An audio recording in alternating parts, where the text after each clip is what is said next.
You're disgusting. That's what Sarin, the rank 1 player in the entire country, just said to our boy's face. She's the nation's angel, and the only thing wealthier than her is her brain. Because look at that massive forehead bitch's brain can walk laps inside her skull. And she's still a dumb hoe because see, 5 minutes ago she was talking to him normally, smiling, being polite, and now she's telling him she feels sick when a worthless calorie-wasting beta like him acts like they know her. And bro just stands there, doesn't say anything, pure flashbang. But what she doesn't know is that soon enough all her posters with her big ol' forehead will be taken down, and our boy's face will replace hers. Unfortunately, at this moment, he just walks back inside, pretending nothing happened, cause bro's got a face that could get him assigned a disability card and is also a rank 5 melee. Lowest rank possible, most dangerous class in the game, since you're weak and still have to go face to face to level up. The type of player people feel bad for and would prefer to have not even awakened. But this dude found 2 shawties and built a harem from the ground up. One's a hot babe, not because of this but because she's a fire mage, and the other one is pure thickness, not because of this but because she's a tanker with some serious defense. He somehow puts together a team that does what no Korean guild could, beat Japan's #1. And they don't just win once. Bro was Stephen Curry 2016ing the arena. Triplex Forehead was so furious that she even hired someone to kill my bro when he was recovering in the hospital. Goddamn, can a wigga chill? All my bro wants is to get some motion with his shawties and escape poverty, like us all, but the whole city isn't too keen on it. This begins like this. See, Gang Q-sung is just trying to survive,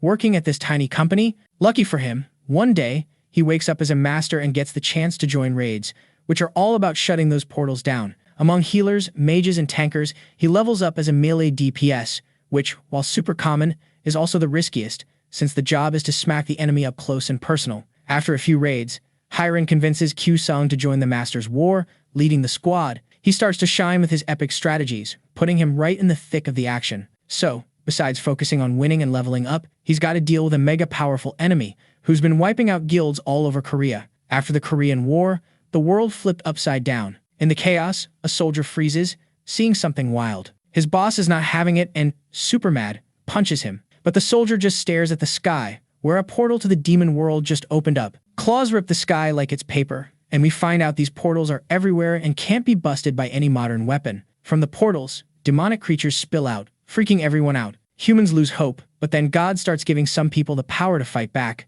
These folks are called masters, and once the first one woke up, more followed. These masters are the ones who can smash the portals to the demon world. But then, more portals start popping up randomly all over, forcing 10 masters to team up to take them down in something called a raid. With all that laid out, we meet Gang Q-sung, a worker at a small company. His life was pretty basic until he got called up for his first raid. Now, let's jump back into the action. 2 tanks sprint after someone yells for them to clear the way. Getting ready to rumble, the protagonist knows he has to nail it. He charges at the monsters, making the others turn and switch targets. The group leader gives him props for the good work, then tells the ranger to get ready to attack and the healers to use their main skills. Running, our dude remembers chatting with his teammates earlier, who don't get why the leader picked him for the melee spot. Hearing he can't use aggression, Q-sung is totally pumped. In the moment, he focuses on how he got dissed at his old job and, after charging up, lands a killer blow, making his teammates' eyes go wide. He gathers energy again and, at the perfect time, lands another hit, leaving monster bits everywhere. Grinning, the glasses guy says the young dude did way more damage than expected. Shouting, the protagonist promises to keep giving it his all. The scene makes the red-haired girl crack up. Curious, she asks if he's burning too much mana, but gets no answer, because he's too busy admiring her. When pushed, our guy says he's relying on his energy, not wanting to spill the beans on his power source just yet. Not buying it, the redhead says she's been a master for 5 years and never seen anyone rely on energy like that. Wrapping up the chat, the leader says they gotta finish the fight and move on. Q-sung breathes a sigh of relief while the guy grins. After walking a bit, the glasses guy says they're about to meet the mid-boss and the final boss. So, he wants to let everyone know the final boss is probably a golem type, slow but super strong. So, the group will split up to be more efficient. Min Kook, the tanker, will round up the leftover mobs for Kisu and Hiren, while the other tanker distracts the final boss, all while he keeps an eye on things. That's when the protagonist finds out he's got to handle the main DPS of the boss's mobs. A bit shocked, he asks if the guy's sure. With a nod, the mage wonders if the leader's putting too much faith in someone on their first raid.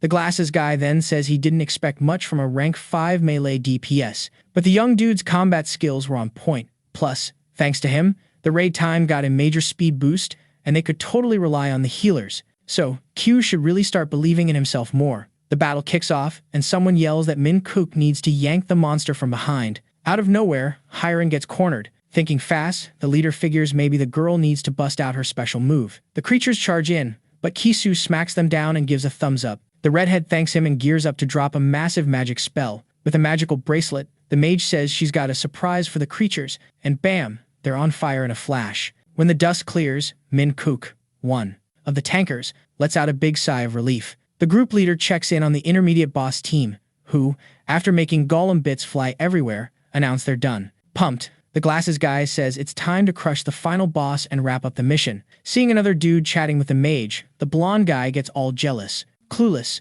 Kyu-sung asks his crew where the final boss is hiding. One of the healers suggests heading to the gate, but the leader's like, nah, the final boss should be guarding it, so it being MIA is sus. Thinking hard, he wonders why no minerals were left after the creatures got wrecked, and then he yells for everyone to back off. The masters look back, and suddenly, the monster bits swirl into a tornado, revealing a giant golem. Freaked out, Hiren thinks this might be it for her. Our boy remembers his training, when his coach said he needed to be quicker. Like, 20 years ago, a satanic portal popped up, forcing powerful masters to join the raid. Everything was chill until the final boss showed up, and the group couldn't figure out the attack moves. In a flash, the battle formation crumbled, putting everyone in danger. Then Iku Shohei, the only melee DPS, used his divine speed move, slicing the boss into pieces. From that day, he became a Japanese legend, and his guild blew up in fame. Which means being a speedy melee DPS is the way to shine in a life or death attack, and mastering God speed is key to reaching the realm of God. After all that, Kyu-sung charges in and smacks the golem's arm,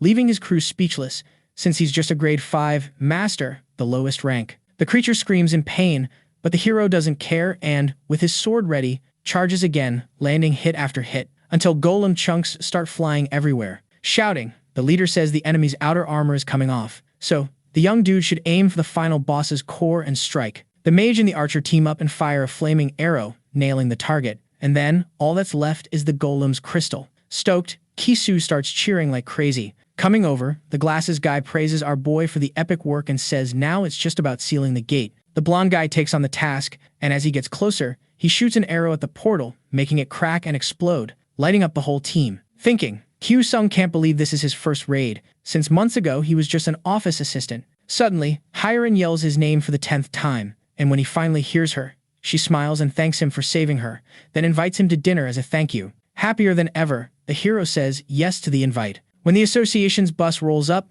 the leader announces everyone got a mineral, but since the crew says they don't need it, he sells all the loot. The next day, our boy wakes up in his room and grabs a snack while scrolling online. To his shock, a video of him taking down the final boss is blowing up on YouTube. Viewers are buzzing, saying the footage must be fake. The young dude decides to clap back at some rude comments while a weird feeling hits him. Since tonight's the dinner with Hiren, which he totally spaced on, we see the mage fuming, like a tiny angry dog, while our boy apologizes for being late. Because it's freezing, the girl lets it slide, and they head to the restaurant. Curious, the young dude asks how old she is, and she says she's 22. When asked, he says he's 25, but let's be real, he's got the energy of a hyperactive puppy. Grinning, Hiren says she'll call him by his name, and boom, instant happiness overload for our guy. They munch on some snacks until the redhead's all, oops, my bad, for posting a video of him without a heads up. Blushing like a tomato, Kyu-sung's all, no worries, cause that vid made him a mini celeb. The master's like, whoa, I only did it cause in my 5-year gig, never seen moves like yours. Our dude's curious if yesterday's squad is all in the same guild, and finds out they're all Phoenix Guild peeps, except the girl, who's more of a solo adventurer, jumping into raids like a wild card. Chat goes on till the mage is totally wasted, so our boy, who's been hyped for this meetup forever, ends up playing the hero, carrying her home, totally ignoring his coat now accessorized with puke. A few days later, he gets a call from the girl, inviting him for coffee,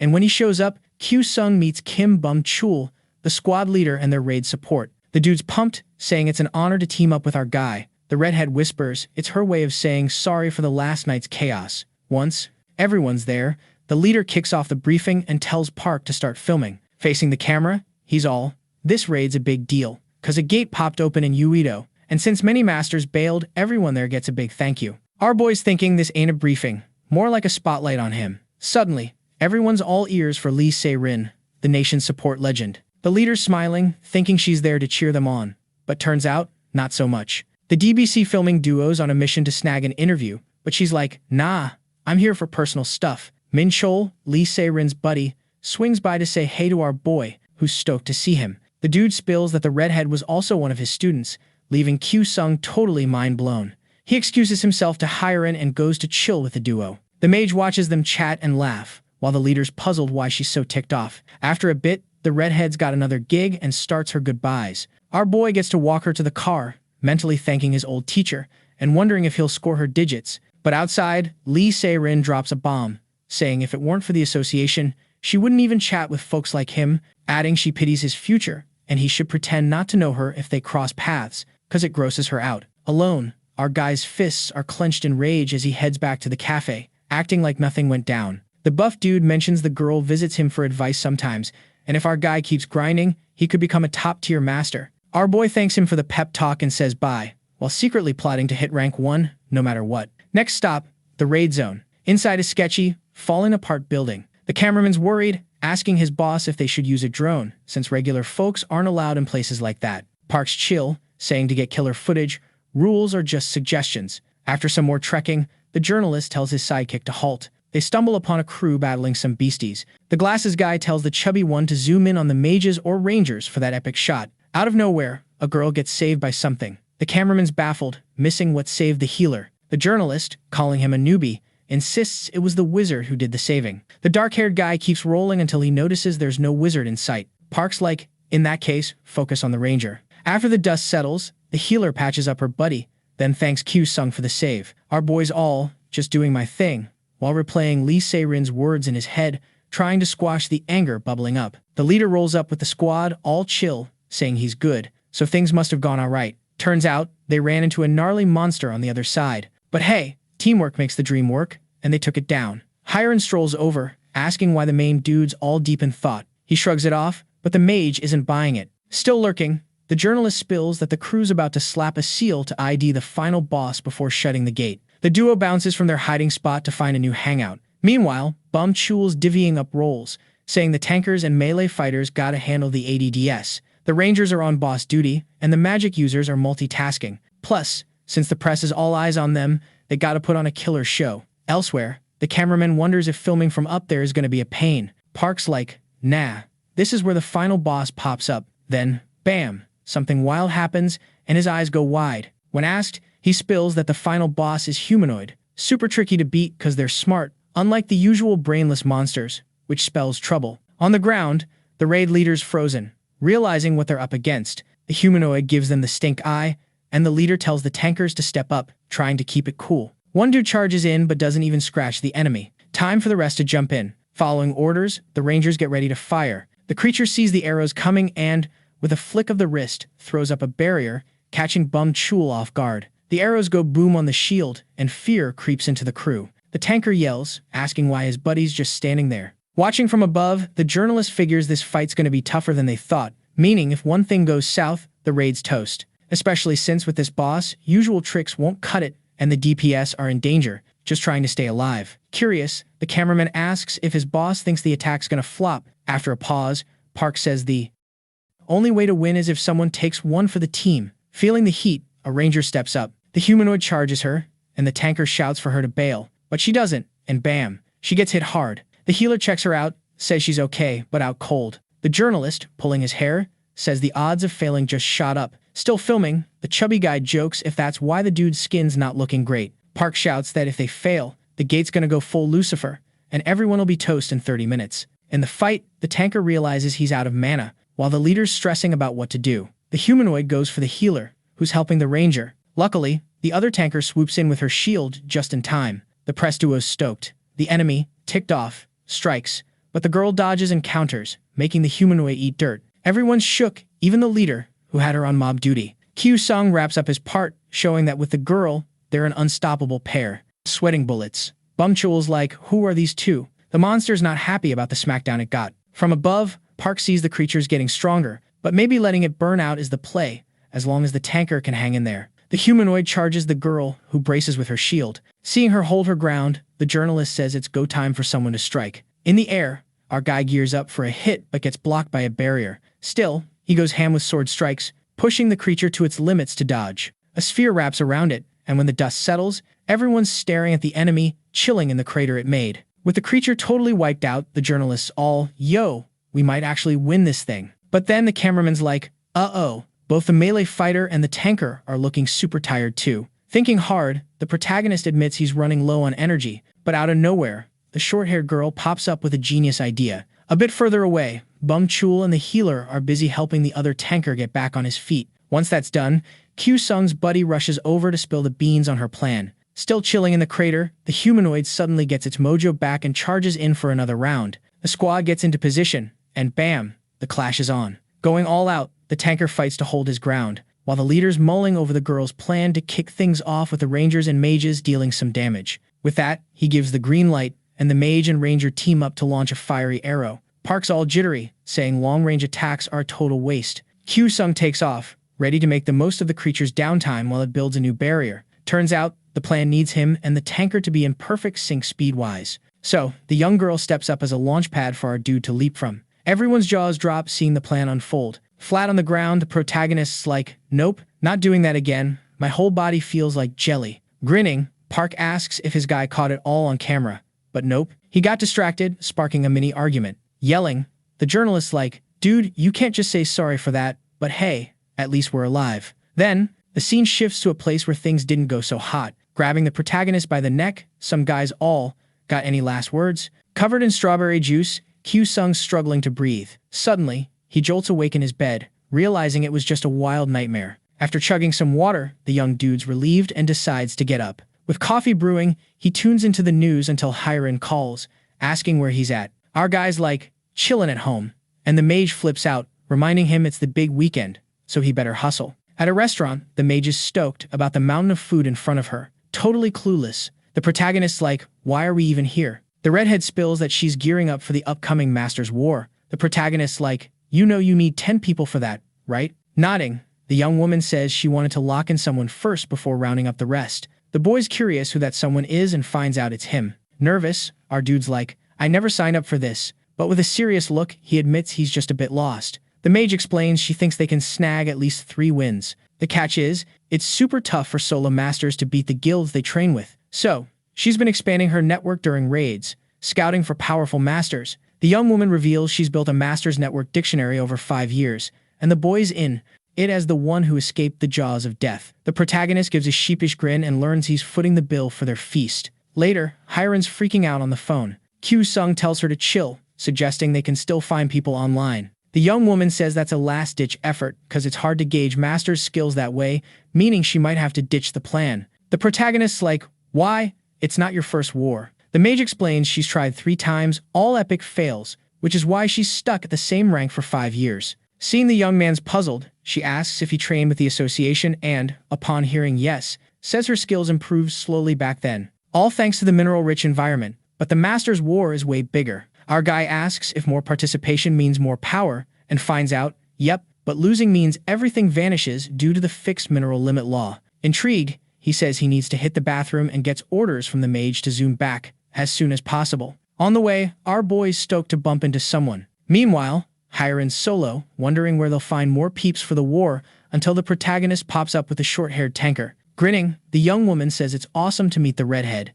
Q Sung beams at the mage, who gets the vibe and grins back. With everyone chilling, the tanker finally intros herself as Yuri. Pumped, the redhead asks if she's joining the Master's War, and when she says yes, the duo's eyes light up like Christmas. Hiren says they just gotta find the rest of the squad. Our boy suggests hitting up the missing folks, but seeing the mage is bummed, the short-haired girl asks what's up. Explaining, the boy says they couldn't squad up as planned, then asks if she knows any master. Yuri's like, nope. After a sec, the protagonist asks the redhead about the dudes from her first raid. Straight up, the mage says Mayung swore off Master's Wars forever. Still, the young man thinks it's worth a shot. Hiren agrees and starts dialing.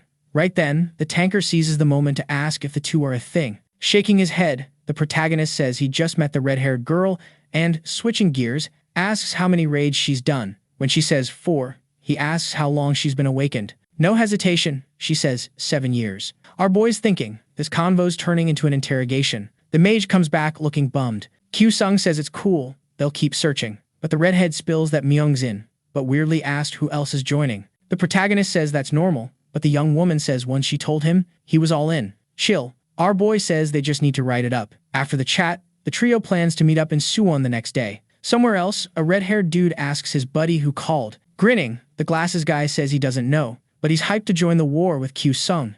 Next day, The protagonist and the mage meet up. The young man sees his buddies super hyped. A bit ahead, they meet the support and the rest of the crew and head inside the venue. While filling out the forms, our boy finds out Sarin's in the war too and gets a bit jittery. Inside, an announcer's organizing the guilds. Shocked, the protagonist's like, whoa, never seen so many masters in one spot, and to top it off, they all look super strong. The mage yells for him not to wander off. Sprinting to catch up, our boy's thinking the only way to level up is by joining the war, which Sarin thinks he's not ready for. Also rolling up are Park and the cameraman. The announcer says the war's kicking off soon. Seeing they're heading to Zone B, the dark-haired guy asks if they're not covering Sarin. The journalist says that's the plan. Then he asks why they're going to Zone B and finds out his boss knows a killer spot near Zone B with a perfect view of Zone A. Grinning, the cameraman says no matter how hard he tries, he can't match the man's skills. Turning around, Park says skills aren't the only thing keeping him alive in this biz, being sneaky helps too.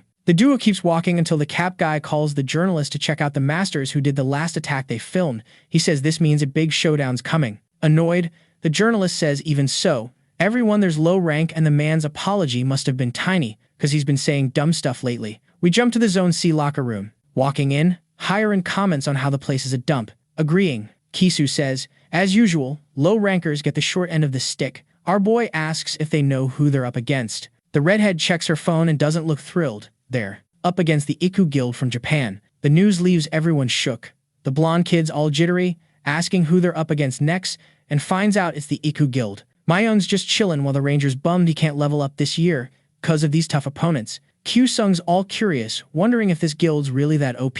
Hiren's like, yup, Iku's the biggest, baddest guild in Japan, and having 10 players is just bad luck. The glasses dude rolls up and tells everyone to get ready. Meanwhile, Park's sneaking into a no-go zone. Even though it feels sketchy, the cameraman just follows orders and slips through the door. Elsewhere, some dude's announcing which guilds are doing the biometric exam. Inside a capsule, the main guy's thinking how weird this is until he's told to open his eyes. The announcer says when all group members are out, the match is over. With eyes wide, our boy checks out the battlefield, thinking it's go time. He yells for the healers to light up the place. A young dude sends a light ball sky high. Yuri's like, 4 tankers incoming. Q-Sung takes charge, telling the mage and support what to do, saying he and Yuri will handle the sorcerers and then take out the healers. The trio's off, and the short-haired girl stays back to alert when the rivals show up. In the middle of the chase, the main guy hears a boom and knows the fight's on. He's thinking if all goes to plan, they got this. The enemy team rolls up until something pops up in the sky. The mage stops, starts casting a spell, but bam, something slices him in half. It's our main dude, taking out a guild member in seconds. He shouts for the others to handle the rest. The trio's running again, and Yuri senses a mage about 50 meters ahead. Our boy says he'll go first, so she should boost him, while the healer syncs up with his launch, casting a bonus the other way. Even thinking it's a mana waste, the young guy agrees, but thinks if Myung was boss, he'd have him guarding the base. Q-Sung yells it's go time, jumps using the tanker's shield, not knowing the healers got other plans. Enemies start running, and a red-haired guy says their rear's exposed because the mage is down. The main guy figures the healer just needs to distract the enemies as planned. Jumping again, he shouts for the young guy to act but realizes he's talking to himself. The tanker shows up and saves him from arrows. After landing, he thanks for the save, but the young woman says it's too soon. They're surrounded. The healer's running to catch up with the group. Confused, Kisu asks why the young guy's back, while Hiren's like, can't you see we're working hard here? Myung shows up and asks what Hwang Jong-wook's doing there. Hearing the scoop, he yells the plan's a bust. Everyone should join Q-Sung as soon as possible, like yesterday. Everyone's running, and the healer's left behind, looking like he regrets his choice. Up ahead, they run into 3 enemy tankers. Back to the main guy and Yuri. The red-haired guy's thinking the young woman's a beast tanker, then lines up another arrow shot, which misses for the 6th time thanks to her shield. Seeing his buddy struggle, our boy's wishing the healer was there. He shouts for her to hang on for 2 more shots. She warns she's using her special move. Suddenly, she's glowing in light armor, leaving Q-Sung amazed. With no choice, he says he'll prep his special move too. Seeing this, the enemy ranger decides to do the same, all to wrap up the battle fast. Elsewhere, Park and the cameraman reach their spot. The place has a killer view of all the zones. The cap guy's surprised, asking if the plan's gonna work. The journalist's annoyed, saying he's being a total noob again, then says this is a virtual space cooked up by genius engineers using that rare mineral on the ceiling, a mineral that's super rare, only found in raids tougher than Lucifer's level. After dropping that knowledge bomb, he wonders why his employees slacking off. Startled, the guy remembers he's supposed to be recording. Grabbing the camera, he asks where to point it. Park, fuming, asks if he forgot they're shooting a special edition of Lee Se-rin. The cameraman apologizes, saying he just wanted to know which zone and battle arena. After getting the info, the journalist wonders if the guy in the cap is messing with him on purpose. Suddenly, the man looks over and asks if he should really film Battle Arena 2 inches Zone A, since it's totally empty. Looking down, the glasses guy wonders how the match is already over, and remembering how he hyped it up to the director, realizes he's totally toast now. Trying to stay positive, the cameraman suggests filming the group that led the Uedo raid. Terrified, Park tells him to do whatever he wants. Back on the battlefield, the red-haired ranger just fired off his special move. Yuri's all set, waiting for the impact. When it hits, she stands strong. Behind her, Kyu-sung's praying she holds on a bit longer, as his energy is almost fully charged. When the dust clears, the tanker is still standing, leaving the enemy totally baffled. Furious, he thinks there's no way she withstood his move, then tells his buddies to give all the mana they've got. With no other choice, the duo obeys and the ranger fires another deadly shot. As the arrows are about to hit Yuri, our boy's ready and charges at the enemies at full speed. The trio watches in shock as he closes in, but they can't stop him and get wiped out in one hit. The scene makes the tanker grin. Exhausted, the protagonist figures it's just about mopping up the last enemies. But surprise, surprise, the announcer declares the match over and Gang Moon the winner. Happy, he turns to his ally to celebrate, but she's on the ground. With Yuri in his arms, Kyu-sung asks if she's okay. She says she's fine and can reach the bioskinification system herself. The protagonist tells her not to worry, he's got her back. So, he picks up the tanker and gets ready to head back. After some walking, finally, the rest of the crew shows up. Myung's glad they're okay, while Hyrin wonders why he's carrying the tanker. Our boy starts sweating bullets as the mage gives him the stink eye. Smiling, he says he's doing it because Yuri took a hit for him, then says it was thanks to her they won, even with some unexpected twists. Hwang Jong-wook looks down, embarrassed, while the protagonist loudly explains the tanker took the hits for him. The girl tells him to drop it and keep moving. Annoyed, the redhead jokes, telling him not to milk the situation. Watching from above, the cameraman announces he's done recording. Park doesn't react much, thinking about how to explain this to the director, leaving the guy in the cap puzzled. We jump to the AQ building, where someone asks if the Master's War is going well.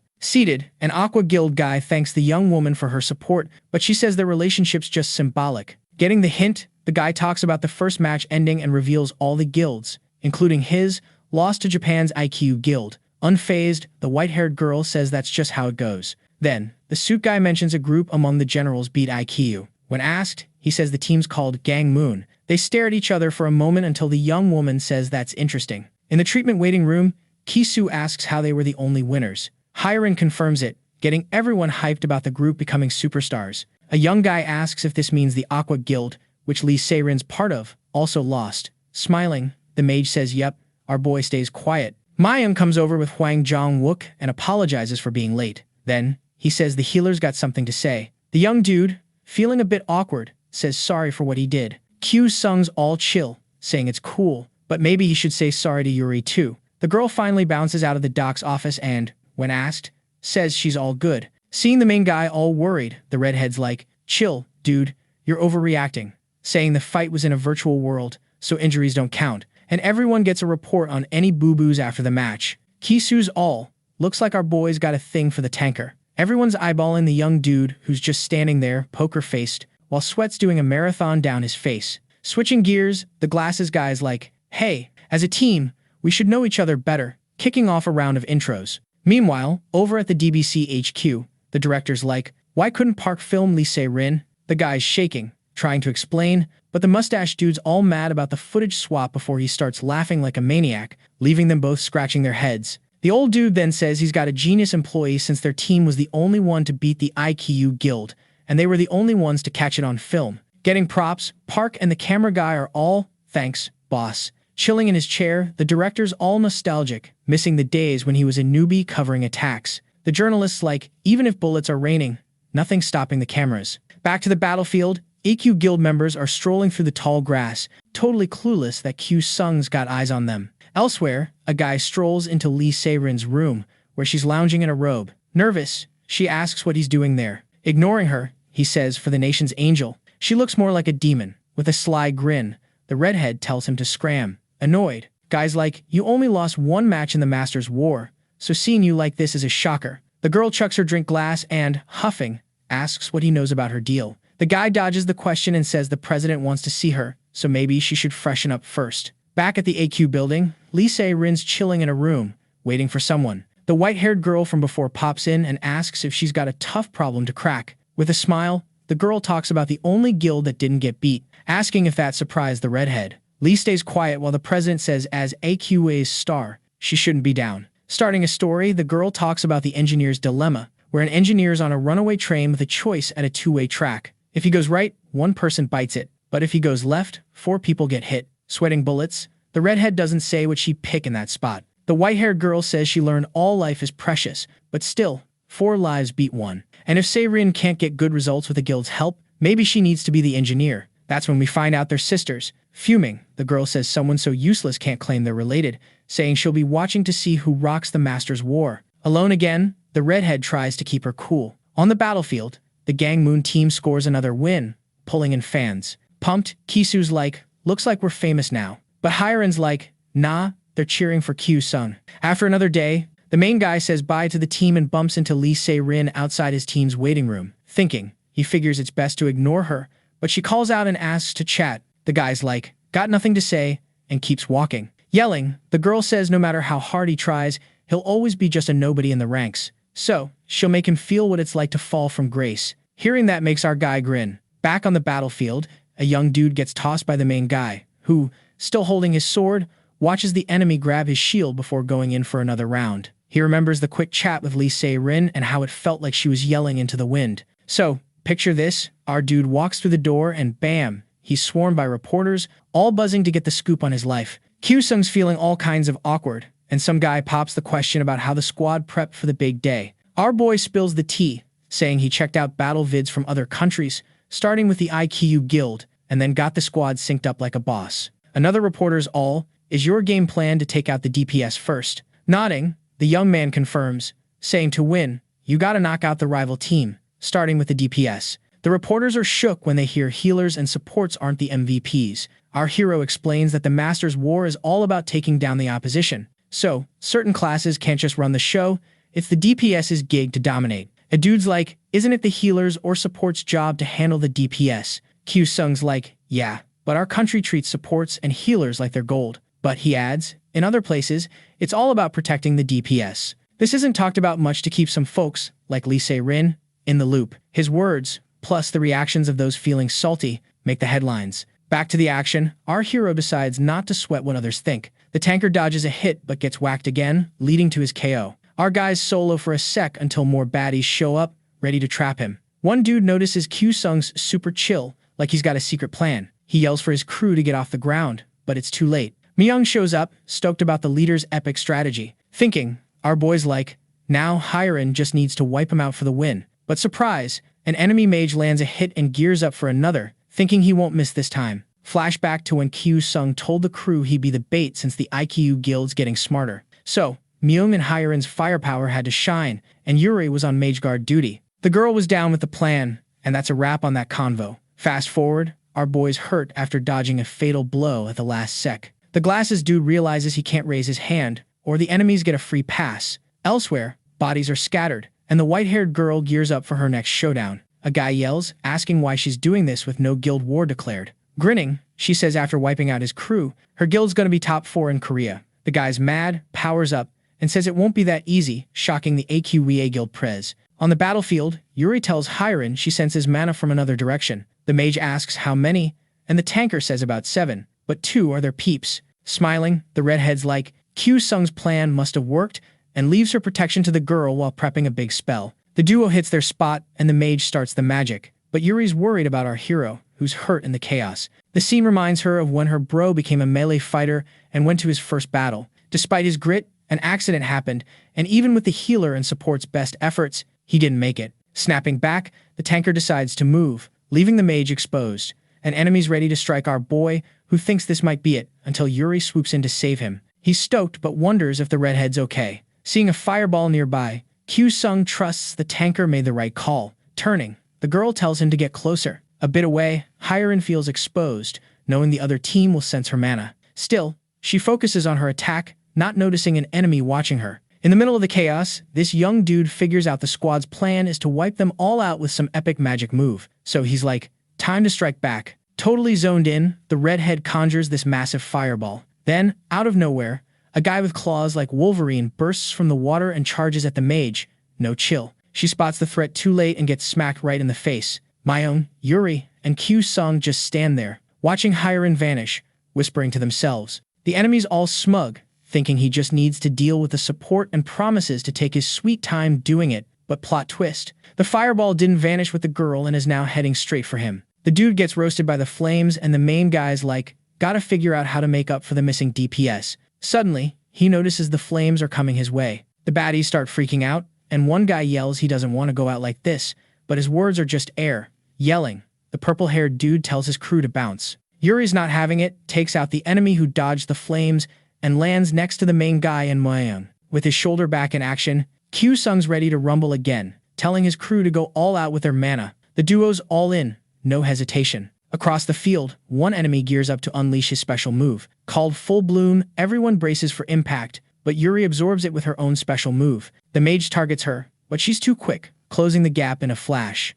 Seeing the main guy, the enemy's caught off guard. A light beam slices through, even chopping down trees. Then, the announcer calls it, declaring Gang Moon's team the champs once more. Catching his breath, our guy thinks about how wild the match was. Looking at the tanker, he sees she knows she messed up. Outside the arena, Hyren slaps the short-haired girl, leaving everyone stunned. Yelling, the mage asks if the tanker gets how wrong her move was. Our guy steps up to defend Yuri. With a red cheek, the girl just says, sorry, offering to let the redhead hit her until she cools off. Everyone's quiet until the main guy tries to lighten the mood by reminding them they won. Unfazed, Hyren turns away, making things even more awkward. After a moment, our guy decides to follow his teammate. The others join, leaving Yuri alone. We switch to the AQUA Guild's president. After beating his foe, he sees more people coming. Leading the pack, a man praises Lee Hu-yoon's skills. The girl stays quiet while the guy says the elder's super impressed, even asking her to take out the other guilds. Turning away, the girl's not thrilled with what she hears. Annoyed, the man warns her not to forget who gave her power. Fuming, Hu-yoon grabs him by the neck, saying she hates taking orders from underlings. The other two get ready to fight, but the leader tells them to chill. Using his power, he breaks free from her grip, and she apologizes, saying she lost it. Sweating bullets, the man says it's cool and he gets how hard it is to control that strength. That's why he's there to warn that the elder will visit at the master's war closing ceremony. But first, he's got to handle some stuff. Thanking him, the girl says she's counting on his help and feeling wiped, she's out. Grinning, the suit guy thinks she'll be ready soon. Meanwhile, at Hotel M, Kyu-sung knocks on Yuri's door to chat. They hit up the candy bar to drown their feels in drinks. Thinking, the main guy wonders how to bring up the topic. But before he can, the tanker apologizes for that day. Nervous, the dude says he doesn't blame her. Explaining, the girl shares it was personal, revealing she had a younger brother and they struggled after their parents passed. But then, the boy awakened, and it seemed like things would finally change until an accident happened. Since that day, she's been dealing with some serious trauma, which made her bounce from her job early and mess things up. The main dude's kinda clueless on what to do, but seeing her all upset, he just goes for a hug and tells her it'll all be chill. Right then, Hyren pops up, and her face screams she's not digging the scene at all. After that awkward moment, the squad gathers around a table. Breaking the silence, Kyu-sung tells the redhead not to get the wrong idea, but she's not having any of his explanations. He's thinking, why does he even need to explain? While the tanker just stays quiet. Grabbing her drink, the mage chugs it down and, feeling a bit better, apologizes to Yuri for the slap. Hearing this makes the short-haired girl's eyes light up again. Continuing her story, the redhead admits she got swept up in the winds, since climbing the ranks is no joke. A bit awkwardly, the tanker says she's sorry too. Feeling good, the main dude asks how the mage knew she'd find them there. She shrugs, showing she's still mad at him. Trying to dodge the awkwardness, he suggests they stop drinking since there's a match tomorrow. But both girls are like, nah, we're not leaving. With no other options, he's like, alright, let's drink a bit more then. He asks if Yuri wants a repeat of her last drink and what Hyren's having. Pouting, she orders a Machioli. Worried, our guy wonders if she wants something else, but her glare says it all, so he just orders what she wants. Far away, in her room, Lee Se-rin watches a report on Korea's losing streak in the Masters War. Yu says the poor performance is because the country never changes its game. The reporter mentions this sounds a lot like what Kyu-sung said before. When asked, Park Byun disagrees with the professor, saying Korea's DPS skills are lacking, unlike other countries. Disagreeing, the glasses guy says just look at the winning team. That's not true. The other dude questions if this isn't a general classification fight, since no matter how versatile a general is, you gotta see the big picture. Yu says he's looking at it, mentioning Sarin's team's losses. Things heat up, but the professor doesn't care and says healers and supports need to get that. If this keeps up, future generations will lose too. Annoyed, the redhead changes the channel. A red-haired guy walks out and asks why she's up, but gets no answer, so he sits and watches the news about the guild leader label's death. A reporter pops up, talking again about the Korean guild's flop in the Master's War. Seeing Kyu-sung's pick, the girl asks the guy to take him out. Even confused, the guy agrees. Back at the bar, Yuri and Hyren are tighter than ever. Worried, the main dude says it's time to bounce, but they glare at him, showing their man-hate. Sweating bullets, he thinks this must be a nightmare. The next day, at the arena where the war's happening, workers swap Lee Se-rin's posters for Kyu-sung's, who's inside, mid-battle. Hiding with Kisu, he thinks things will get messy if they stay. Yelling, the blondie says the issue is the enemy team's 3 rangers shoot all over the place. Our guy says they should focus on the slower mage. Putting the plan into action, the ranger jumps, shooting at a stone structure, which crashes down, blocking the opponents. Yelling, the group leader orders the others to keep shooting, giving the guys no break. Without hesitation, the girls get into position, thinking. The team's mage says it seems no one's scared anymore. Kisu signals the main dude,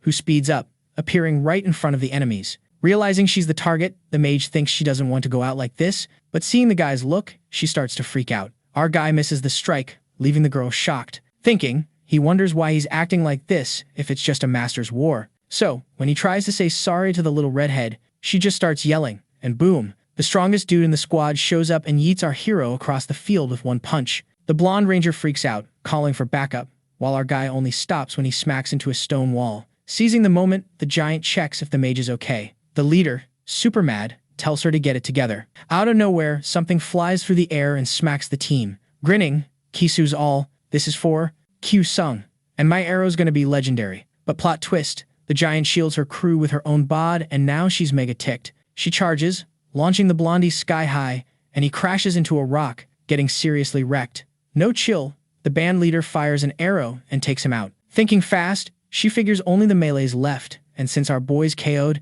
she gears up to end it. The mage is like, hey, that's not cool, and steps in, asking her buddy to chill. Her move makes the ranger fire too soon. Realizing her mistake, the little redhead's all worried. Kyu-sung wakes up just as the arrow hits, clutching his shoulder and yelling in pain. Furious, the enemy leader spins around, demanding to know why the mage messed up. Shaking, the girl says, sorry, but it doesn't really help. Trying to defuse the sitch, the giant tells Matha it's Hano's first war, so maybe cut her some slack. Suddenly, another girl yells that the boy's making a run for it. The leader orders 2 to chase him down, warning that if the redhead's actions are out of sympathy, it'll be Kyu-sung's downfall. Running, the hero's thinking how the pain's getting worse, even in a game. Then, he faceplants, foaming at the mouth. The 2 baddies find him and get ready to finish it. But surprise, something blocks their arrows. It's Yuri, swooping in and smacking Shiaru, leaving her buddy super worried. The tanker rolls up with Mayung, and he asks if there's a way to help him. The glasses dude says the arrow's got frog poison, so his detox skills aren't enough, and they need a healer to fix it. Watching, the enemy ranger figures she can't handle 2 alone, heads back to Matha to spill the tea. But unlucky for her, Hyren shows up just in time and zaps her with a spell. Joining the crew, she asks how Kyu-sung's holding up. Mayung says it's bad and he'll have to carry him. So, the girls gotta guard him while he hopes nothing goes wrong before they find a healer. Suddenly, the giant enemy pops up, showing it's not gonna be a cakewalk. Matha appears too, grinning at Yuri, who's gotta face Hino. The strongest throws her first punch, but the glasses guy dodges, set on hiding the hero so he can fight. The giant bolts, leaving everyone in the dust. All hyped, the enemy leader wonders if a tanker can beat a ranger. Yuri doesn't hesitate, making the first move, but her opponent leaps into the air, dodging like a pro. Seeing this, the short-haired girl raises her shield, thinking how skilled her opponent is. Nearby, Hyren charges at Hino, who dodges, thinking how wild the redhead is, like she's possessed or something, which means she can't drop her guard.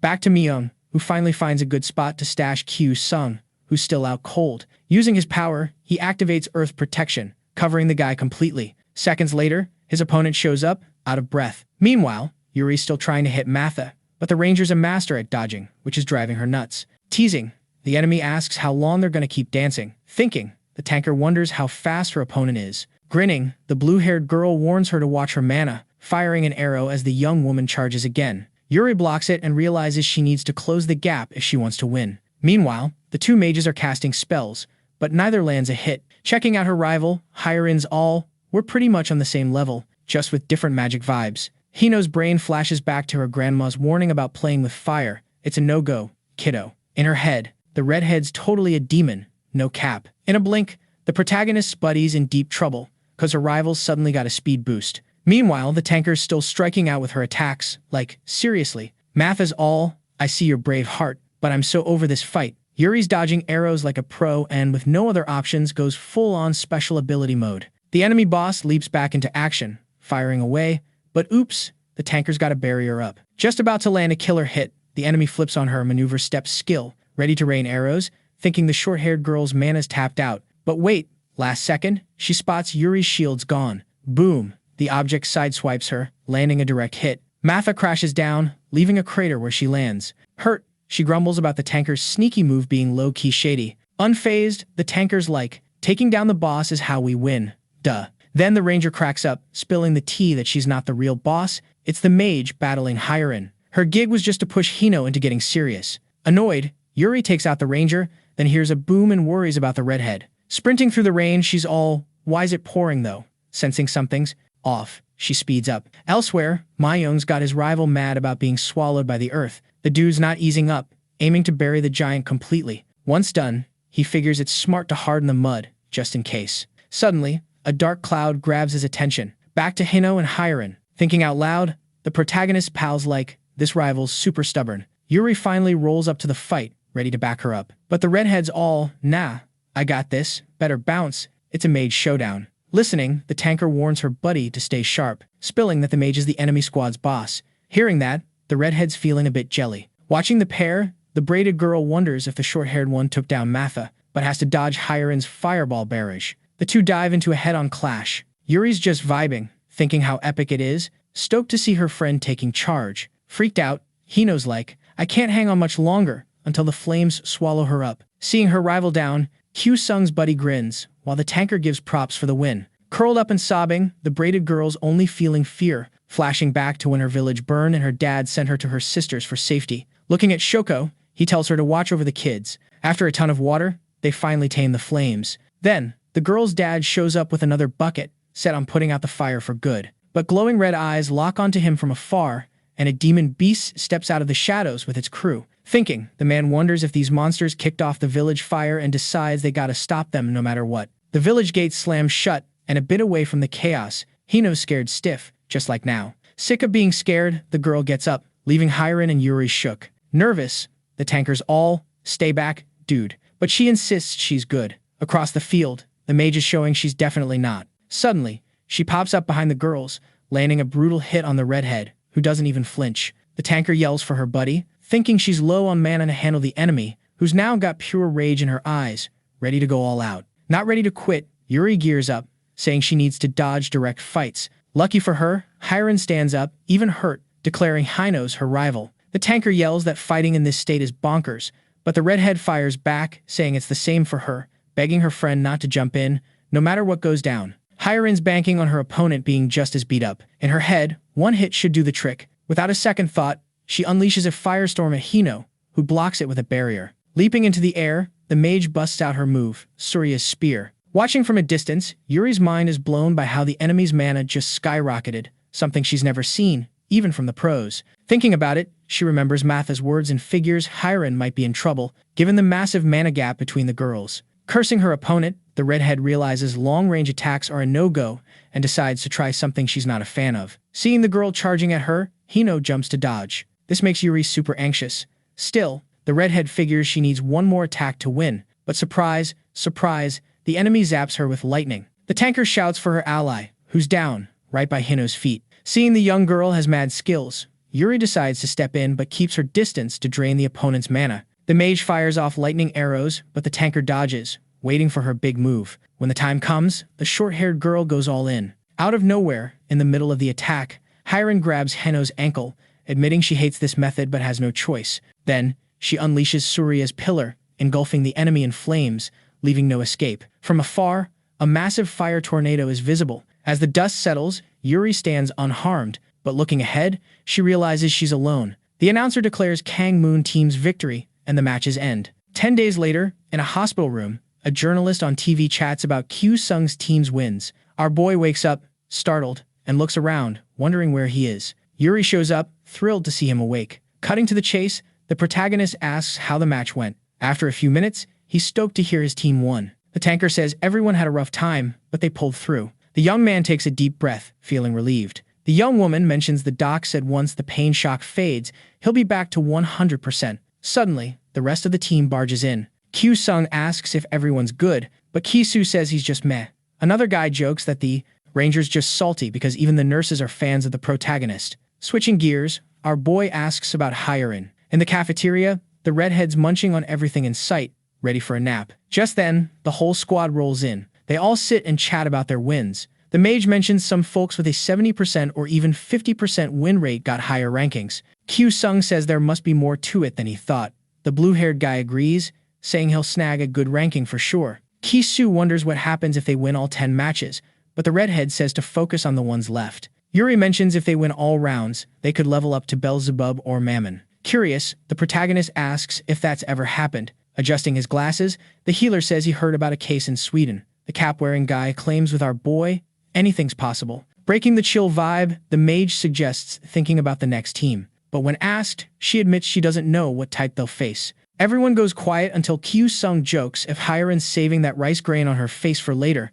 making everyone but the redhead crack up. In the middle of the fun, Yuri's the only one sensing something off. When night falls, the protagonist and the mage say bye to the group. The mage tells the tanker to head home and rest too. Agreeing, the young woman says she'll catch the duo tomorrow. Clinging to our boy's arm, the redhead wishes her friend a good rest. The duo watches the girl bounce and starts heading back to the hospital. Hiren shoves the boy away, and he's thinking, man, I just don't get girls. Before crashing in his room, Kyu-sung tells the mage to chill while thinking, wow, time zooms by. But opening his dorm door, he's face to face with a dude drenched in strawberry juice who just offed the nurse. Confused, our guy's like, what the heck is going on? No chill, the bandit charges, but our speedy boy dodges like a pro. But the dude plays dirty, trips him, and bam, our boy's slammed into a wall. On the floor, he's like, why is this dude trying to off me? The assassin staring him down with eyes like lasers, yelling. The boy's like, wrong guy, dude. But it's no use. Worried, he's thinking, my body's still wrecked. Dodging again ain't happening. So he figures, time to fight back. Lucky break, Yuri shows up just in time and, with one epic kick, sends the guy flying. Kyu-sung's all impressed, thanks her, and asks why she's here when she should be home. She explains, saying she had a weird vibe since the store and came back. Seeing the boy's confusion, she says her power lets her sense if someone's chill or sus by their mana vibes. The assassin gets up, cracking his neck like he's in a movie. Facing the dude, our hero tells his buddy the guy's a killer. The girl says they gotta be careful. The bandit attacks again, but the duo dodges, quickly figuring out that if that's his speed, landing a hit is gonna be easy. Once more, the guy is sent flying, smashing through a big window. Our boy asks if it's game over, but seeing the enemy bail, he says they gotta chase him. Yuri grabs his arm, saying chasing him might be a trap. The protagonist trusts her and chills. Later, the cops roll in to check things out, and he's still trying to figure out why he's a target. Hearing the guy might be a renegade master, he asks what that even means. She explains that after awakening, you can join the government as a military master or be a regular master like them, who can't use mana except in demon gates. So, only military masters can use powers in the real world. But renegades break the rules, taking jobs for hits and chaos, and the government can't touch them. Hearing this makes Kyu-sung mad. Concerned, Yuri suggests he not crash at the hospital that night. When invited to her place, he's speechless, but she assures him it's all good. Hiren pops in, saying she can't sleep with all the noise. Seeing the cops, she asks what's up. After the rundown, everyone heads to the tanker's place. Lying on a mattress, our boy's wondering who wants him gone. Elsewhere, Sarin's surrounded by an enemy squad. Disappointed, a woman says the group should rep Korea but is just a mess. The young woman gets knocked out, and the announcer declares the Sengatsu Guild the match winners. Outside, the redhead asks her crew how they lost 5 matches in a row. Everyone's silent, ticking her off. Yelling, she tells them to scram, leaving her solo in the room. Remembering her last chat with her sis, Sarin starts sweating and lights a cig to chill, but the red-haired guy shows up, saying no smoking here. Nervous, she asks if he didn't hear her say not to show up in public. The guy turns to leave, but she calls him back, asking why he's here. Sitting down, he says Kyu-sung's tougher than they thought, and the attack flopped. Realizing she's about to be attacked, the redhead says it's not over, and the fact that the guy who messed with his girl isn't weak makes it more thrilling. Our boy wakes up, startled, wondering why Hiren's so close. To avoid any awkwardness, he decides to sneak away quietly. Suddenly, the mage starts moving but stays snoozing, which makes our hero breathe a sigh of relief. Away from the bed, he takes a deep breath, then realizes he's feeling kinda off. Our dude decides to hit the bathroom, but when he opens the door, surprise, Yuri's in the shower. He turns ghostly, pale, thinking, "Welp, this is the end of me." Hiren wakes up, sees the chaos, and ties him to a chair, calling him a wild beast. The tanker suggests chilling out, saying the guy didn't mean any harm. After the drama, they decide it's time to grab some grub. At the restaurant, Kyu-sung wonders if they should spill the beans to the team. Yuri's like, "Nah, let's keep it on the down low, or it'll mess with the team's vibe. Plus, if it leaks, it'll be a major headache." Our dude nods in agreement. She then mentions the cops will find a clue soon. Curious, he asks what Hiren's glued to on her phone. Without looking up, she says she's watching a mind-blowing video of a master who soloed a demon gate. Kyu-sung and Yuri are totally shook. All hyped, the redhead says she thought it was fake until she found out it's about Reggie Weed, the top dog in the master rankings. Turns out, the dude got famous a decade ago after a match. Flashback to the semifinals of the Master War. Back then, Reggie was a rising star, even beating veteran masters. His semifinal opponent was Iku Shohei, Asia's top hand-to-hand master. Critics thought Iku would win easy peasy, but the two were evenly matched, and their mana blasts echoed outside the arena. After tons of hits, the dark-haired guy ran out of mana, while Iku, super tired, kept looking for a win. Finally, after 3 days, Iku used Godspeed for a final blow, causing a huge flash. The crowd went wild for Iku. But when the dust settled, Reggie was the one standing, and the crowd switched to cheering his name. Reggie's win over the Russian master shot him to the top spot, where he still is. Now, Kyu-sung is mind blown, asking how Reggie won after being cornered. Hiren says there's talk that Reggie had a second awakening, a hot topic among top masters. Our dude's clueless about second awakenings but gets pumped about the idea. Yuri asks about Shohei and learns he retired and went off the grid after the fight. Curious, the hero asks how the mage knows all this. Grinning, she says she's in Reggie's fan club. With the chat over, the tanker suggests they hustle to the arena. The mage agrees, saying she'll chow down faster. Meanwhile, our hero's buzzing about the second awakening, thinking melee masters might not be stuck at the bottom anymore. The 5th match of the Masters War kicks off. 2 enemies attack Ki-Su, who fires arrows at them. The mage blocks the attack, making the blonde switch tactics. He shoots an explosive arrow with tear gas. With the enemies distracted, our dude swoops in and finishes them off. The ranger shouts, praising his epic entrance. But suddenly, one enemy pops back up. The hero looks over, shocked, while the other team's mage thinks going solo is dumb. When the dust clears, Kyu-sung sees the enemy's plan to bail. Ki-Su warns his buddy not to chase, fearing a trap, but he's ignored. Running, our dude wonders why the enemy's so chill, even though he's faster. Another foe appears ahead and sends him flying with one hit. As he falls, the hero thinks this might be the end. Up top, the ponytailed guy praises his allies' attack, saying now that they've ditched the biggest threat, victory's a done deal. As everyone stays quiet, he's all, "Why the awkward silence, guys?" The big dude's like, "I don't think Kyu-sung got knocked out." The mage is confused, asking if he thinks Kyu-sung's gonna climb up, then yells that his buddy needs to grow a backbone. The young guy nods, and right then, the hero's sword slices him in half. The young dude lands the hit and keeps climbing, while the enemy's jaw drops, wondering how he's still going after seeing him fall. The hero just chills mid-air, leaving the young guy even more baffled. He suddenly remembers the healer and wonders why Jiro didn't sense anyone sneaking up. Lost in thought, the ponytailed guy figures his enemies must be further down. Scanning around, he spots Jong-wook, giving it his all to keep Kyu-sung airborne.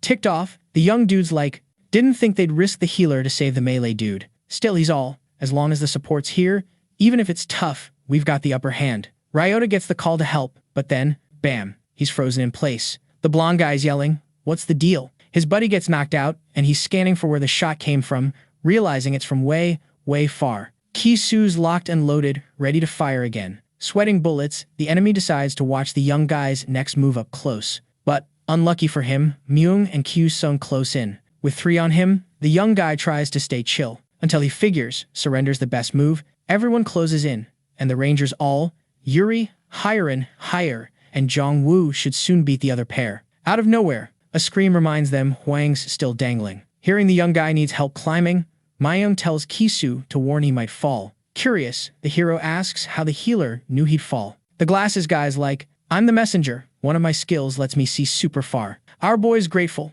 but the young guy's like, "No need. It's thanks to you, we won." Meanwhile, the ranger's trying to convince the healer to just drop already. Thinking, the hero's like, because of me, we almost lost. Meaning in real life, Huang would have had to sacrifice himself for me. Then he wonders what Reggie and Iku would do in his shoes. Thinking about it makes him jittery, and he's all, I gotta get stronger, both in body and mind. We jump to another scene, where a guy's frantically telling his crew to protect the guild master. But even so, the mysterious figure charges in and wipes everyone out, until a big guy's fist comes flying. After the punch, he's like, pretty gutsy of you to storm one of the top 4 guilds like this, then reveals he knows it's Li Huion under the mask. Other masters join the big guy, who's yelling that the young woman will pay with her life. Meanwhile, in what looks like a company building, our boy knocks before entering Kim Min-chul's office. Walking in, he asks if everything's cool. Nodding, the man invites him to sit, then asks what's up. After chatting a bit, he gets that the hero's hunting for a personal training spot. Asking for help, our boy's like, private training spots cost a fortune. I'll take any time slot. Thinking, the man's like, it's not my place. But seeing Q-sung's face, there might be a way, there should be some openings. The hero's cool with anything, as long as it's his. Holding a tablet, the suit guy's like, don't get too hyped, if a master signs up, you'll lose the spot. After some searching, Kim Min-chul finds what he needs, but suddenly,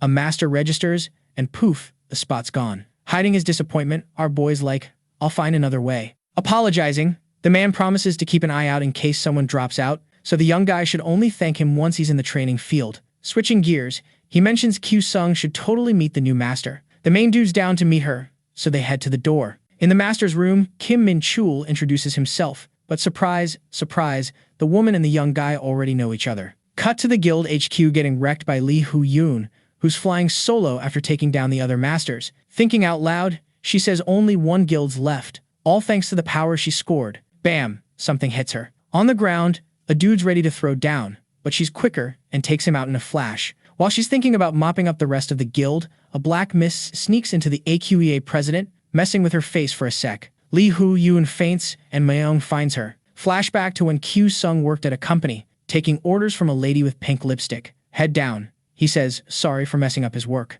Annoyed, his boss tells him to work as an agent since he got that title. Turns out, after becoming a master, the best part wasn't ditching the low-pay, late-night gig, but escaping Jung's grip. One day, he wrote a report, but then the director showed up asking who wrote that garbage. Without missing a beat, he says his boss told him to do it that way. But she denies it, saying she didn't make those dumb mistakes. Back to now, he tells Kim Min-chul how he knows Jung. Grinning, the woman says it's nice to see him, while he thinks the best thing since becoming a master was not seeing her face again. The guy uses their connection to ask his old student to introduce them. With no other choice, he does it. Mi-yeon says he doesn't need to call her boss anymore, and Min-chul says it's nice to meet her. Hyu-sung takes the chance to say he needs to bounce cause it's late. The guy's not thrilled and says his group has a match soon, so he'll drop by again when he can. With a spooky look, Jung tells him to take care. Leaving the building, he wonders how he'll book a training field and why his ex-boss had to register. Feeling like he's in trouble, he decides he can't wait for Kim. Then, something catches his eye.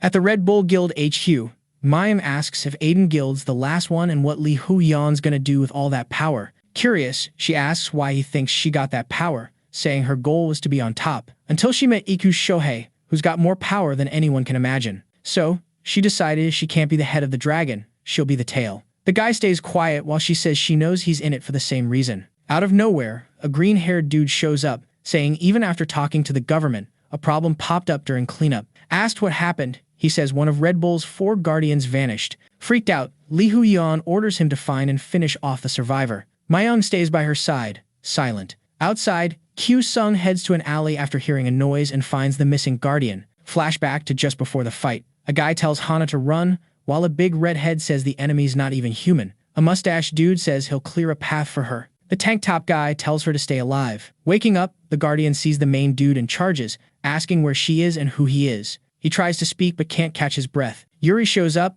glad she's awake, while Hyerin wants to know what her ally did. Covered in strawberry juice, Hana's confused about what's going on. Meanwhile, in the alley, Li Huion's worker figures the girl can't be far because of her injuries. Placing his hand on the ground, he realizes someone else was there, meaning the guardian might have had a sidekick. We bounce back to Q-sung, who gets why the girl acted that way, then asks what went down. Wrapped like a mummy, the guardian asks if he's a master too. The main dude's all, yep, and my squad is too. Hana's curious, asking which guild he's reppin'. Yuri jumps in, saying they're not in any guild. Cutting off the girl's grilling, The mage suggests she should spill who she is first. Our guy scolds the redhead, but she's all, "I didn't say anything wrong." Feeling a bit awkward, Hana says sorry and introduces herself as one of the 4 guardians of the Red Bull Guild. The news leaves the girls totally shook. Continuing her story, the girl says yesterday, her whole guild got wiped out. Hearing one person did it solo, the trio's like, "How's that even possible?" The guardian says, "Even if it's wild, she's for real," revealing the assassin is Lee Hu-yeon, boss of the AQUA guild. Unlike his freaked out friends, Kyu-sung asks who Hana's talking about. Yuri explains that a few years back, AQUA was a small fry, but everything flipped when the girl took charge. Adding to this, Hiren heard the group dodges competing with other guilds. After a pause, the guardian says Red Bull, Label, Aiden, and AQEA are Korea's big shots and, among them, Red Bull and Label are chill, while Aiden and AQEA are all about action. Still, no turf wars happened until one day, Label's leader got whacked. Even though the news blamed renegades, she's sure Lee Hu-yeon's behind it all. The mage and main dude are stunned hearing this, but Hana spills that her guild checked the crime scene and figured it was an organization's doing. She believed the whole guild, leader included, got taken out by one person. At first, no one bought her story until everyone saw it for themselves. Curious, the main dude asks why AQUA's leader is picking fights, but the guardian says it doesn't matter since the girl messed up the power balance. So, they gotta alert the other guilds as soon as possible. Hana calls Kyu-sung and, pulling something from her pocket, asks him to hit up Aiden Guild HQ and report the drama. In return, she'll do whatever he wants. Thinking it over, our guy figures if he takes the mission, he might score a training room. When night hits, he heads to the spot the guardian mentioned, remembering her panic about the power balance being wrecked, risking a civil war. Knowing Aiden's wary of strangers, the girl gave him a USB that only reacts to certain mana. The main dude stops at a door with a red symbol and, after a deep breath, asks if anyone's there. With no response, he wonders if he should just bust in. But deciding that's rude, he knocks again and yells until the gate swings open, on its own. A bit further, there's someone chilling in a chair, sweating bullets. Kyu-sung thinks he's in the wrong spot. Still, he approaches the guy and tries to get his attention. The guy doesn't budge, so the young dude speaks up until he's shocked by the old man's face. Lifting his head, the man asks what he's doing, but the main dude's just thinking how the old guy looks like the dude from his dream.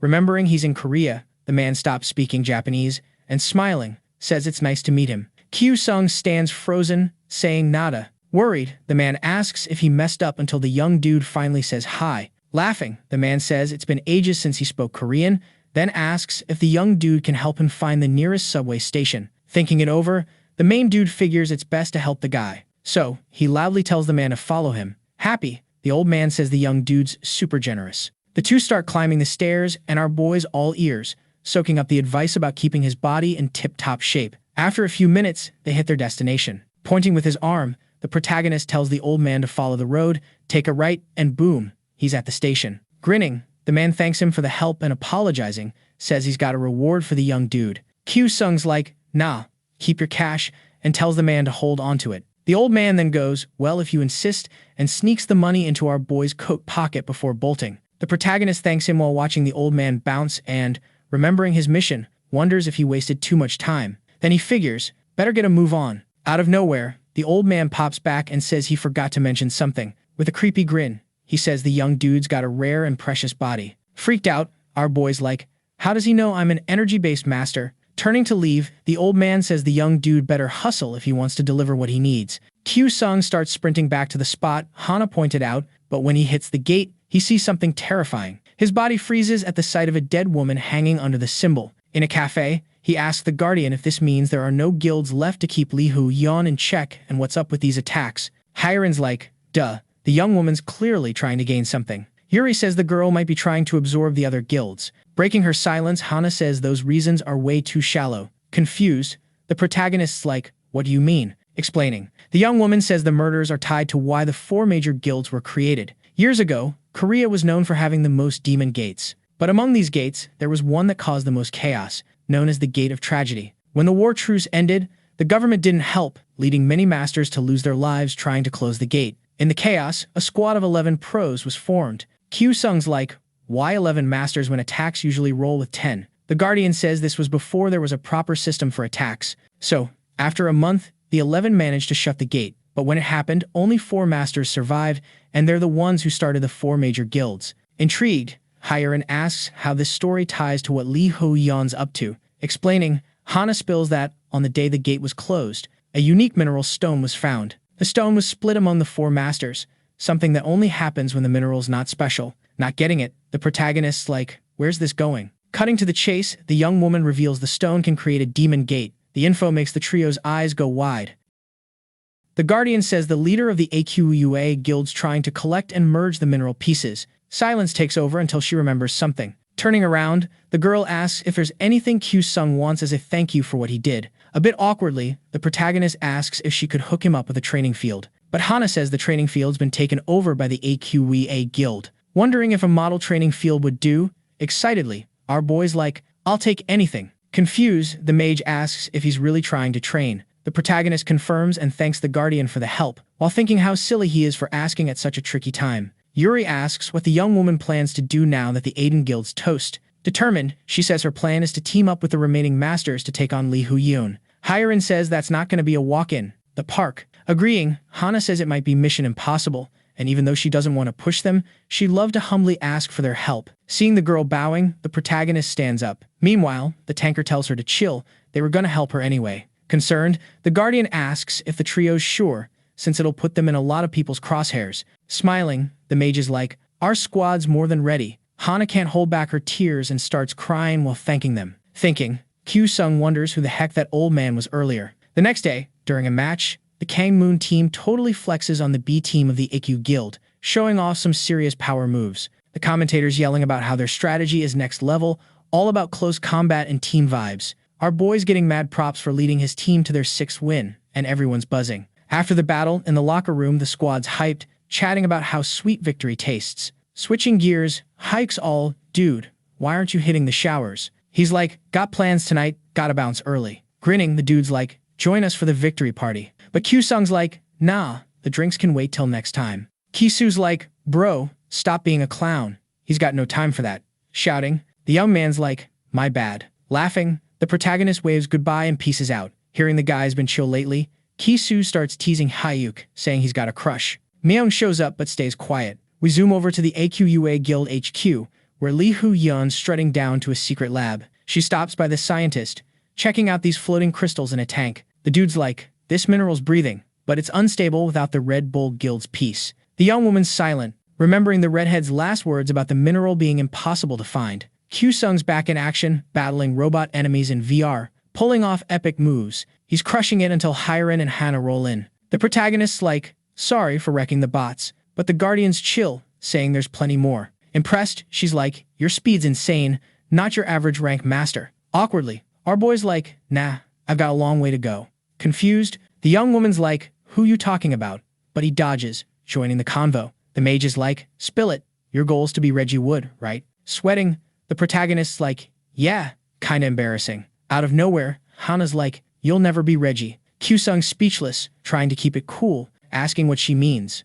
But it's crickets. Impatient, the redhead's like, Guardian, that's harsh. She stays quiet, then sighs, apologizing if she offended him. But he's gotta know, Reggie Weed's a different beast, all about energy with a second awakening. Shocked, the mage is like, is that for real? The Guardian's like, yep, as far as I know. With his hand on his head, the protagonist's like, I'm energy-based too, repeating himself. When the redhead confirms, Hana's shook, not sure how to react. Still, she's like, prove it. And after the test, she's like, you've got mad talent. Curious, our boy's like, is being energy-based that big a deal? The Guardian's like, totally. Most are mana-based, but energy-based can train infinitely. Hearing this, the duo's mind blown. Q-Sung's checking himself out, feeling like the universe's coolest dude, while Hana's thinking maybe she should have kept quiet. Ending the hype, she's like, unlike Reggie, you've got a ways to go. Thinking, he's like, she's right. Catching him off guard, the Guardian's like, wanna train? Grinning, our boy's like, heck yeah, when do we start? Meanwhile, Hiren's wondering why he's so pumped.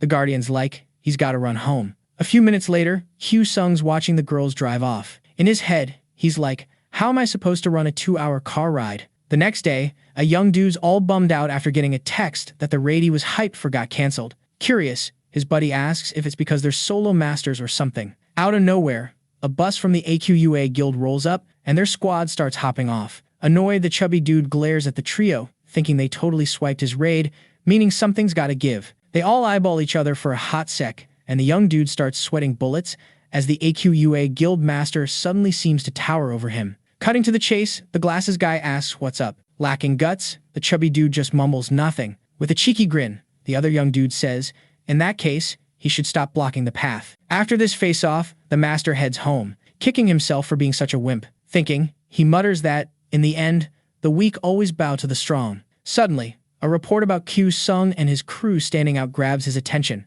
We see the main dude using his Godspeed skill, driving the reporter bonkers. The young dude keeps watching, and we're whisked to the 7th match of the Kangmoon team, happening in the ruins pasture. The enemies scope out our boy and decide he's got nowhere to run. The young dude recalls Hana saying how close combat is inevitable. Besides, if the team's got skills, breaking through will be tough, so he's got to use a move called Flow. Fed up with waiting, an enemy leaps into the air, ready to strike. Turns out, the Flow move can redirect an enemy's attack, depending on the user's spin speed when hit. Our boy uses his new skills and dodges the blow, leaving his opponent totally baffled. Gearing up to continue, he gathers all his energy to unleash it in one go. In the tornado's midst, the enemies realize they're toast. A flash hits, and when the dust clears, Q-Sung's the last one standing. Wiped out, he admits the move's epic but super draining, as it needs spinning his whole body at warp speed to work. Knowing it's a high-tier move, the young dude figures it'll be tough to pull off again. So, the best plan is to avoid getting trapped. The announcer's voice booms, declaring the match over, and the Kangmoon teams win 8-0. Because of this, the main dude gets even more props, especially for being a lower-ranked master. The chubby dude keeps watching, eyes glued, till the broadcast finally wraps up. The next day, Lee Hu-yoon's assistant meets the red-haired dude, who's curious why he's there. The guy then asks why the young dude hasn't finished the task the girl asked for. Explaining, the red-haired dude says attacking someone so famous could be messy, so he's waiting for the master's war to wrap up. When asked again why he's visiting, the green-haired dude spills that he found the last member of the Red Bull Guild. At home, Hana thinks about how, even though she's healing up, she's not feeling 100%. Even so, she decides it's go time. Hyrin and Yuri roll in with food. Shocked, the main dude asks what's up with the chicken feast. Grinning, the mage says it's the least she could do now that their rank-up confirmation's in. Thinking, our boy wonders if he can snag some chicken, but the Guardian's words about sticking to a strict diet to level up haunt him. Curious, the redhead asks where Hana went. Head down. Q-Sung says protein's one of the big 3 nutrients, while eyeing the chicken tray. Almost drooling, he notices the shiny fat, and unable to resist, grabs a piece. But the mage cuts him off, yelling, wanting to know where the Guardian is. The main dude then says she mentioned hitting the bathroom, but it's been a minute. The blue-haired girl finally shows up, smiling at the trio gathered. So everyone sits down and starts munching. Thanks to the diet, our boy's stuck with a broccoli meal. Breaking the silence, Hyrin asks if they think winning all the matches is doable, given their current streak. Nodding, Yuri says they just need 3 more wins to clinch the competition. Grinning, the mage spills the tea about how she thought she'd totally flop in the Master's War, but now she's vibing with how things turned out way better than she ever imagined. Hana's just chilling, listening in, then hits up Q-Sung, asking if he's down for a practice match with her. The girls are all like, whoa, is that even a good idea? Cause there's a huge level gap between them. The Guardian's like, chill, no need to stress about the rank difference. Curious, the main dude's like, yo,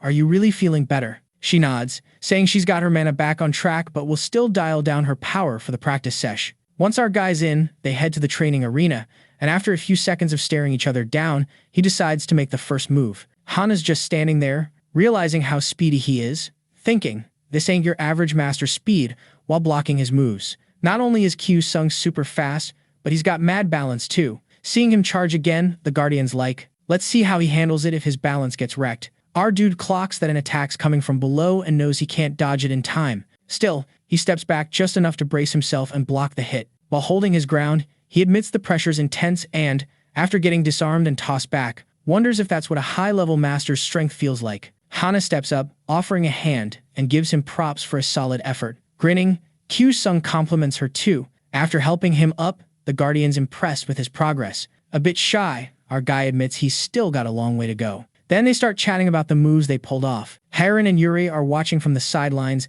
and the mage notes their friend seems pretty stoked lately, thinking how in movies, when this happens, something always pops up to ruin the main character's fun. The next day, the main dude's gearing up for another match, when suddenly, there's a knock on the door. After getting the go-ahead, Hana walks in and asks how he's doing. Smiling, our guy says he's good, feeling lighter every day. The Guardian reminds him that even if he levels up in the Master War, he'll still get weak if he skips training. Q-sung thanks her for all her help, and she says compared to saving his life, what she's doing is no biggie. Switching topics, the Guardian chats about the day's match and, hearing it's his 8th battle, says he won't be long. Leveling up and watching him brings back memories of her own Master War days. Shocked, the main dude asks how she did. Hana shares she was just 17 when it all went down, a newbie master. Even with all her slip-ups, her leader helped her push through. Curious, our guy asks who the leader was. Without spilling the beans, she says it's been ages since she last talked to her ex-leader. Confused, Q-sung asks what she slipped into his bag, but she just says it's something to help him win. A horn blares, signaling it's go time. The Guardian calls out to the main dude and, smiling, says she's sure his team will crush it. We're whisked to the 8th match spot, where our guy's soaring through the air, with Yuri boosting him higher using her shield. The main dude charges full throttle at the enemies. To keep everyone safe, the mage summons Yorimitsu no Kabuto. A massive impact hits, but our guy realizes his attack still isn't cutting it. So, he steps back to think about how the enemy tanks are defending like pros, perfectly syncing their mana. Plus, there's an annoying attacker in the mix. Puzzled, Q-sung wonders how to tackle that. Meanwhile, at the AQUA Guild HQ, security's doing their usual rounds, when suddenly, one of them gets his neck snapped by Hana, who nabs the access card and sneaks into a file room. Scanning the massive shelves, she grabs a folder labeled First Impact, and after skimming through it, gets super mad, finding out what Li Hu Yu's been up to. To top it off, the baddies quickly close in on her spot and launch an attack, trying to stop her. With one swift move, the Guardian throws the trio off their game. When the dust settles, one dude realizes the girl has vanished and, super mad, says the intruder's crazy fast. Out on the street, Hana's just blending in, thinking how things will get messy if the AQUA Guild's boss gets her way, cause her plan would make Korea the world's enemy. Lost in her thoughts, the Guardian doesn't even notice she's being watched. Back at the battle spot, with Yuri beside him, the main guy says the 3 baddies are defending like they're one. The girl mentions that this defense is tricky, cause physical hits do nada. Q-sung ponders a bit on that and, after checking out the opponents for a few seconds, yells for the tanker to toss him in the same direction again. Worried, the girl reminds him physical hits don't work, but the main dude grins and asks her to trust him. Meanwhile, Hana's strolling through an alley, and then she realizes someone's tailing her. The green-haired dude shows up, getting closer, until, surprise, the Guardian pops out and says it's been ages since they last met. Turns out, the guy's her old leader, and he used to be a guardian of the Red Bull Guild too. Cutting to the chase, Shin Dong-hoon says if she hands over the stone, she can bounce. But, surprise again, the Guardian attacks, yelling that traitors don't get to talk. Blocking with his arm, the guy says those words mean zilch. Hana has to back off, while her old leader says it's a bummer she chose this path. Pointing her sword, the girl declares he can't beat her. Annoyed, the green-haired dude says she's gotten super cocky, and then charges at her. Using her speed, Q-sung's buddy leaps off the buildings and, aiming at the enemy, dives down with all her might. Shouting, she accuses Shin of killing everyone. Boom, a huge explosion, followed by a bright flash. When the dust settles, the guy's still kicking. Confident, the Guardian says it'll always end the same, so her old leader should quit. Before going for another attack, she says she's got a question, but, unlucky for her, another enemy shows up. Grinning, the red-haired guy asks if Dong-hoon's struggling. Curious, Hana wonders who this is, since she didn't sense him until he spoke. Back on the battlefield, Q-sung uses Yuri's shield again to get some speed. Thinking, the girl wonders what he's up to. Our dude rockets towards the enemies, while the tankers say that attack's pointless, not realizing he's aiming for the ground, not them. When he hits, the guys are launched into the air, as the ice beneath them shatters into a million pieces. Everyone's thinking how to escape this mess, while realizing they underestimated Q-sung. The trio looks down, right where the main guy's coming from with full force. Using his sword, he takes out 2 foes. Holding his shield, one tanker decides they can't just let the kid do whatever. At the last second, he shields himself and the mage. So, both land safely. A bit further, our dude wonders if he should use the new move he learned from Hana, deciding it's the best play. He starts prepping without a second thought. Watching, the enemy sees the kid's gonna use another charge move, and yelling, tells his buddy to get his special move ready. Following orders, the mage starts casting a powerful spell. Meanwhile, the tanker's set on blocking any attacks with his shield, no matter what. He activates his special move called Yorimitsu no Date, which fills the whole area inside his shield with his mana. So, breaking the ground's a no-go, and the shield will react to any physical hit. The only hitch is this move can't last long. Even so, the guy claims his crew will end the main dude's winning streak. To his shock, Q-sung starts walking towards him. Confused, the tanker wonders what move he's using. Our dude suddenly stops walking, and like magic, vanishes, reappearing inside the shield, thanks to his Godspeed shadow step move. The two enemies are baffled how that's even possible, until suddenly, the shield's busted and they're taken out. Alone, the main guy thinks about how epic the move he learned is. Realizing he should thank Hana more often, Yuri strolls over, thinking the young dude's leveling up faster than anyone in the war, all thanks to the Guardian. She's a bit jelly, not gonna lie. The announcer's voice booms, declaring Kang Moon's team crushed it, winning 7-0. We zoom over to Hana's hangout spot, covered in strawberry juice, the red-haired dudes all. Now that it's done, I'm outta here. Shin's like, is it cool to just bounce like that? With a cheeky grin, the other guys all, that's just how I roll. Meanwhile, in Kang Moon's locker room, Hyuk's waving a beer bottle, inviting the main dude to join. But he's like, sorry, got a promise to keep, can't hang. Annoyed, the boy's like, didn't want to do this, and orders the crew to grab Kyu-sung. Our guy's like, guess I got no choice, and lets his buds carry him off. Grinning, Kisu's all, what you been up to? Dodging us? The main dude tries to answer, but Jay jumps in. You seeing someone? Sweating bullets? He's wondering if they know about Hana. His reaction's a dead giveaway, and the crew's all spill the tea. Who's the mystery girl? Just as he's about to fib, Hiren storms in, demanding why he's taking forever. Kyu-sung's all apologies, and his friends are like, we knew it. Yuri pops up too, asking if something's up. The trio's shook, seeing two girls waiting for him.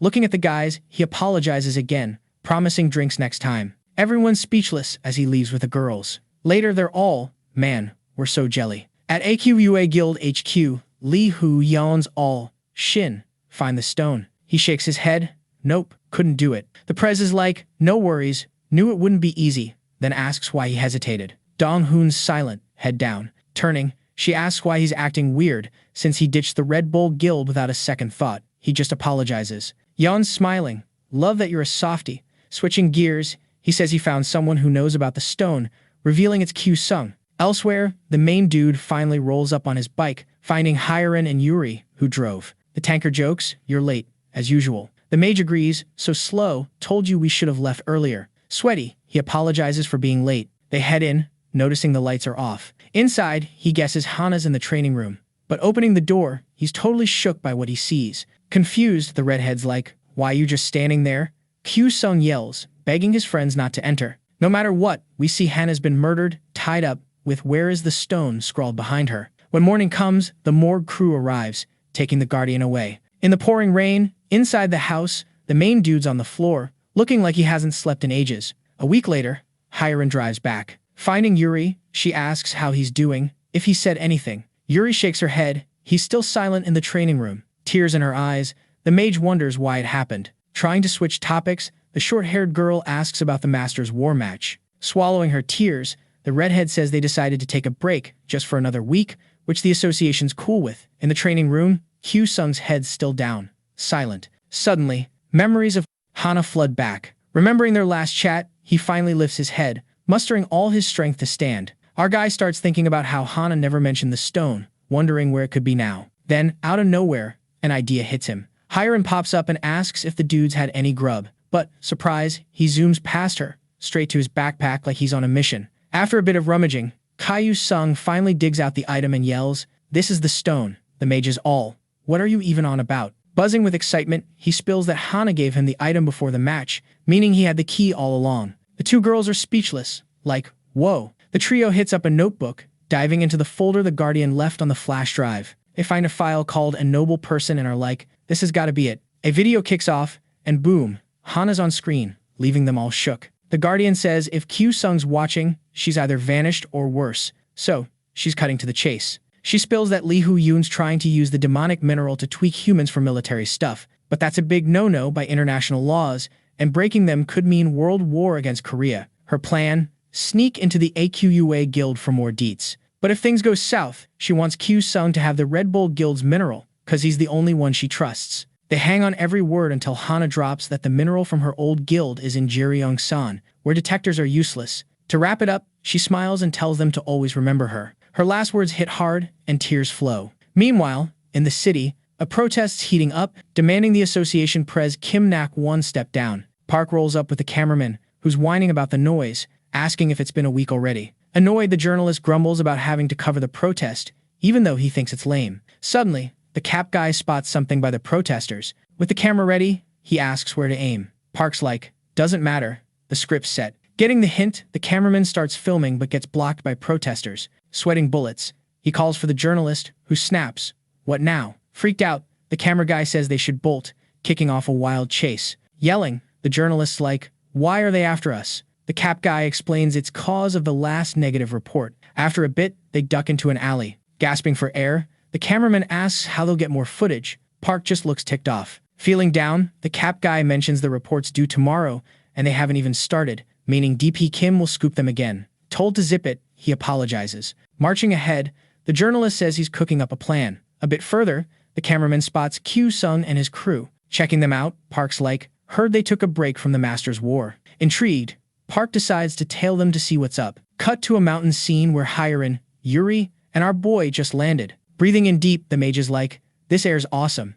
Seeing his buddy all hyped, the protagonist asks how they'll find the mineral on such a massive mountain. The redhead turns back, grinning, and shows off a gadget she brought. Hyu-sung's jaw drops at the sight. The mage says she bought it herself, and it cost a ton, over 1,000,000 won. Pumped, the protagonist asks to check it out. She nods, just tells him to be careful. Holding the gadget, he hits a button, and when it works, he shouts, "Let's start this expedition." A bit away, Park's grinning, but the cameraman's puzzled. Trying to get a grip, he asks if they're on the wrong track. Park's like, "Nah, you're not on my level yet," and tells him to get ready to film. They follow the Gangmoon team. Clueless, they're being tailed too. After a while, Hyrin's not feeling the nature vibes anymore. Irritated, she asks if Kyu-sung's using the gadget right. He nods, but the signal's all wonky. The young woman says she's beat. Yuri suggests they split up to find the mineral quicker. The protagonist agrees and says they should meet back here in 30 minutes. Hidden behind a bush, the cameraman asks who they should tail. Grinning, Park says the smart move is definitely the young dude.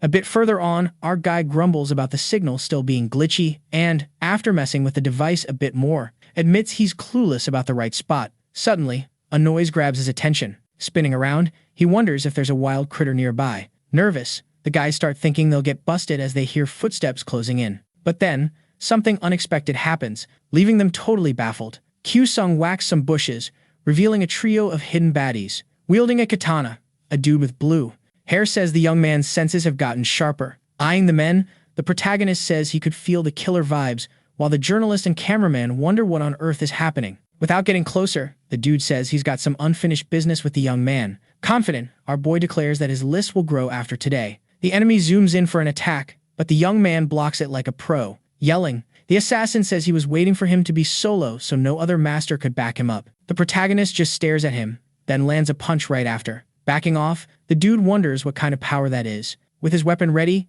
Kyu-sung says he doesn't need backup anymore. Nervous, the cameraman asks if calling the cops wouldn't be smarter. Park says nah and tells him to start filming what'll be known as the dark side of the hero of the Master's War. Far away, Yuri looks around, thinking that eyeballing for the demonic mineral isn't the best plan. Using her skills, the tanker tries to boost her senses. Meanwhile, Hyrin's munching on a snack, with her mouth full. She figures she should be sensing something since the mineral's so strong. A noise grabs her attention, and when she glances to the side, the mage spots a deer staring at her. Smiling, she says the little critter's super cute, calling it over to get closer. But the deer bolts. Stretching, the young woman says at least now that she's up, she can keep searching. Out of nowhere, a small pile of stones puts the redhead on high alert. The young woman starts running and peeking behind the stones, grins because she just found the minerals stuck in a trunk. Turns out, the minerals are made of a special material packed with power, which is why they're not found in the ground. Once collected, the energy from these minerals is extracted for use in the modern world. Since this energy is non-toxic and way safer than nuclear power, humans call it a gift from God. Even though back in the day, the lack of knowledge about demonic minerals caused mishaps, with great care, Hyrin takes a container and, using a stick, pops the mineral inside. Hugging the little pot afterward, stoked with her success, she thinks everyone's going to be amazed. Until suddenly, a noise far off catches her attention. Thinking it might be one of her friends, the redhead says it's not cool to take out frustration on nature for not finding anything. Then she skips off towards the meeting point. We cut back to the enemy, who keeps swinging blow after blow at Kyu-sung. As they fight, the two lock eyes intensely. Curious, another guy asks if the young man wasn't just a normal level master, which means there should be at least 2 rankers difference between them. Yelling, he asks the group leader how long the battle's gonna take. Our boy lands another hit on his opponent, sending him flying and crashing against a rock. The dude emerges from the dust, pretty banged up. Not getting it, the protagonist asks again why he's trying to off him, but gets no answer. Fuming, the dude talks about how the renegades also dreamed of leveling up and saving the world through raids.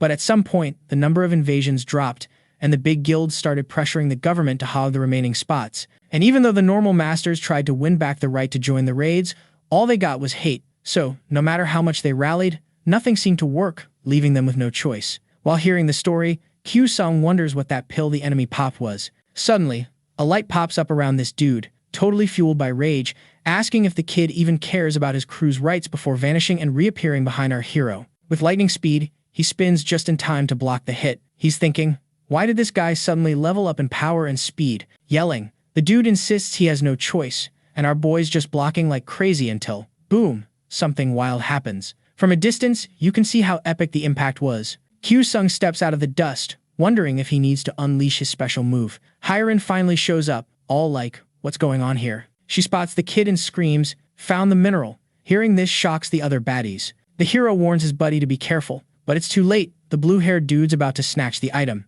With Godspeed, the kid races to stop the disaster. The redhead turns and sees the enemy's hand. Then, after another impact, the crystal container just floats in the air. Turns out, Yuri's joined the brawl, just in time to stop the attack. The mage is confused, surprised to see her pal. The tanker spills she had a bad vibe. Hyren yells she lost the mineral. Our boy looks up, spots the item, while his foe struggles not to topple after losing an arm. Jumping, the kid tells his crew to leave it to him, but the other baddies pop up, saying it won't be that easy. One starts sprinting while the other tosses a rope, snagging the hero's hand and the container. Using all his might, he tries to smash the glass, while the strawman closes in, determined to grab the mineral. Yuri shouts for her friend to run, and when he doesn't, the mage fears the worst. With a hand on his head, the dude says the kid's got guts, trying to stop his power head-on. We see the container and liquid on the ground. All beat up, the hero's relieved he didn't lose the mineral Hana trusted him with. The strawman says if the kid hands over the item, everyone can go home happy. Grinning, Q-Sung says that's exactly what he wanted to hear, then yells for the tanker to grab the mineral. The girl shouts back, saying she got the plan. The hero gets ready to throw, but nothing happens. Confused, he tries to figure out why, realizing the stones stuck to his hand. Charging for the attack, the enemy says he'll take him down with his own fist, forcing our boy to put the mineral hand in front of him. The impact's gonna be huge. Watching everything, the other enemy says nothing will be left of the kid, while his friends scream his name. But when the dust clears, everyone sees Q-Sung block the hit with just one hand. Even using all his strength, the dude realizes he can't hold on, quickly noticing his mana is being drained, making him scream in agony. Then the blue-haired guy pops back up, aiming at the kid, and strikes, causing a wind tornado to form. A massive explosion visible from afar happens, while the girls and the enemy not fighting are wide-eyed. At the attack site, someone stands in the crater's center. The blue-haired guy decides to bail, but the hero shows up and stops him. The scene leaves Hyren and Yuri totally shocked. Our boy starts shaking before just collapsing. Quickly, his friends rush over. Worried, the mage asks if the kid's gonna be okay. The tanker says yeah, but mentions there's something more concerning than fainting, as Q-Sung's left hand fully absorbed the demonic mineral, making him a walking target. We're taken to DBC headquarters, where the cameraman's holding a memory card, telling Park he knows what's up. Excited, the journalist asks the guy to play the video. He does, and with a click, the image pops up on the screen. But suddenly, everything goes dark. Nervous, the cap-wearing dude says showing the footage like that wouldn't be cool. Annoyed, the journalist asks him to play it again. Meanwhile, back at the battle site, Shin and the red-haired guy try to figure out what went down. Frustrated, the kid says the other guys must have bit the dust trying to get the mineral. Okay, buckle up, cause this is gonna be epic. So, his buddies all, yo, something's off, man. Besides Q-Sung's trail, the fight got interrupted by some big shot. The other dude's like, wait, you saying there's still a Red Bull dude lurking? Donghoon's all,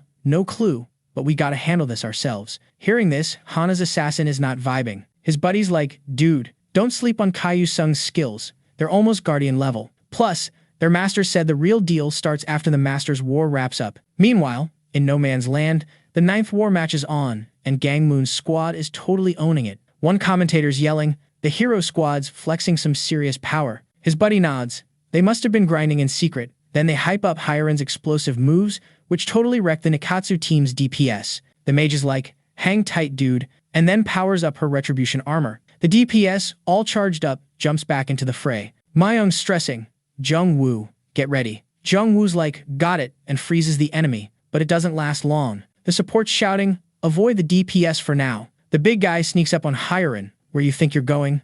Hyren's like, why me again? But then Q-sung swoops in, blocking the hit. Annoyed, she's like, why are you here? You're supposed to be in the back. Yuri pops up, couldn't stop him. The redhead's like, you should have tried harder. He's still hurt. The tanker disagrees, better than him just chilling. The hero's going all out to beat his foe. And the squad's like, time to wrap this up. With a sick combo move, they snag their 9th win in a row. In the locker room, the hero's staring at his left hand. Jongwoo shows up. Wanna grab a drink? Then asks if he's planning to bail again. Our boy grins, nah. So, they head out to meet Ki, Soo, and Hyuk. At the bar, Q-sung's swarmed by fans, thinking, maybe I should have stayed home. Elsewhere, Hiren's like, Yuri, you think separating the mineral from his hand's gonna be tough? Yuri's researching. Not sure. This is a first. In the past, engineers couldn't do squat in similar cases. Plus, the demonization's gonna finish in a week. Hiren's shocked. What does that mean? Thinking about Q-sung, her eyes go wide. Yuri smiles. The mineral's weaker now, split into 4 pieces. The redhead's worried. Where's he at now? At the bar, the hero sees his friends totally wasted, thinking, better call Min Kook. Cut to the city, blue-haired dudes loading them into a taxi. Our boy's like, sorry for calling on your day off. Min Kook's chill. No worries. They down 3 bottles of soju. They sit in silence for a bit, then Min Kook's like, thanks. Q-sung. The hero's curious. Why? Min Kook explains, the whole squad's grateful. 'Cause of you, we can dream of winning the Master's War. Our boy's like, I didn't do anything special. But Min Kook's like, at first, I thought you'd be dead weight. Then he saw him hyping the team and tanking hits, boosting everyone's confidence. So, he thanks him again before the final match. The hero's speechless, and Min Kook's like, oops, talk too much. He runs off. See you tomorrow. Q-sung's thinking, he's a real one, but also nervous because the final match is coming up. So he heads home to chill. Next day, last day of the 46th Masters War, the commentators like, Gangmoon team just made history in Asia. Turns out, they won the 10th match and are now waiting for the rankings to drop. Hyun Suk's all hyped, saying they've totally hit the top rank, especially the team leader, who should be at the Mammon level, like a boss. In the arena, everyone's all ears, waiting to hear how much the rankings jumped, even the teams that got wrecked. After a few suspenseful minutes, it's dropped that Q-sung's now in the Lucifer rank. Boom! The event blows up, airing on every TV in Korea, and Lee Se-rin's losing her mind. She grabs her phone, trying to cancel the broadcast, but nope, and she totally freaks out in the street. People are staring, whispering, but act all cool when she catches them. She remembers her sister calling her useless, then decides to ring up Carrier to find out where he's at. Meanwhile, Hiren's thanking the squad for their hard work, saying they should cheer for the rank boost. Everyone's toasting, and Ki-soo's the first to down his beer, like a champ. Grinning, he says it took him 5 years to level up twice since becoming a master. Jongwoo's annoyed, asking why he's a level below him. Ki-soo says it's all about experience, bro. Hyuk's curious, asking what the protagonist's gonna do now that the Master's War is over. Q-sung's a bit confused, but says if he wants to join a guild, he's got options. The healer's pumped, asking if the AQEA guilds hit him up yet. Nope, our boy says he's not into joining a guild, leaving everyone shook. When asked why, he spills he's thinking of starting his own guild. After the drinks, everyone heads home, except the mage and the protagonist. Hiren's curious, asking if her friend's really gonna start a guild. Q-sung's all smiles, saying yep, he's got plans. The mage is all desperate, asking what he's got in mind. Suddenly, the young man feels something off, and with his speed, ducks with the girl just in time. After the attack, he's wondering what that was and who the mist-covered duo are. Carrier pops up next to Lee Se-rin, saying the young man's pretty quick, while the girl says things are about to get tough. Out of nowhere, our boy takes a kick to the face. Hiren's furious and ready to strike with her flaming fist, but the red-haired guy absorbs it, grabbing her neck. Yoon's sister steps up, hoping the protagonist answers her question fast, saying she and her partner are searching for something. Carrier's impatient, suggesting they off the duo, but Se-rin notices Q-sung's body smoking. Using his shadow-walking skill, the protagonist's ready to save his friend. The red-haired guy grins before getting hit squarely. Our boy's raging, aiming at the enemy, but Shin stops him with one blow, putting him down. Looking down, the man's all, nice to meet you, kid. Yoon's sister's boyfriend steps up, saying he could handle it solo, noticing the young man's merged with the demonic stone, meaning they gotta take him to the lab. Carrier's annoyed, asking if they should take the mage too. The trio's clueless that Min Kook's watching everything. At the Aqua Guild HQ, Lee Hoo-yeon asks if the scientist can separate the mineral. The man's analyzing, saying the mineral's core is likely in the young man's heart, making separation impossible. The red-haired guy's chill, suggesting cutting out the stone, but finds out that spawn a first-class demonic creature instantly. He asks if their efforts were for nothing. The scientist denies it, saying, in a week, he'll separate the mineral's core, turning Q-Sung into an artificial demonic creature. Hiren tries to scream, catching Yeon's attention, who's confused, asking who she is. Carrier explains the redhead was with the young man during the kidnapping. After a moment, the AQEUA guild leader tells the man to get rid of the girl. Outside, security guards are on standby. Hidden with the squad, Kisu's feeling a bit nervous. Next to him, Jongwoo says he thought Min Kook was bluffing until he heard Yuri's explanation. Hyuk's sweating bullets, saying it'd be way better if Myeon was here. The tanker steps up, saying it's go time for the plan. The ranger's prepping for action, joking life was supposed to be easier after leveling up. He fires an arrow at the guards, who realize way too late they're in trouble. Boom. Explosion. The blonde dude's like, let's roll, guys. Everyone's on board, kicking off the rescue mission. In the chaos, some dude's yelling to call the chief's secretary. Two guys bolt, but Hyuk and Jongwoo pop up, saying this is just the start. The healer flexes his power, making enemies float so the ranger can rain arrows. A guard grabs his sword, ready to fight, but the glasses kid makes it vanish. The suit guys all, where'd these masters come from? Kisu's hyped, saying the AQEA guild's no biggie, daring more enemies to show up. But, unlucky for him, the dude's not scared. The healer yells for the blonde to check behind him. He turns and bam, it's Shin Dong-hoon, about to strike, saying that talk doesn't suit the ranger. Last second, the boy leaps, thinking one slip up, and they're toast. Powered up, the man orders them to face him head-on. Inside, Yuri and Min Kook are on a mission to find Q, Sung, and Hiren. Powers activated. The girl apologizes, saying she never wanted them involved. The tanker grins, saying he'd help no matter what. Before splitting, they wish each other luck. Back outside, Dong-hoon's flexing his full power. The guys are freaking out, wondering how to beat a beast like that. After wrecking everything, the man taunts if they thought 3 could take him down, then asks if they're there for Q Sung. The trio's eyes go wide. Meanwhile, Carrier's trying to hold Hiren, who's still cursing through the tape. Min Kook shows up, yelling for her to step back, but his attack gets blocked. Seeing his friend stuck, the mage fears the worst. The man, curious, asks who the kid is, but gets no answer, so he says they'll have some fun. Face down, the tanker feels his mana draining. Suddenly, the redhead strikes the enemy. Carrier's annoyed, saying he almost felt bad for her, blocking her fiery attack just in time. Tape off, the mage says she'll repeat what she said, promising to take them all down once free. Outside, Dong-hoon's left Hyuk and the crew pretty beat up. The man's impatient, saying it'll get worse if they keep fighting, asking again who's in charge. Jongwoo shouts they're all there to save Q-sung. The tanker mocks, saying talentless folks use beliefs as shields, blaming others for their insecurities. Basically, they're just weaklings, not worth notice.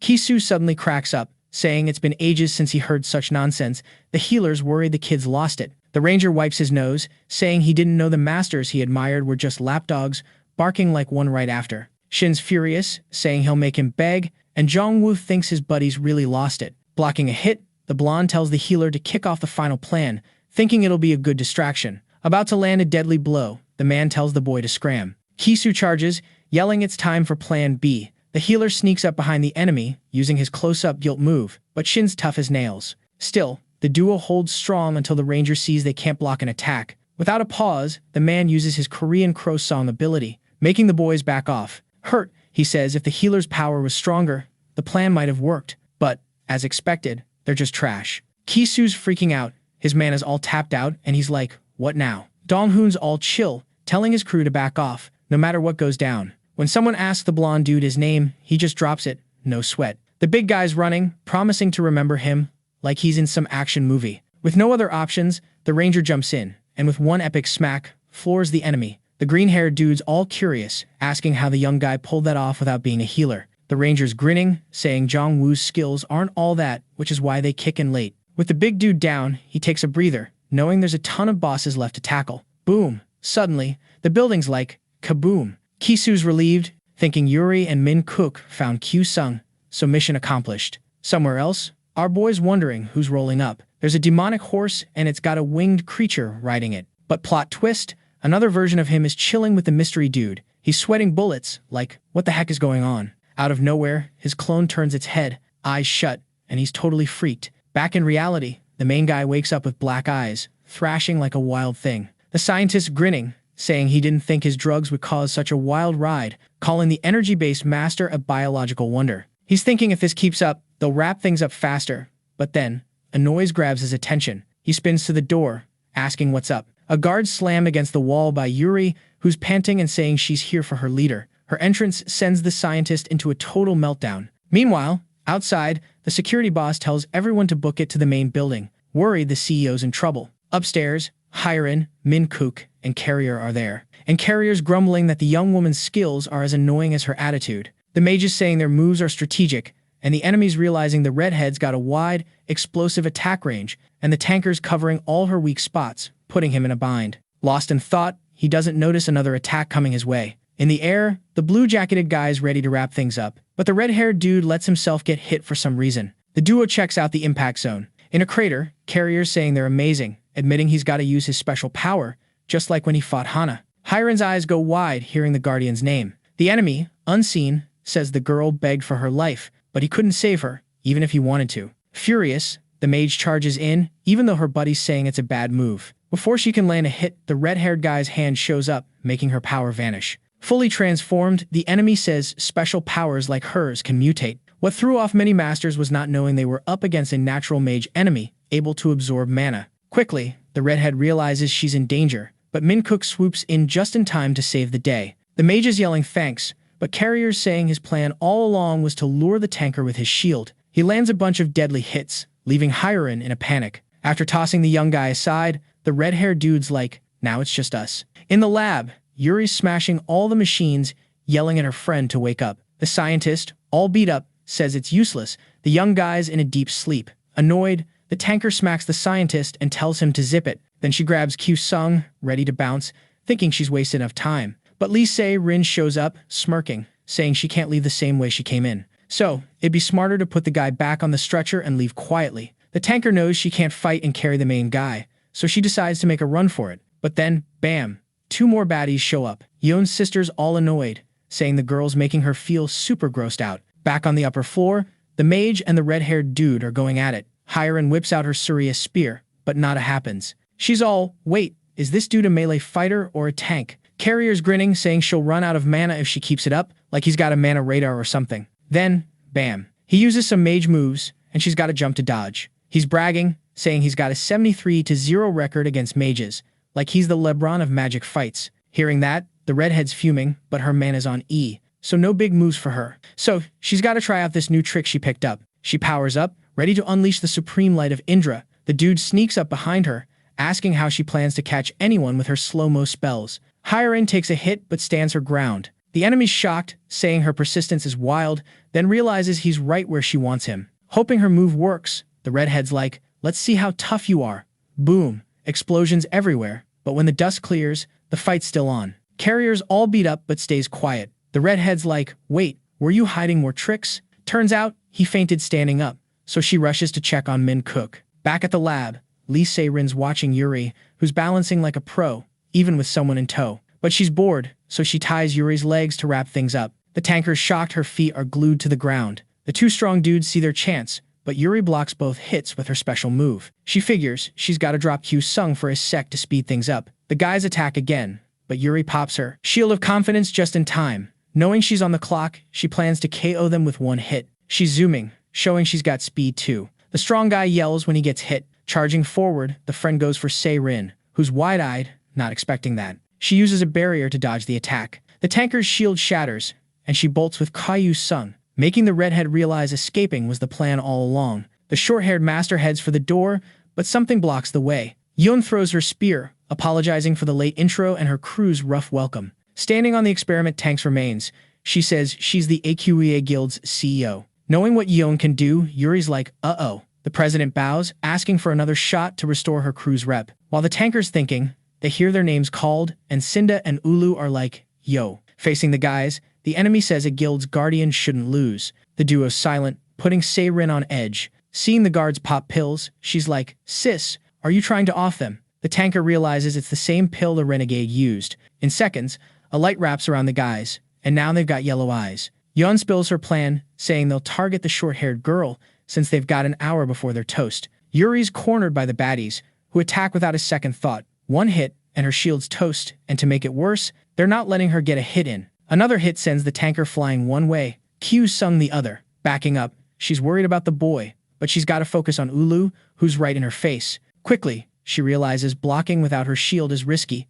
Lucky for her, Min-kook swoops in to save the day. Hiren's with him, saying it's time for the Gang Moon squad to shine. Yuri's stoked to see her pals, and the mage asks Yeon if she's cool with more people joining the fray. Yeon's chill, saying she can do whatever. One of the strong guys attacks again. Blocking it, the tanker feels like her arm's gonna fall off. The mage jumps in, casting flames, but it just makes the enemy angrier. The redhead's shocked her flames got snuffed out with a punch, while the tanker's all about keeping Kyu Sung safe. Charging in, she smacks Ulu, then tells the redhead to keep the dudes busy. With Min Kook's help, the mage kicks the plan into gear. Across the room, Sarin wishes her honor was still intact, if only the main dude hadn't shown up. Powering up, she's all set for payback. She claims even if our boy wakes up, he won't have the strength to lift a spoon. Yuri's sprinting to stop the redhead from hitting her buddy, but Yeon pops up, blocking the path. Grinning, she says, ditching the battlefield's a no-go. Sarin lands a hit on Kyu Sung, but suddenly, she's in major pain. Turns out, the main dude's sucking up her power, which ticks off the AQUA guild's praise.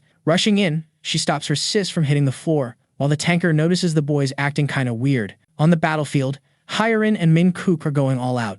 Yelling, the mage checks if her buddy's done. Ulu and Cinda target the young dude, making his shield fly off. Seeing the attack coming, he thinks it's game over, but lucky him, a hand stops the big guy's weapon. It's the main dude, super stoked to be awake. Looking at the girls, he apologizes for the mess he caused, then thanks his pals big time. Yeon, though, isn't thrilled the guy's up and about. Thanks to the pill, Cinda's power goes boom, but the main dude's not even phased. Using two powers together, he leaps into the air, delivering a killer blow right after. Everyone's jaws drop. Kyu Sung's ready for round 2, while the AQA guild's prez watches quietly. Yelling, Ulu decides it's go time. Worried, Yuri tells her buddy to watch out. Charging, the big guy's about to sneak attack, but before he can, the white-haired girl takes him down, leaving our boy kinda shocked. Grinning, Yoon admits the pill idea flopped. Thinking, the main dude wonders what she's scheming. Out of nowhere, the young girl attacks, making the boy use his speed to dodge. Curious, the prez asks what he thinks of her power. Getting no answer, the young girl backs off, saying it's been ages since she had a good fight, so she hopes the boy won't be a snooze fest.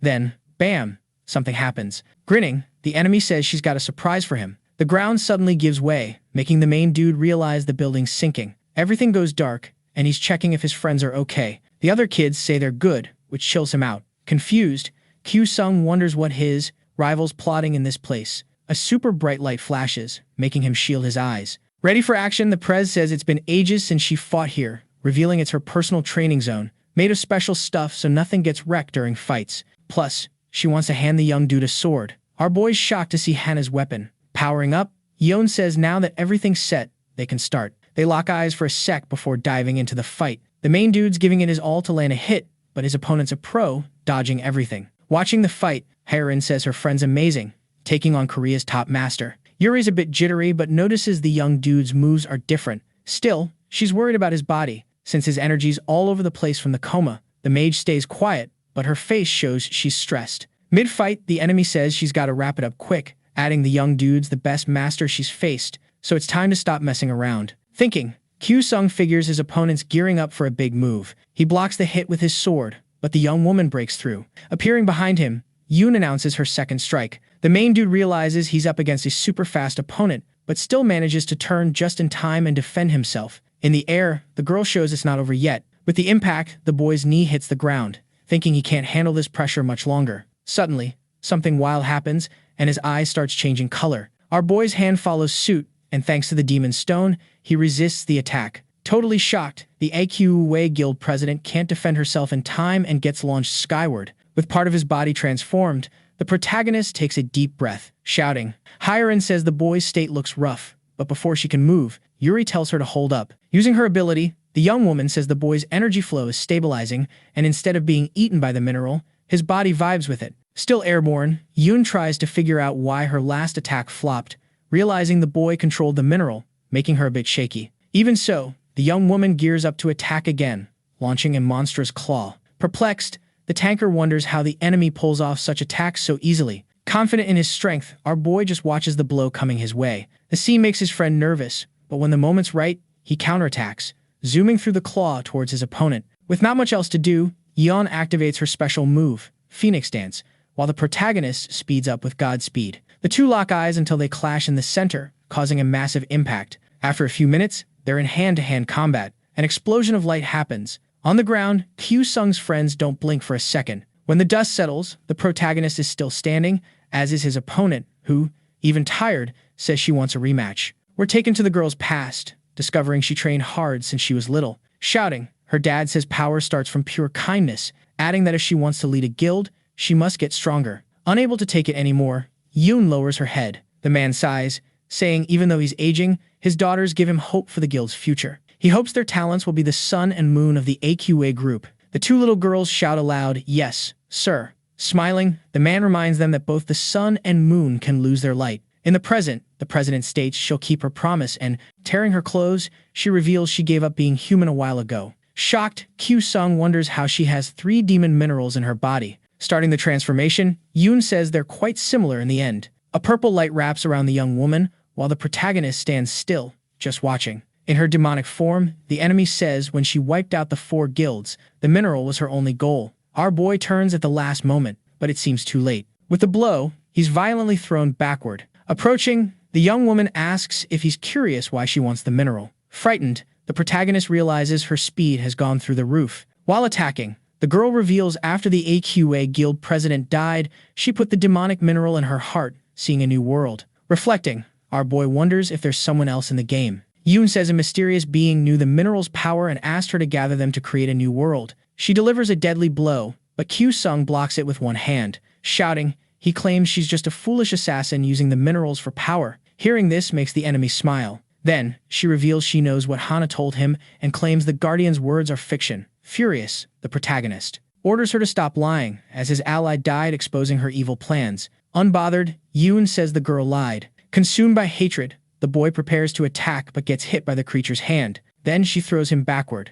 After hitting the wall and falling, the protagonist shows he can still fight, even injured. The enemy then says if she's wrong, she'll give up the mineral. Intrigued, our boy asks how she plans to prove she's telling the truth. Confused, the young woman insists she already did. Disagreeing, Q-Sung argues she hasn't proven anything she mentioned. Yeon then claims he also saw the start of a new world when he was totally synced with the mineral. Astonished, the protagonist realizes the place he thought was a dream is actually real. Grinning, his rival says the mineral is a key to that place, so she wants him to hand over the stone. Using his new skills, the young man manages to fend off the attack. The problem is, the creature's not ready to quit. Hyeren jumps in, launching a fireball. Irritated, the enemy turns to block the attack, realizing too late that Min-Kook and Yuri had moved in. Still, she taunts that the two are trying hard to get themselves knocked out. The tanker plants the shield in front of him when he gets the signal from his buddy. Then, the short-haired girl throws a punch at the shield, showing the plan is to attack with sound. Yoon freaks out and unleashes all her power. Now, it's time for the mage to use her special move. A tornado of blue flames wraps around the enemy, who starts screaming in pain. Relieved, the redhead says the plan worked. Agreeing, our boy asks how they came up with it. Yuri says since landing a physical hit was impossible, she decided to take a gamble. The squad watches the dust settle. When it does, the mage declares that finally, the girl has collapsed. However, the two tankers start shaking out of nowhere. Frightened, Min-Kook says the fight's not over yet, while the short-haired girl says Yeon's mana is going through the roof. We see the president has morphed into a bizarre creature and is ready for round 2. Shouting, the tanker warns everyone to stay alert. The demon raises its hand to charge an attack, firing with everything afterward. In the air, the protagonist is scared to see the building start to crumble with just one hit. Flashback to the past, little Yoon found her dad dead after a battle. That day, she stopped believing in his words. Now, in her new form, the young woman blindly trusts the sun will never lose its light again. Instead, in her vision, it'll shine even brighter. Shouting, our boy warns the creature is targeting only Hyeren. Trying to protect herself, the mage thinks about how her moves are slow due to low mana. Q-Sung decides to team up with Yuri. The two leap into the air, and once again, he uses the tanker's shield as a step, thinking this is the best time to strike. The boy delivers a killer blow, but, to everyone's surprise, the creature dodges, even being massive. Running, Yoon charges at the redhead. She braces for the worst, as in that state, dodging is a no-go. Due to the impact, an explosion of light happens. Worried, the mage's friends realize they won't make it in time. But, luckily for Hyeren, Min-Kook blocks the attack with his shield. Grinning, the young man says he couldn't be late this time. Then he starts shouting, and his behavior confuses the creature as well as his allies. Suddenly, the enemy gets tired of waiting and tosses the young man away using her tail. Activating his power again, Q-Sung declares they need to stop the demon, no matter what. Yoon charges again, showing how strong her body is. Frightened, the mage wonders if this is the end. Shouting, the protagonist tries to keep up with his rival. Suddenly, a super bright flash appears, and we see that this time, it was Shin Dong-hoon who saved the redhead from doom. The man stares at the protagonist while he tries to figure out what's going on. Resisting, the man states he had his reasons for leaving Red Bull and choosing Lee Hu, thinking the young woman would make something possible. Then, he asks our boy to hit the mineral on the president's chest with all his speed, since if everything goes wrong, the creature will be exposed to the world. Additionally, Shin asks the young man to tell his friends outside they were awesome, and, before wrapping up his speech, he says he'll beg for Hana's forgiveness. His clothes tear from the excessive effort. After setting up a barrier, the man gives the signal to the protagonist. To help his buddy, Yuri decides to use all the mana he has left. Kyu-sung does the same and rockets towards the target, using Super God Speed plus Spiral Stab. Ye realizes the danger little too late. Clinging to the creature's leg, Dong-hoon says it's time for them to go home. The protagonist is inches from the monster until, suddenly, an explosion happens. Elsewhere, the president's all chill about her end but says no thanks to the main dude. Even if the minerals are won, she's not the boss of them. Curious, the young dude asks where the beginning of the world she mentioned is. The president spills that the place has the master's mysterious power and the creature's secret destructive forces. Totally confused, the main guy asks who this mysterious dude is, finding out it's the girl's teacher, who also took out his dad. Iku Shohei, hearing that name leaves Kyu-sung totally shook. Yan says the dude will keep chasing the mineral, since he's been doing that since he lost on purpose to Reggie Weed. The girl starts cracking up, but before she bounces, she asks the boy to protect Sarin from Iku Shohei. Our dude's left solo in that big empty space, trying to process all the tea he just got. Then, the whole squad's watching the AQUA Guild HQ go down. Hiren's feeling kinda weird, while Yuri wonders if another big bad will pop up. Jong-woo asks what the main dude's gonna do with the mineral, while the blonde guy says selling it is the best play. Hayo tells his buds to quit joking about it. Our dude then says the battle showed him how the demon gates hit Earth, and, even if the mineral might mess things up more, there's one thing they gotta sort out. Since they want to stop the gate-caused chaos, everyone's gotta agree to one more raid, this time in the primordial world. Next day, the papers are buzzing about what went down at the AQA Guild HQ. Ju Jung, at the explosion site, says the cause is still a mystery, but the Masters Association sent a special team to check it out. A dude says he heard a boom at dawn and, clueless, called 192, but surprise, no signal. The journalist asks his buddy if there's any news on the rescued peeps. Nope, the young guy says Yeon and Se-rin are still MIA,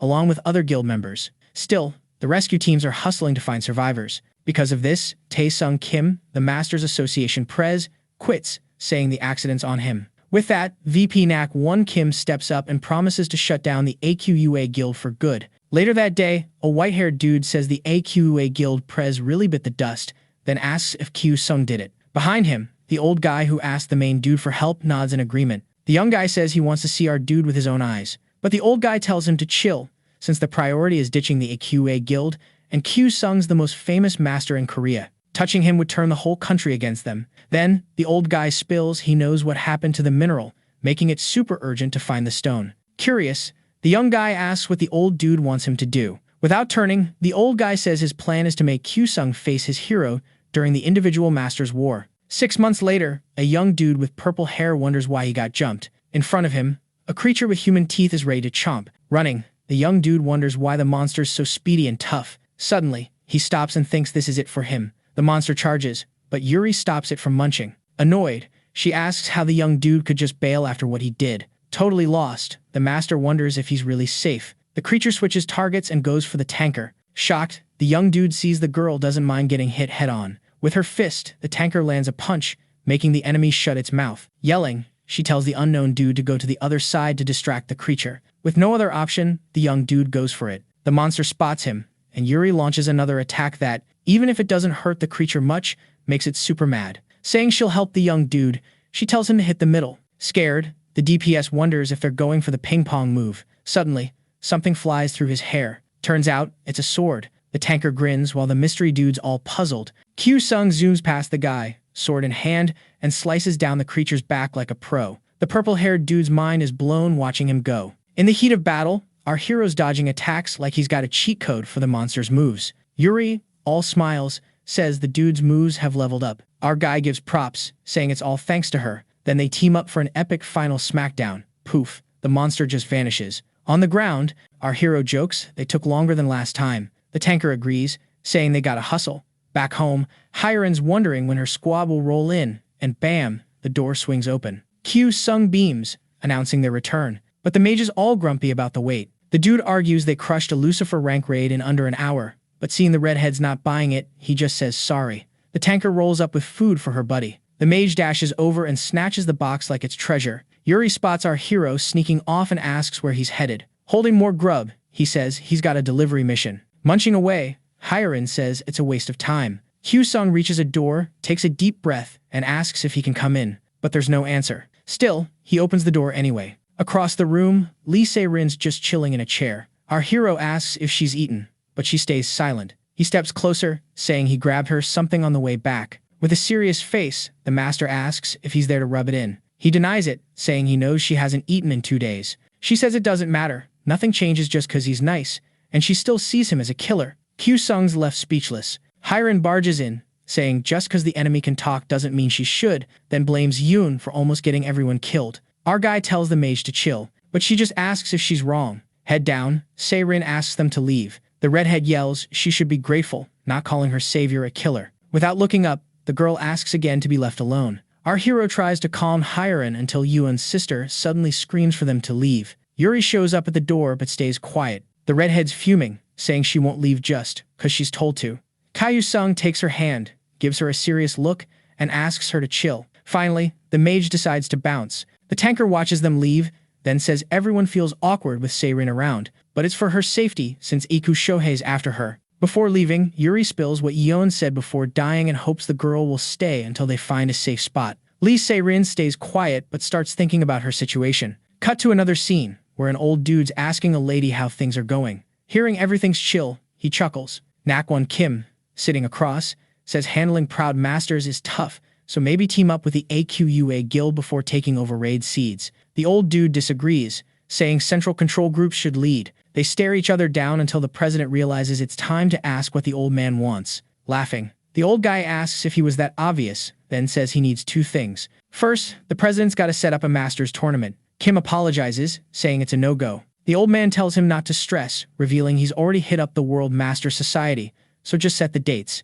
The president asks about the second request. With a creepy grin, the old man says Nakwon's gotta make Kyu-sung the top master in Korea. The goatee guy's shocked, but when asked, he agrees to do it. Smiling, the old man says he's out, but before leaving, he turns and jokes that the guy looks better without a beard. Intrigued, the secretary's all, "Who's the old dude with the prez?" The guy spills the beans, saying he's the ex-strongest master ever and now the big boss of the AQ guild. The woman's mind is blown, realizing she was just chilling with Iku Shohei. Flashback to Se-rin's secret lair. In her room, she's snoozing like a baby until the thought of being hunted jolts her awake. In the training zone, Kyu-sung's replaying Lee Hoo-yeon's last words, "Sword up, ready to train like a boss." The redhead pops in, and he's all, "Did you pull an all-nighter?" With a face like a zombie, she's like, "Can't sleep with all this racket." Our dude's like, "Oops, my bad for the noise," but Se-rin's chill about it. Turning back, he's all, "Sorry for Hiren's drama yesterday." The master's confused, asking why he's being nice when he's supposed to hate her. Kyu-sung tries to explain, but she figures out he's keeping a promise to her sis. She's like, "That's not gonna fix things." Our guy's like, "I know, that's why I'm gonna stop Iku Shohei." Se-rin's curious, asking how he plans to pull that off. Staring her down, he's like, "I'm gonna get the association's help." Hearing this, the redhead cracks up. She's like, "You really think the whole nation's got your back?" He's silent, and Yeon's sis is like, "Even with help, you can't stop him. He's got power beyond any country." Mind blown, the protagonist's like, "How's that even possible?" As she leaves, she wishes him good luck with training. Shouting, our guy's like, "Loads of people can stop Iku Shohei, like Reggie Weed did." But Se-rin's like, "Dream on, dude." Meanwhile, in a Nevada military zone, 2 guards get KO'd in 1 hit. In a room, a blonde dude tells Colonel Garijan something's up at the gate. The big guy checks the cams and tells him to call the counterterrorism team. The soldier tries, but surprise, all lines are dead. Shocked, the colonel grabs the headset, figuring if the Mammon-class masters are down, the enemy's super strong. Yelling, he orders security to level 5, promising to protect the VIP. Outside, Garijan's scoping the scene, saying not many have this kind of power. Suddenly, intruders show up. Grinning, the white-haired guy's like, "My buddy did all this." Yelling, the big guy's like, "This is a no-go zone, so taking out intruders is no biggie." Then, he powers up, and so do his crew. Leading the charge, the young guy's like, "If my friend fights, this place will be toast, so I got this." The colonel and his crew attack, but a Q barrier blocks them. Their hits just bounce off. Annoyed, the big guy's like, oh great, a mage. The young dude clenches his fist, making 2 soldiers go boom. Seeing the colonel's confused, he's like, this space is my turf now. The other enemies watching from afar, seeing their pals are toast. Taunting, Garision's like, gonna be tough fighting me with those cheap tricks. Smiling, the white-haired guy's like, you're pretty cocky, huh? Focusing all his power, the big guy's ready to strike. His punch nails the barrier, but nothing happens, so he figures his opponent's blocking all attacks. Still with his hand up, the young guy's like, your hits are stronger than I thought, so my defense has to be top-notch. Black smoke creeps up on the big guy, who, focusing, shows his full power by smashing the barrier. A bit impressed, the mage is like, well, that was fun. They face off, and the boys pumped for round 2, unlike the colonel. Trying to get the upper hand, the man slams both hands on the ground. The young guy's confused until he sees something rising under his feet. Suddenly, a stone structure makes him leap into the air, and the young woman realizes staying out was pointless. Grinning, the mage is like, nice move. Determined, Garision's like, let's see you handle air attacks, then fires a bunch of energy spheres. Protected by a shield, the young dude's all, I'm gonna level up so this fight ain't just kiddie stuff. On the ground, he's flexing, but surprise, his opponent sneaks up behind him and traps him with another barrier. Plot twist, he's all, where'd this mage even come from? Before getting literally blown up. Boom. When the dust clears, the colonel's still kicking, a bit banged up but alive. Tough cookie, right? The white-haired kid's like, pausing between attacks is like giving the enemy a free pass, which the big guy does a lot, making him weak sauce.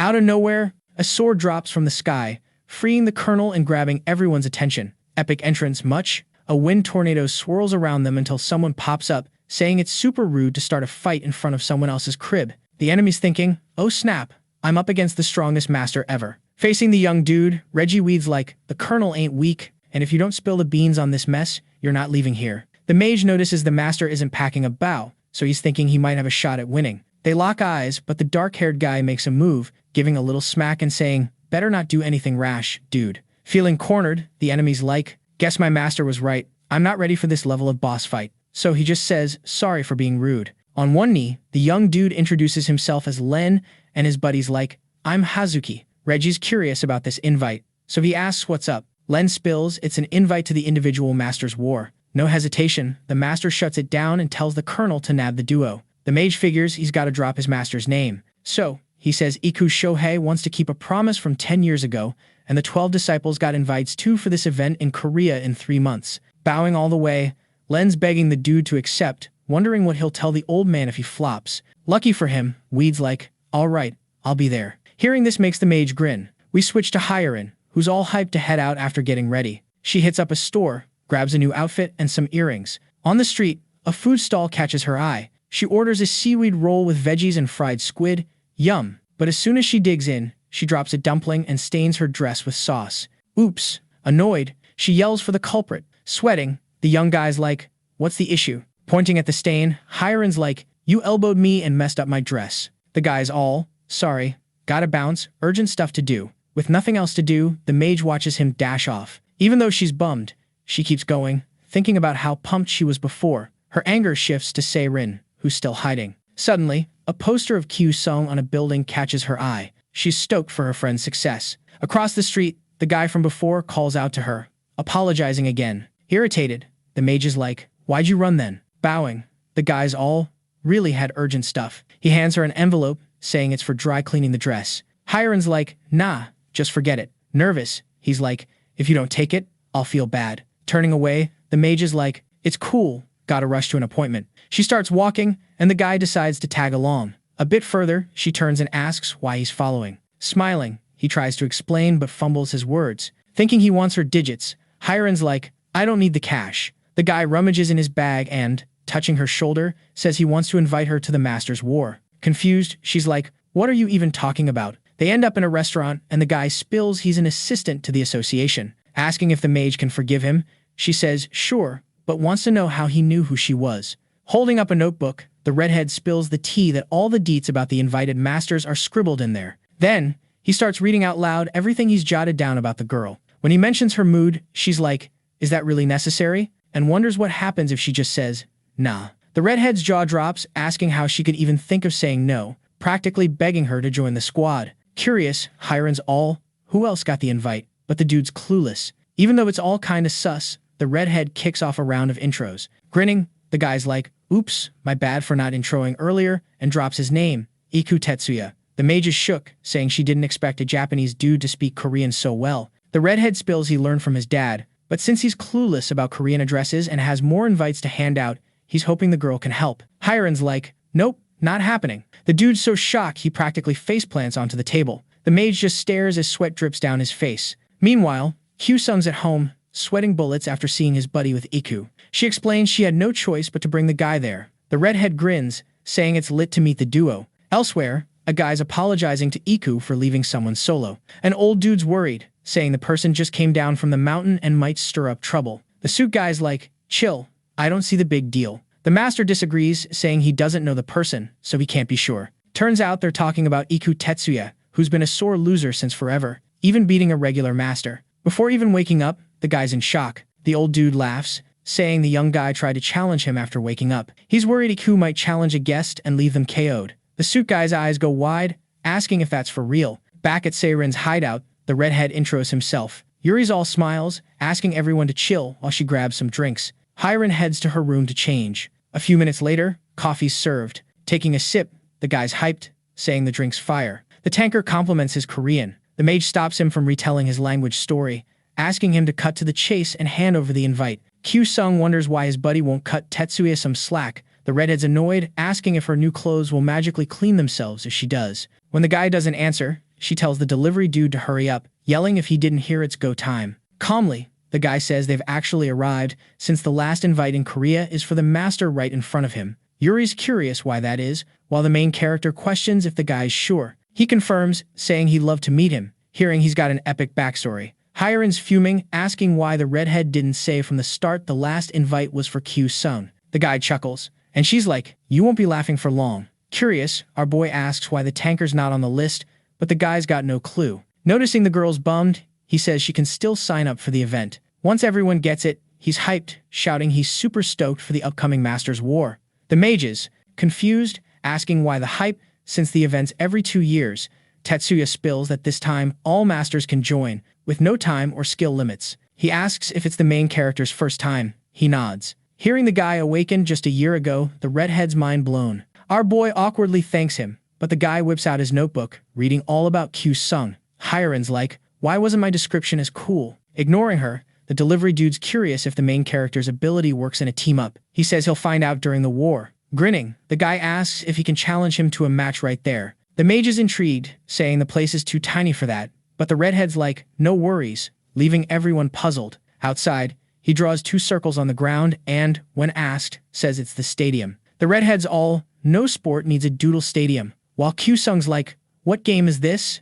Iku explains, to win, push me out of the circle. If your back hits the ground or feet touch the line, you lose. But if the opponent gives up, you win. Curious, our boy's like, what's the dot in the middle? The redhead goes, that's HQ. If HQ's taken, you lose. Finding it fun, the protagonist asks if the mage can give the start signal. Even though she's not thrilled, Hiren agrees. Quickly, the game kicks off, and, to Kyu-sung's surprise, his opponent's super fast. The girls are speechless, while Tetsuya is like, knew he'd dodge. Thinking, the protagonist realizes this isn't a normal pushing game. Shouting, the mage is like, wasn't that too violent? But he says he just pushed. Our boy's like, it's cool, no worries, it was just a push. The delivery guy gears up for another attack, but this time, the young man's ready. After ducking, the protagonist counterattacks, but he gets hit by his opponent's hand. They start trading blows until Kyu-sung changes position. The two stare each other down for a few seconds before attacking at the same time, causing a bright flash. Neither moves, both smile. Bored,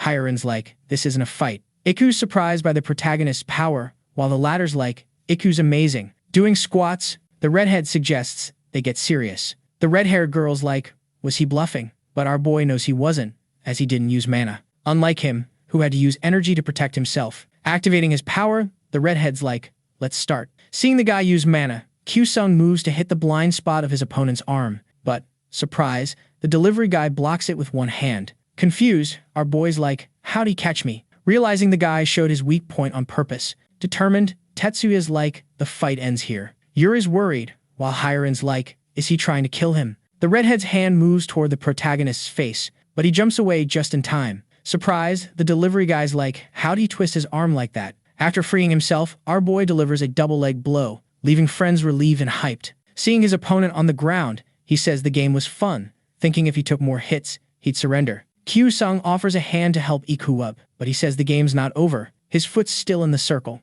Shocked, the protagonist's like, how do you withstand that blow? The delivery guy looks back with a creepy smile, scaring our boy more. Without hesitation, Tetsuya delivers a big blow. The tanker and mage scream, stop, but he stares like he's possessed. Thinking, Yuri's like, his violent side's gonna get worse if left alone. Activating her power, she gears up to join, but the protagonist's like, don't do anything, no matter what. The tanker listens, while the red-haired girl's like, he's such an idiot. The redhead preps for another attack, power in one hand. When hit, Kyu-sung feels the impact, even with his guard up, knowing defeat's near if this keeps up. Determined to end it, our boy launches into the air. Yuri's like, what's he thinking? Why isn't Iku taking HQ? The protagonist's about to headbutt, but the redhead catches him last second. Since it was all part of his plan, our boy uses Godspeed, but gets blocked again. Thinking, he realizes the guy's physique is insane. They engage in a shoulder battle until Kyu-sung starts getting pushed back. Suddenly, his demonic side pops up to say hi. Then, a huge explosion happens. Due to the shockwave, Yuri thinks one of the dudes might have just passed out cold. The girls hang tight, waiting for the dust to chill. Hiren's all annoyed, saying the courtyard's a total disaster thanks to those two knuckleheads. Quick as a flash, the tanker notices her buddies looking kinda off. She bolts to the crater and spots the main dude with half his body looking all funky. Seeing him shaking, she wonders what on earth caused that, figuring out that whatever it is, they're all clueless. Yelling, she tells the mage to hit up any healer or support they know. The red-haired girl, all jittery, says she's on it. Meanwhile, Tetsuya's still out like a light. Our guy's making a weird face, which freaks the tanker out even more. Seeing the scene, she realizes if they don't hustle, things are gonna get real bad, real fast. Seeing Yuri with her hand out, Hiren's like, what are you doing? Yelling, the girl says Kyu-sung's losing to the mineral and needs to act. Fuming, the redhead's like, why do you think offing the dude's the best plan? They lock eyes for a sec. Then, out of nowhere, a yellow light pops up, coming from Lee Se-rin's hand, who finally decided to step out. A bit later, Kyu-sung wakes up and finds his two pals staring at him. Turning his head, he's shocked to see the redheads there too. The tanker asks if he's alright. Nodding, he says his shoulder's just a bit sore. With arms crossed, the mage says that was the dumbest fight she's ever seen. Our guy says sorry for the chaos, while Se-rin decides to bounce. Yelling, he thanks her and says she helped him snap back to reality. Looking sideways, Yeon-sis says she only did it to stop the racket before she fully heads out. The main dude asks if she could heal Tetsuya too. The redhead then spills that, surprise, the guy's been awake for a while. Hiren strolls over to the delivery dude and tapping his shoulder, waits for a reaction. When nothing happens, she pinches his cheeks and calls him a pain. Grinning, the redhead says he's embarrassed, revealing he knows Se-rin. The mage is like, how's that possible? Iku says they're pals. The girl denies it, saying it's not quite like that. Agreeing, the master says calling them friends is kind of vague. Amused, Hiren asks if they're a thing. The dude denies it, while Yeon-sis says he's Iku Shohei's kid. The info leaves everyone wide-eyed. Yuri quickly steps in front of Se-rin, but she says chill, no need to worry. The redhead's not tight with his dad. Laughing, Tetsuya says she hasn't changed a bit. Smiling, the redhead says the same goes for him. Watching from a bit away, Kyu-sung says no wonder the dude's so strong. Suddenly, the redhead calls out to him and says his skills totally meet the invite's requirements. Hearing this makes the main dude grin.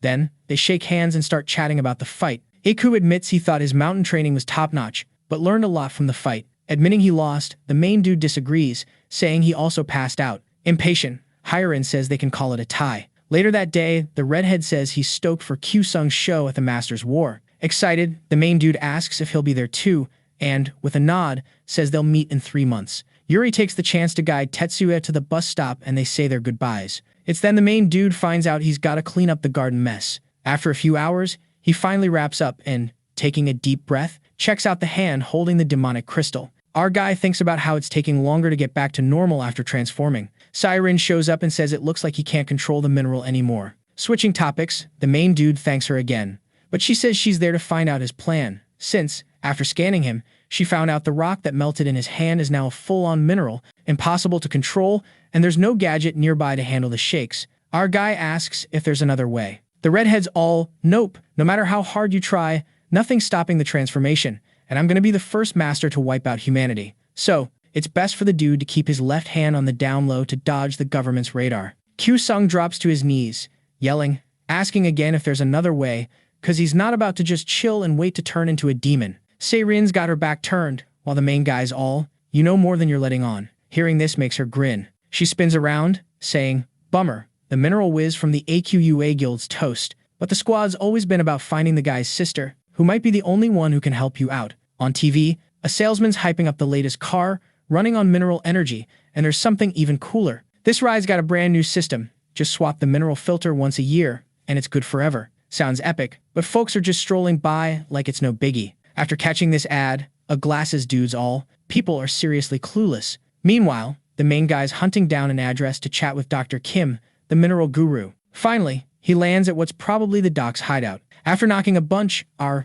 dude's feeling kinda hopeless. Then he remembers his chat with his pals. They're worried and didn't want him flying solo, but he tried to chill them out, saying he doesn't feel any pushback. At least that's a relief for the blonde girl. But word is this doc's a total nutjob. Our guy asks how she knows. She's got pals in the mineral biz who say the doc's bonkers, but her skills are top tier. Knowing this, our dude's only worry is if he'll actually get help from her. His brunette buddy tells him to chill. If a master like him asks for help, they're bound to lend a hand. And yeah, with all the recent drama, he's basically a celeb and the association's poster boy. Our guy didn't see this coming, but he's kind of flattered. Curious, the blonde girl asks if he bribed the association, but Sung's all, I don't even have the cash for that. Even though he's not loaded, he's definitely getting famous in Korea. Anyway, the blonde girl finds it weird how all the ads flipped overnight. Before, it was Sarin, now it's him. They're all thinking about it, feeling a bit bummed. The brunette girl tells him not to sweat it. The master's lineage was saved because he stopped Yeon Lee, even if he had to merge with the mineral.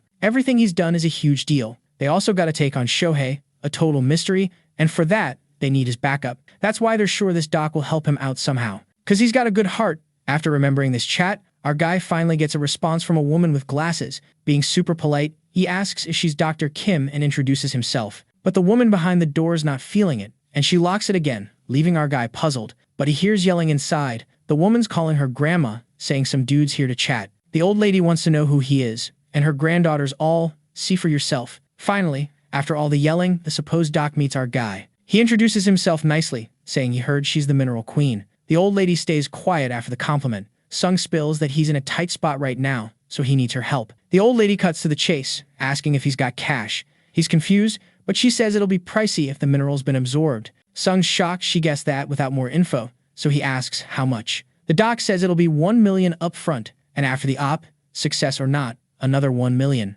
As soon as he heard that price, the main dude was totally shook. He was all, this is crazy expensive, and I'm in a tight spot, no cap. Now they're having this intense staring contest. The old lady decided to lock her apartment door again. Our guy thought he got the boot, but surprise, surprise, the door swings open again. The old lady told him to stop loitering outside, time to come in. Sung was super hyped about the invite, hope levels rising. Inside, he showed his messed up hand, and they slapped some sensors on it. The old lady was all chill, checking out the situation. Sung took a shot, saying he's broke and wants to haggle, but the doc already knows he's broke. No way he's got that kind of cash. Last time someone asked for her help, they tried to make her sign a contract, and she shredded it like a boss. Hearing that, our boy got a bit sus, and she asked her granddaughter for the scissors. She said the bigger the lumps, the more arrogant they are. People don't get minerals, thinking they're just tools to make life easy. Few want to know their true nature. Finally, the scissors were handed over. After that, the old lady's granddaughter bounced again. Looking at our guy,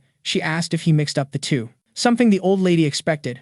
Most people who visit her make that mistake. The girl must hate it. Finally, the procedure was done. Sung was stoked to hear that. He didn't think he'd ditch the mineral so fast. This doc's a legend. Annoyed, she said the boy's a bit of a goof. She just finished checking his hand. A bit red-faced, Sung asked what the verdict was. The doc said cases like his are rare. The mineral's super rare, and even experts gotta be careful. Her take, dismantling it is a no-go.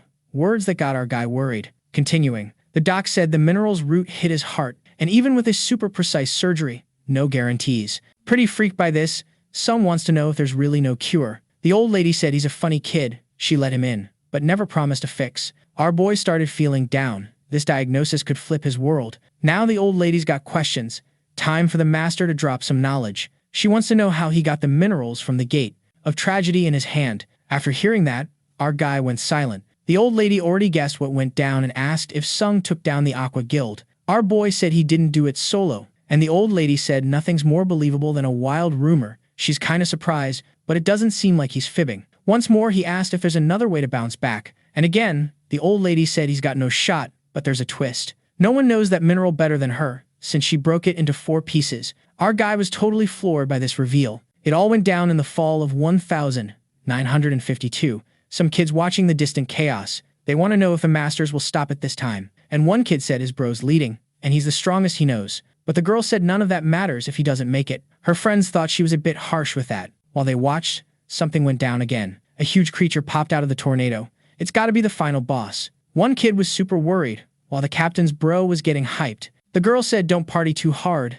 that's the most powerful demon. Even so, her friend thinks his bro will take it down, while another's hoping it works out. They kept watching the epic battle on the horizon, but it dragged on so long, the boys dozed off. Until finally, something different happened, grabbing all their attention, and they started cheering. The creatures vanished. It's likely the masters won, and the captain's bro started sprinting towards it. The girl was super stressed, asking what he was up to, and the friend was all, gotta find my bro, he's a hero now. She tried to warn them it was still sketchy, but they totally ghosted her. Ignoring all the danger, the squad rolled up to the battle scene. They tried to find people, but the place was giving off major weird vibes. It felt like a demon could pop out any second. The girl said her friends were acting like little kids, and one dude got his foot stuck. He freaked out, thinking a demon had grabbed him. The girl, staying chill, told him to zip it. He just got caught in a root. Then they kept moving through the super empty place. Finally, they found the heroes who won the battle. The scared dude dashed over, thinking he'd find his bro. But when he got there, he saw something super worrying. Those heroes didn't look like winners, and some were really hurt. The boys started to freak out. One of those heroes wasn't even alive. His friends showed up and saw it too. The one who was gone was his brother, and he couldn't believe it. He thought his bro would be the greatest hero ever, but he ended up as plant food too soon. While he tried to deal with it, everyone else stayed quiet, letting him process his grief. The next day, the sun lit up everything. The girl with the kids saw Master Zion coming. He asked how she was doing. She said she was fine but was confused about why he was there. Zion said he needed a favor. Once he had her attention, he said they needed to chat about it, then asked how Yun was. The girl said he was still quiet and super sad. Zion expected that, and the girl asked what favor he needed. The master said it was tough, and if she didn't want to, it was cool, but she was all in. He showed her a container with a mineral from the demon gate. He wanted to know if she could break it into pieces. Experts tried, but no luck. He believed she could do it. She was shocked because it was super valuable. Zion also had a gift, but wasn't sure if it was right. It was glasses. When she put them on, Zion asked if she could see better. Her vision, which was blurry, was now crystal clear. She was stoked. While Zion was glad, she liked it. Someone took the container. Accepting the favor, she said she'd give it her all. After getting the material, she studied it to understand it before starting. For 4 days, she worked non-stop but couldn't figure out the mineral's properties. They usually have mysterious powers based on 6 traits, leading her to a conclusion. The mineral was something humanity hadn't discovered yet. She rushed to Master Zion to spill the tea. She burst into his office, excited to share her discovery. The master was in a meeting with a soldier, but he recognized her. He asked her to chill and explain again. Once she calmed down, she said the mineral's nature was unknown. This news shocked the master. Seeing her confidence, he got even more worried. He admitted he didn't know what it meant, which was why he was confused. Kim said the mineral's essence determined its value. With a grin, the master thought they were just talking price. Now that she shared this, Kim asked why he wanted to split the mineral. He said he made a promise, praised her work, but she said it was just the start. Impressed by her dedication, Zion said she could use the lab from then on. So, the plan was to give her the room earlier, but it was a mess, so she got it now. But hey, she was totally stoked about it. With that room, she could dive deep into her mineral research. After some tests, she found out the mineral had some super weird properties. She mixed it with lab samples, and it just gobbled them up. Usually, minerals are like, nah, not today, but this one was all, gimme more. This blew the master's mind, and the girl was like, wait, there's more. Turns out, the mineral's got vital signs, like a living demon, and it can chat with other demons. Zion was like, no way, that's wild. The girl hasn't done much digging yet, but she thinks this mineral could open a demon gate. And Zion was like, whoa, that's insane. This mineral's both super dangerous and mega powerful. Zion thought splitting it was smart, so he went back to the girl. Even though the war's been over for ages, things are still shaky. If people find out about this mineral's power, chaos could come back. Now, this girl's got the fate of the nation in her hands. So, Zion asked her to split the mineral into 4 pieces again. Knowing the huge task ahead, Kim was like, challenge accepted. Back in the day, she was so into her research, she lost track of time. Turns out, she'd been at it for a whole month. Thanks to her hard work, she split the mineral into 4 pieces, which was epic. Zion dropped by the lab with a slice of cake. Right when she nailed the mineral split, she was so pumped about her success, she even hugged Zion, her forever crush. Later, he handed the other pieces to the 3 remaining masters, giving Kim a big thanks. He also gave a last piece to someone special. Outside, they're strolling on the train tracks, stargazing. It's been ages since the girl went home, but she said it's cool, the lab's cozy. While chatting, a mysterious light popped up, and it lit up the house they were heading to. The girl was shook, she couldn't believe what was happening. Inside, the light was shining on someone. That's the moment someone becomes a master, and she'd never seen such a stunning light, like a saint appeared. The boy in the spotlight was Yeon. Zion went over to congratulate him, and Kim was super happy too. But the boy shrugged Zion's hand off his shoulder and asked what they were doing there. Kim said he was being rude for no reason,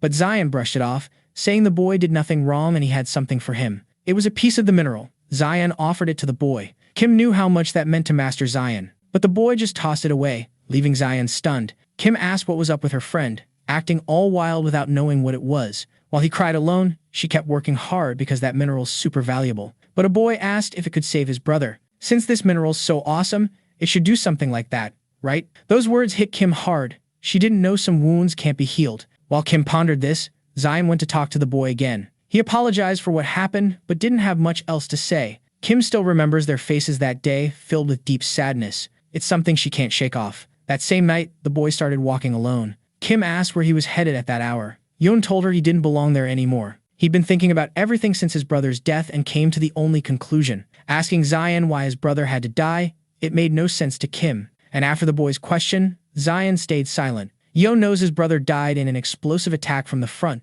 but he was way faster than his buddies. So, dude got whacked by something or maybe backstabbed by someone right there. Kim was all. Those accusations are whack, the whole world's in danger, and he's treating those masters like they're just decoration. Super annoyed, she nudged Zion to chime in. But when she glanced at him, she saw the master looking all sweaty and stressed. That was enough to flip her mood. Even though Yoon's bro went down like a hero, the tributes are kind of pointless. Cause you know, the dead get forgotten, and the living get all the clout. Yoon's hoping Master Zion can soak up that fame. After dropping those words, the boy just kept walking into the night. That was the last time Kim saw him. Later, she heard he crossed the sea, but no matter how hard she searched, he was like a ghost. The gate of tragedy left a ton of scars, and people are still dealing with the fallout. While pouring her tea, Kim knows her destiny's tied to that gate. Once again, that mysterious mineral is back in her life. So, the main character is either super lucky or super unlucky, but she's all in to help him. This news got our boy hyped. It's already night, and stuff's going down elsewhere. Some masters are throwing down inside this house. The armored girl takes out all her foes, but after the last one, she realized there's still a long road ahead. As soon as her training wrapped up, her phone buzzed. Someone's trying to reach her. It's our main dude who went to chat with Yuri. He's gotta chill until the Masters War. Yuri's crossing fingers for good vibes. The doc called for our main dude, and since he's gotta bounce, he asked Yuri to tell Rin he's all good. The girl promised to do that, and finally, the call ended. Time to dive back into training. She's gotta gear up for the Masters War. A level 5 raid's popping off in Japan. The squad in there is already at the mid-boss. A massive beast. They gotta stay laser-focused. But that creature's a real beast, no room for slip-ups. Everyone's in it to win it. While a protective shield's up, masters with bows are hitting the beast. But the shield guy's totally wiped out. At least their plan worked. The difficulty's off the charts. No room for mistakes. After the monster went down, its body started shrinking. Then, in a flash, it seemed to regenerate. The masters are trying to figure out if the creature's got double the tentacles now. As if regenerating wasn't enough, those tentacles are wrapping around the squad. The guy realized it all happened too fast, no time to call for backup. So he's got to use his shields again, hoping to save his crew. One girl wants to use her special move, but her team's like, nah, too risky. As they fight to survive, they whip out the bows again. But they're already tangled up in the creature's tentacles. The monster's body started morphing, forming a huge cocoon around them. Then everything started shaking, like something wild was happening inside. Finally, the creature's tentacles started popping up from the ground, like they're sprouting. The tentacles spread out, going after the other masters. The old dude among them said if they chop the tentacles,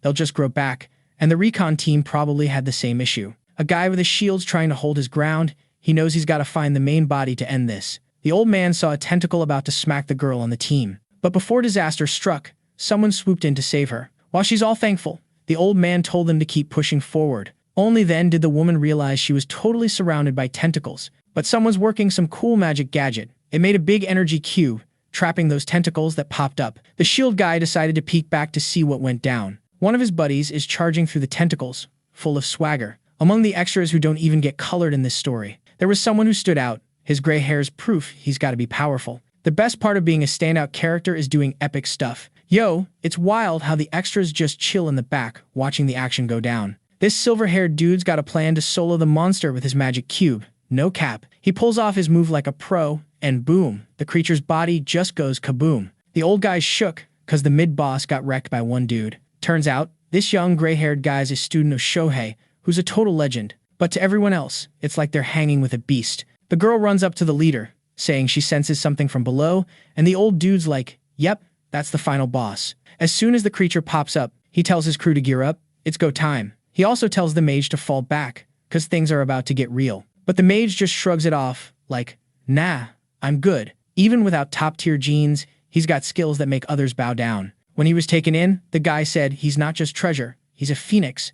Now the boy's facing this massive creature that could make anyone's knees shake. The monster's a real beast, a giant demon. The elder spots that it looks a lot like his squad. Right after he says that, the monster fires an arrow, causing a massive shockwave. The elder's like, whoa, that could flatten a mountain. Fighting this powerhouse is pointless. It's a fast track to doom. Knowing it's a tank, he needs the close-range fighters to step 2 up. He tells the mage to listen up, cause going solo is risky, but the mage thinks the elder's clueless. The elder's hand starts glowing as he preps a move. His crew's ready to roll, sneaking around to hit the center. They're all moving in sync now. The elder's plan is to weaken the beast so his team can hit harder. Using their speed, they sneak up on the monster's back. Everyone's in position, launching their attack. The mage is watching everything closely. He remembers when he got his new name, Len, like a flower in the mud. That weird guy told him to stick around, as long as he behaved. Back in the fight, the extras are giving it their all, hoping for a comeback next chapter. But they soon see their attacks are useless. The monster's armor is tough as nails and a huge impact shakes the battlefield. Flashback to the mage's past.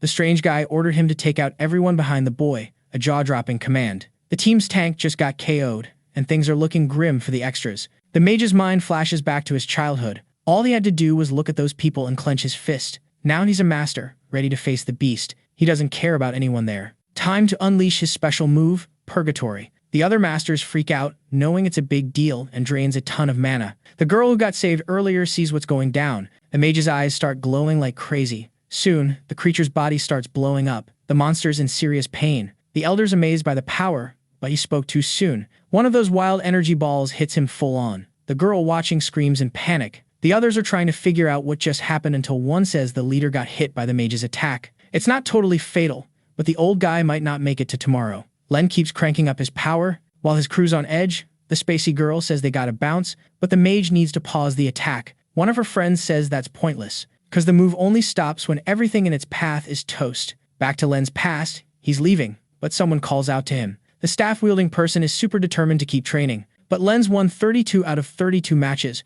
More training's a waste of time. Yoon's all about that grind, ready to keep training like a champ. After a big old breath, he's back at it, saying he's not throwing in the towel. With his energy recharged, Len's ready to give him another smackdown. That's how Yoon and Len roll. They train like crazy. After some mutual admiration, like two confused kids, they start throwing punches. Len's all, dude, you're using the same moves. But Yoon's like, why fix what's not broken? Since nothing's changed, Len's geared up to hand Yoon another L. Len's magic cube is in action, while Yoon's trying to block it with his energy. Their powers clash, lighting up the place like a fireworks show. When the dust settled, all that was left was a smoky mess. Len noticed Yoon's power-up, and before he knew it, a blade was in his face. After 43 rounds, Yoon finally snagged a win. He told Len, honesty's the best policy, bro. And that was Len's first ever loss. Ouch. Someone was there who was super hyped about it. That weird adult was all about Yoon's skills, saying he's leveling up fast. If Yoon keeps it up, he might be Korea-bound soon. But Yoon's feeling like he's still got a ways to go, thinking more training's needed. The strange adult said sorry for crashing their session, but he had a reason. The moment had finally arrived. Whenever Yoon hung out with that weird adult, he'd come back with a new hair color, and his skills were leveling up, slowly taking the lead. Their training kept going, but Len wasn't much of a challenge anymore. With his hair now totally gray, Yoon's got 45 wins and 44 losses, finally in the lead, giving props to his buddy for the lessons. After that, they shook hands like bros. Len asked if Yoon was heading somewhere. Turns out, Yoon's jetting back to Korea that night. Len's hoping it's a prank, cause Yoon promised more training. They got interrupted again by the strange adult, saying the battles would have to chill for a bit. It's Yeon's last day, and he knows it. So he said his goodbyes, promising they'd train again someday. A quick farewell, and that was the last he saw of his friend. Until 5 years later, he got news he never wanted. A girl came up, dropping the bombshell.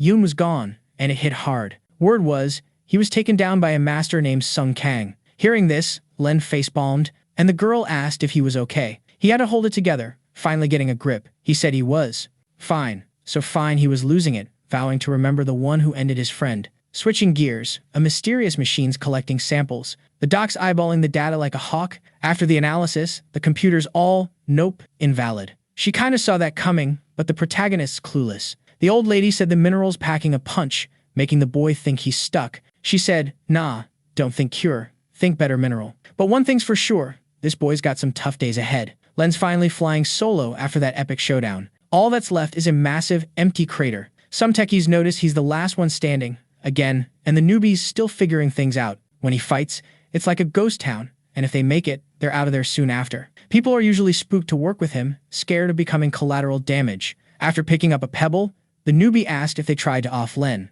but the older worker said he's too green, and this place is way harsher than he thinks. When there's one survivor, they get all the loot, and some folks off their buddies just for greed. Hearing this, the newbie was shook. That kind of stuff can get you locked up, but no one's ever ratted him out, and it's even sketchier, given the tangent level difficulty of that hunt. This is a sign that this master is super skilled, way more than his squad, which is why he's always the last one standing. The rookie started scanning the horizon and spotted something. He dashed off towards whatever he found. The older workers got no clue what he's up to. Amidst the wreckage, there was a survivor, and the rookie yelled for an ambulance. Stat, the older worker, catching up, was totally shook too. Meanwhile, our main dude's out there pumping iron, getting those gains, until someone interrupted, asking if he does this every morning. Our guy was stoked to see the doc. She said this hardcore training isn't really for the masters. Sung's like, yeah, it's kinda pointless, but it keeps him chill. The doc figured it's like meditation, and she heard him mention the master's war. Sung, all hyped, confirmed there's just a month left till the showdown. The smartest move for the old lady would be to stop him from joining, given his condition. But the fire in his eyes was intense, and she caught that vibe instantly. So she asked him to follow her, leaving our guy totally puzzled. They headed inside, strolling down the hallway to the basement. Our dude never imagined there was a spot like that in the building. Opening a massive metal door, the old lady admitted it's been ages since she last visited. Inside, our guy was blown away. The place is huge, a massive weapon stash, way bigger than the Master's HQ. Everything he's seen so far is top tier. All he can do now is be totally awestruck. The old lady saw the surprise in his eyes, and he said it's his first time seeing so much cool stuff. Introducing the place, she said she got these materials when she was a craftswoman. They're samples she made, and the Master's rented. She's thinking of giving him armor. Confused, he asked if he didn't already have one. But the old lady was like, nah, what you got is trash. She's talking mineral armor. Our boy had never heard of that before. Regular armor gives basic protection, but mineral armor uses the mineral's power for extra synergy. Like if a mage uses it, they can boost their destructive power. The old lady wants to make armor to control his seizures, not a permanent fix, but it'll help in battles. Sung was super grateful for the help, knowing this armor's super valuable, and he's clueless on how to repay her kindness. As soon as he said kindness, the old lady froze, saying she ain't doing charity. She's already jacked up his bill since the diagnosis. Bummed out, our boy faced reality again. The old lady assured him he won't have peace till he clears his debt, handing him armor to wear. He suited up right away. It's a first-stage model, X30, made with super light material. But after putting it on, he wasn't feeling it. The armor looks like it's for a tank, and the old lady reminded him he's a damage dealer. The Master's war kicked off, and duels are already going down in the arena. Everyone's glued to the action. In the crowd, only 2 dudes are sitting. One of them said all the competitors are the same. Thinking about it, he decided to bet on this year's underdog. His nephew said those folks seem talented, but the man's not feeling the fight, as those fighters don't know how to wield their power. They wouldn't last 10 seconds against the elite. It's tough to have high hopes now, but back in the day, there were loads of cool underdogs. The boy's not into this nostalgia, saying things are different now, gotta focus on the present. But his uncle wasn't having it, thinking the kid doesn't get the Masters. He's talking about the Master with no fear, someone who could sell candy in the sketchiest place on Earth without a weapon. Compared to past heroes, today's Masters are just kids. They don't stack up to Empress Jie Li, or the revolutionary Ryong, or Emperor Huan, who was super talented. All these legends started as underdogs and rose to fame through epic battles. But the boy noticed his uncle's stuck in nostalgia again. The dude's defending his point, saying he's been glued to the Master's war since he was a kid. But lately, those epic battles are getting kinda meh. Right now, two people are duking it out in the arena. He knows it's a showdown between a tank and a damage dealer. Checking out the gear, the tank's got the upper hand. It's gonna be a total wipeout soon. And the girl in there is getting seriously cornered. Now she's trapped, can't even fight back. It's not worth the guy's time anymore. As he gets up, his nephew's all,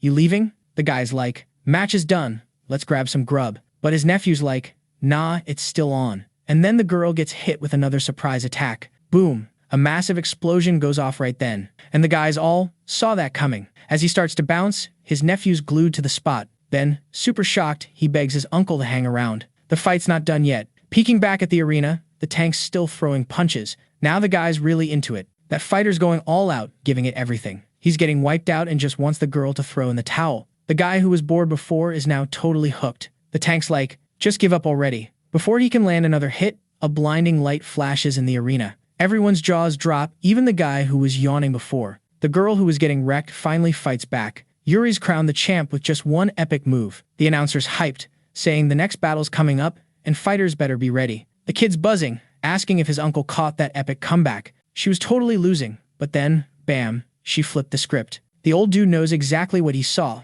and this is the kind of action he lives for. A draw's happening now. The ball that got picked is number 7. Group G's all set, just like the others after this draw. All the matchups are locked in, and the woman asks what commentator Huang thinks. He reckons this setup will show off the Master's skills and can't wait for the chaos. The reporter's nodding along but wants Sungmin's take too. After checking the list, he's sure of one thing. The top spot's gonna change. The reporter's caught off guard. She can't believe Reggie's going down. But the expert's got reasons. First up, Reggie's rep gives away all his moves. Second, his age. The Master's peaked between 17 and 23, and he's been over 30 for ages.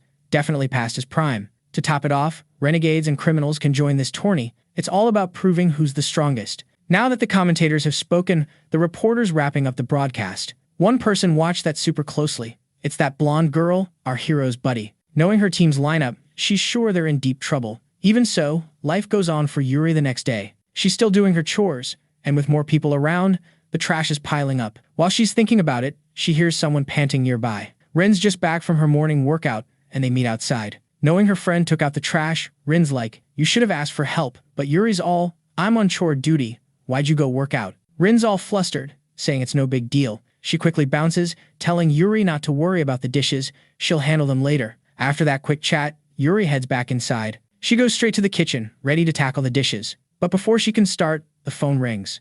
It's our hero, saying everything's cool, but wants to chat. Sung caught the show yesterday, and there are loads of ranked folks in Rin's area. Our guy's checking if she's good. Remembering the meeting from earlier, Yuri figured the girl's a bit quirky, but still pretty chill. Our main dude got grouped with the super talented Reggie, which just cranks up his stress levels, since it's his first solo battle gig. And since he's up against a skilled opponent, he's unsure if Rin will root for him or the other guy. Everyone knows Rin's a huge fan of this dude, and if our guy wins, even by some miracle, it might bum her out. But Yuri's confident that the protagonist doesn't know Rin like she does. The girl will definitely be stoked if he wins. She also thinks his win wouldn't be a miracle, cause he's got mad skills. Our boy thanked her for the pep talk, then remembered a package is dropping tomorrow. Yuri was totally puzzled by this info. Some mentioned he scored some mineral armor from the dock and ordered one for each of his pals, being the good guy he is. But when he called, the old lady said nothing in life is free. Yuri was hyped about this news, cause she knows those materials cost a fortune.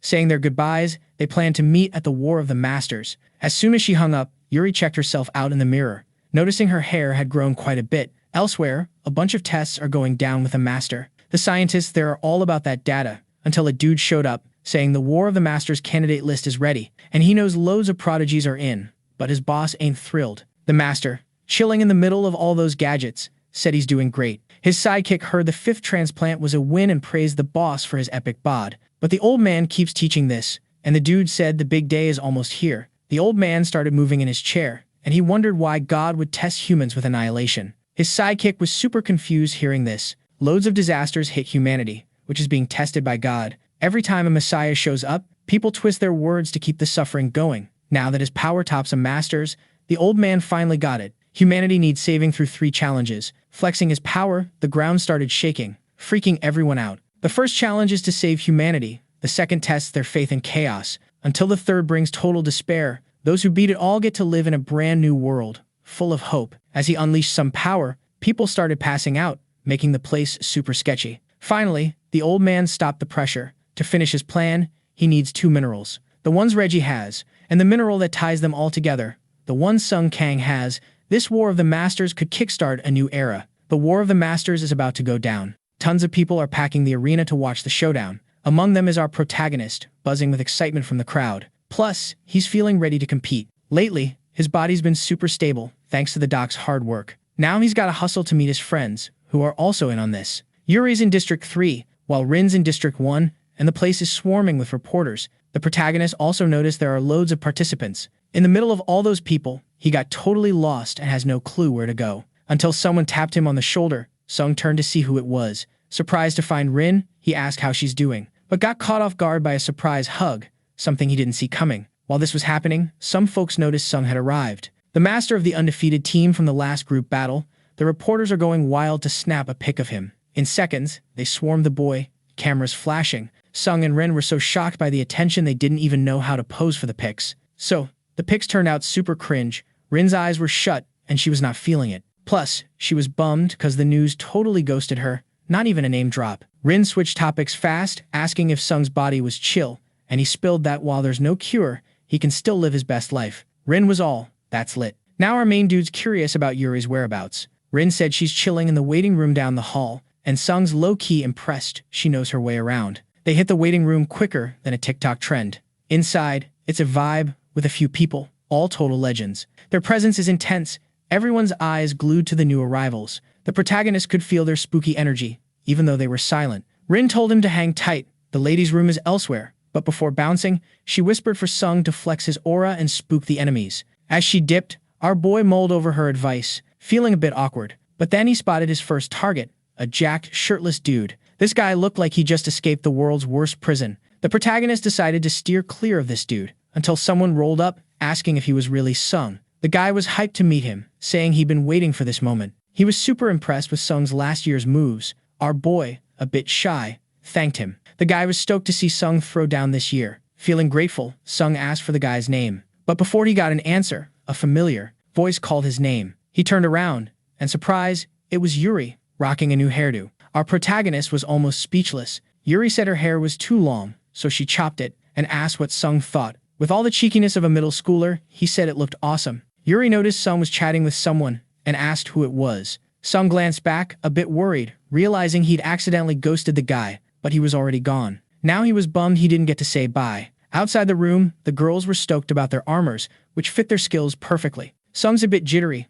Only 2 hours till the first battle. Yuri confirmed Rin's up first, being in the first district. Rin's pumped to finish her fight quick, eager to watch Reggie throw down. Watching her hype, Sung figured this girl doesn't know how to stress. Yuri also mentioned she'll fight 10 minutes after Sung, which made him happy. After the battles, he wants to hang with everyone for a drink. The idea was a hit, and Yuri went to check out everyone's opponents. Rin's up against a normal-type tank, while her opponent's a support, which could be tricky. Sung's facing a damage dealer, just like him. He realized his opponent was the dude from the waiting room, explaining the intense stare. Even though he's nervous, his competitive side kicked in, and he's hyped for the battle. In the arena, the crowd's buzzing. Rin's battle is on, flames everywhere. She's handling it like a pro. Her new armor is epic. Her opponent doesn't stand a chance. In no time, she snagged the win. Yuri's also giving her opponent a hard time, trying to smash his magic shield with pure force. The guy thinks it's impossible. But surprise, surprise, nothing beats the script's fury and the rush to get to the main event. As expected, Yuri snagged her win easily. Finally, the moment we've all been waiting for. Sung's in the arena. He wished he'd caught his opponent's name, and Jung said he saw Sung with company and didn't want to interrupt.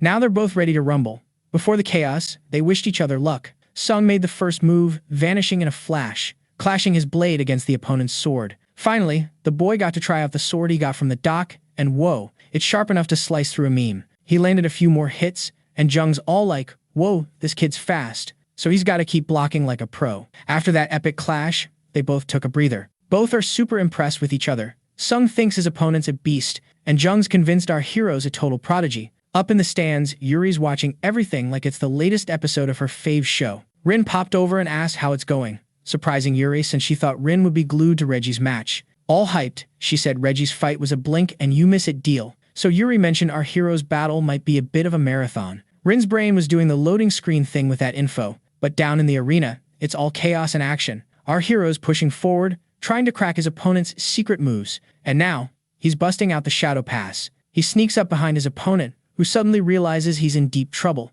At the last second, he blocks the strike, just in time. In the stands, Rin's cheering like she just won a lifetime supply of pizza. Sung figures his enemy's all about defense, but he's feeling pretty confident he's got this. Jung's impressed by his opponent's strength and wants to ask him something. Why is the kid so strong? Our hero's pondering that question. Jung said he got the boot but was part of the special ops squad of the SMT, and back then, he kept asking himself that same question. When Yuri heard that acronym, she was all ears. This squad's job is to smash demon gates when the big shots can't, or step in for famous masters who guard the country. For someone who got an invite seed. Raids flop when teamwork's out the window, or when the key master bites the dust, or when the enemy's tougher than expected. Special ops are basically bait to keep the famous masters alive. In short, they gotta be strong to keep kicking. Hearing Jung's story, our hero's getting all the feels. Yuri noticed he's already a bit of an emotional mess. If he doesn't snap back to the fight, he's toast. Now that he's all deep in thought, Jung's going on the offensive, and this time, he's not holding back. The dude's spinning like a Beyblade, knives in hand. Our boy's feeling the heat from those blades. It's intense. Finally, the attack's over, leaving a massive smoke cloud behind. The hero knows he needs to refocus, but is caught off guard by what's happening. Jung said if the kid's got nothing else up his sleeve, he's never gonna win. The energy of young sprouts is pointless against someone who's juiced up on Trenbolone. Now our hero's ticked off by that cocky talk, calling his opponent a show-off. They go at it again, but our hero takes a hit to the chest, which sends him flying like a ragdoll. Rin's starting to freak out. She's got no clue what's up with our boy. Yuri noticed the opponent's got mad combat skills and decided to mess with the hero's weakest spot, his mind. Jung's charging through the arena like a boss, dropping more sad tales. He said his squad had 15 guys, but only 3 made it out when he got dismissed, all to protect famous masters like our hero. Our boy's really feeling the weight of this. Jung said those guys were super loyal to their mission, except for him. In the middle of the arena, Jung used his special move, Dissolve. The hero's friends are on edge. Things are getting real.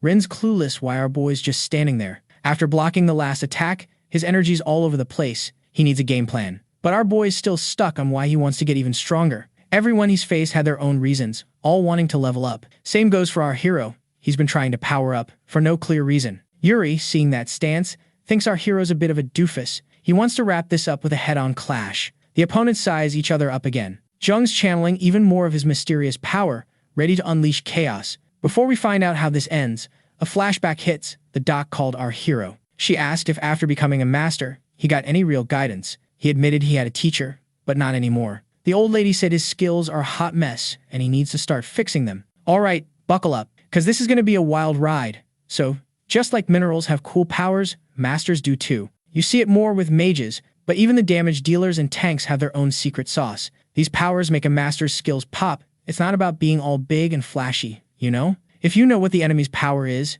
it's way easier to smack them down, even if you're not the strongest. Our hero is super curious about this mysterious stuff, but the old lady snapped, saying she's not the one to ask, cause she's no master. But hey, she's still got some wisdom to drop. She repeated, it's not about being big or flashy, and with those words echoing, our dude started swinging his sword in a funky way. Yuri's totally clueless about what's happening. Jung's pulling off a move that's both defensive and offensive, swinging his swords, so a head-on clash is a no-go. But Yuri's onto something. This move isn't perfect. It's too slow, so Sung's gotta keep his distance until the enemy's pooped. Sung pointed his sword at the enemy, who thought an attack was coming. If that's his best move, he's really not the sharpest tool in the shed. Feeling all challenged, Jung's thinking he's not that weak, and now he's charging at our hero. The girls were totally shook by this sudden jump. The two fighters are about to go at it, full-on clash mode. Our hero's sword is really cutting through that move. Jung said that's not gonna work on him. He's using his swords to block the attack. The girls saw our hero's attack get totally blocked. Now, he's kinda stuck. But even so, our hero's chill, and his opponent's getting all jittery, seeing all that confidence. Plus, the sword in his hand just vanished. Only then did Jung realize our dude's sword was having a serious moment with his chest bones. Flashback time, the old lady's got more to say. That sword she gave him has the same power as the shadows our boy's got. Depending on the sitch, it can store and unleash its powers, but he's gotta learn how to use it. The old lady told him to use it wisely, cause that sword's pricey, but our dude didn't really get it. Looks like he figured it out in action. Jung's got a big ol' hole in his chest, but he's still kicking, which is kinda wild. Our hero's friends are already throwing a victory party. The extras coughing up blood, and our hero's stoked that everything worked out. Jung finally got what went down, realizing he was super careless. Dropping his sword, he admitted defeat. He wished that battle was real, so he could have died and joined his buddies. Hearing another sad tale, our hero said special ops shouldn't be all doom and gloom about losing. But that guy doesn't think the big guy upstairs is wrong, not if the main goal is staying alive. Finally, our hero was crowned the winner of that fight, and as promised, they hit the town for drinks that night. Rin chugged her beer like she'd never seen water before. That's the real champ's prize. Yuri told her to chill, cause they've got another fight tomorrow. But Rin's not sweating it, already ordering round 2. Even though it's party time, our hero's super quiet. Yuri wants to know if he's all moody, cause of the sad stories during the fight, and our dude, who was zoning out, said yeah. He's shocked to learn such a unit exists. Yuri already knew, special ops are like insurance for famous masters. Kinda annoyed, our dude asked why they need that. Rin said he's as naive as a kid, not all countries have powerful masters. Not all have full teams, so masters gotta be protected, they're the nation's muscle. Now our dude's quiet, feeling all sad again. While Rin's back to her usual self, ordering another beer and a shot, the drinks are getting ready.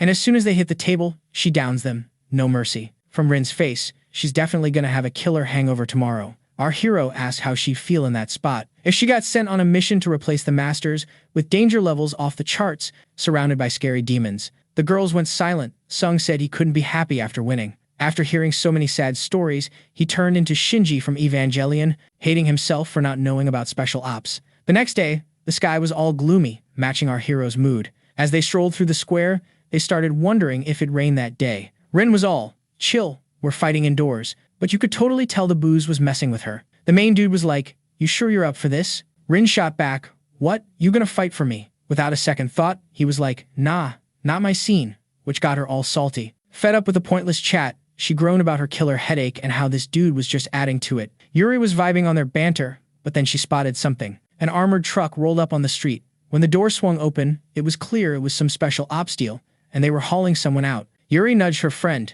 you know what's up with that? While the main dude was still nursing his bruises from Rin. Rin, totally unfazed, was like, that's my opponent today. Her friends were totally shook by this bombshell. Flashback time, 5 years ago, at the South American Masters HQ.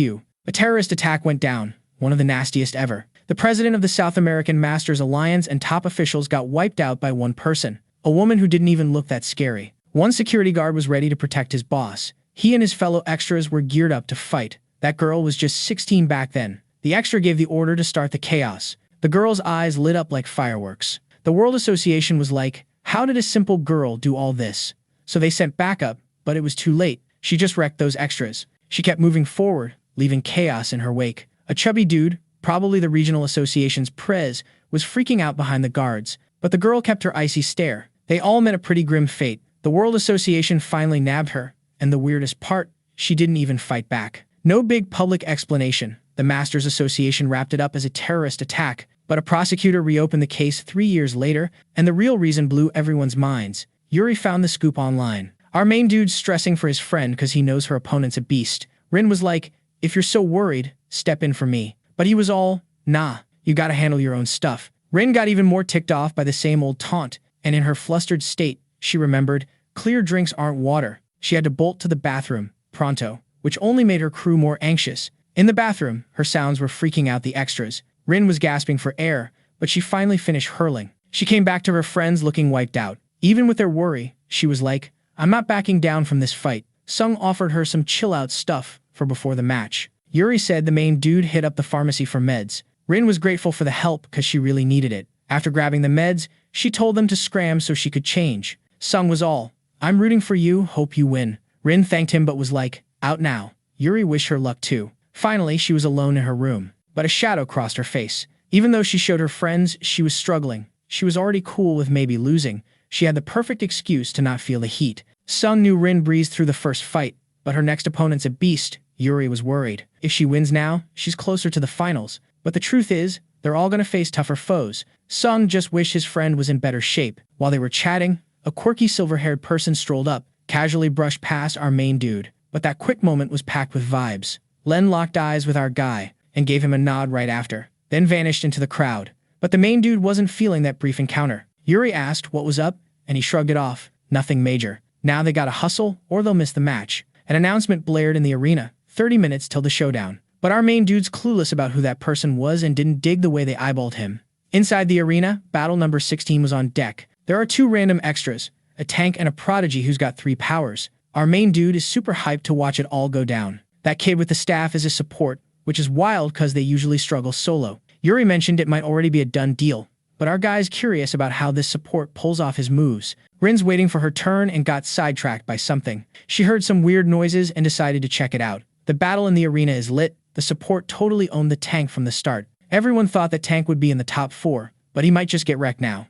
Even though it's not over, things are heating up. After dodging that trap, the tank tried to smack his opponent, but he's too slow for that. The support thinks he's up against a total snail, but the tank's hits do something sneaky. His eyes gleam with mischief. Boom! A shockwave just hit the arena's center, and instead of getting pushed back, the support's getting pulled in. The commentators are trying to keep up. That's the tank's secret move, and he's ready to land another hit, throwing a super nasty punch at him. The support realized the power is insane. If he hadn't put up a shield, he'd be toast in one hit. Before he could go flying, the tank grabbed his leg, trying to mess with his head. The tank said supports don't belong in the fight, landing another hit, this time on the ribs, but it's like he hit air. The kid slipped into the shadows. The support said the tank's move names are super lame, and he's not getting hit by those cringe moves. The tank didn't like that roast, saying he won't take it from a bald dude. They're ready to throw down again. A huge earth wall popped up in the arena, summoned by the bald dude. But the tank just bulldozes through, only to get surprised on the other side. The bald dude vanished, along with his hair, and he's already behind the tank, ready to throw hands. The gap between them is closing fast, but the tank was ready for a sneak attack like this. The bald kid was shocked by the tank's speed and is switching up his game plan. Getting ready for a precise hit, they're about to test their strength. After blocking it, the tank said juggling multiple powers isn't all that. Seeing his move get wrecked, the bald dude started sweating bullets. Now, he's got to block another one of those cringe-named hits. Feeling the heat, the guy knows he can't lose focus. But he didn't see the tank already moved and landed a hit on his back. The commentators are calling it a beatdown. The support's got nothing. With all the chaos, a big dust cloud rose up. But the tank knows the bald dude didn't take much damage, and it's time to get back up. Using the metal power, the bald dude turned his whole body to steel, and now he's saying he's getting serious, but that just ticked the tank off more. Elsewhere, hands are cuffed, fingers twitching. The guards are chilling, watching TV. One bet on the tank, the other on the bald dude. One's happy, the other's bummed. The one who bet on the tank said his buddies should have done the same. As they're watching, one guard asked about the next match, and it's going to be 2 mages. The red-haired girl's got mad skills and is on a solid team. That fight's going to be intense. Both girls look strong, but his buddy said the mage and the slammer is also epic, and the mustache guard said he can't forget that. Criminal masters come in with a penalty, wearing mineral cuffs that mess with their mana. While they're chatting, they heard a weird noise.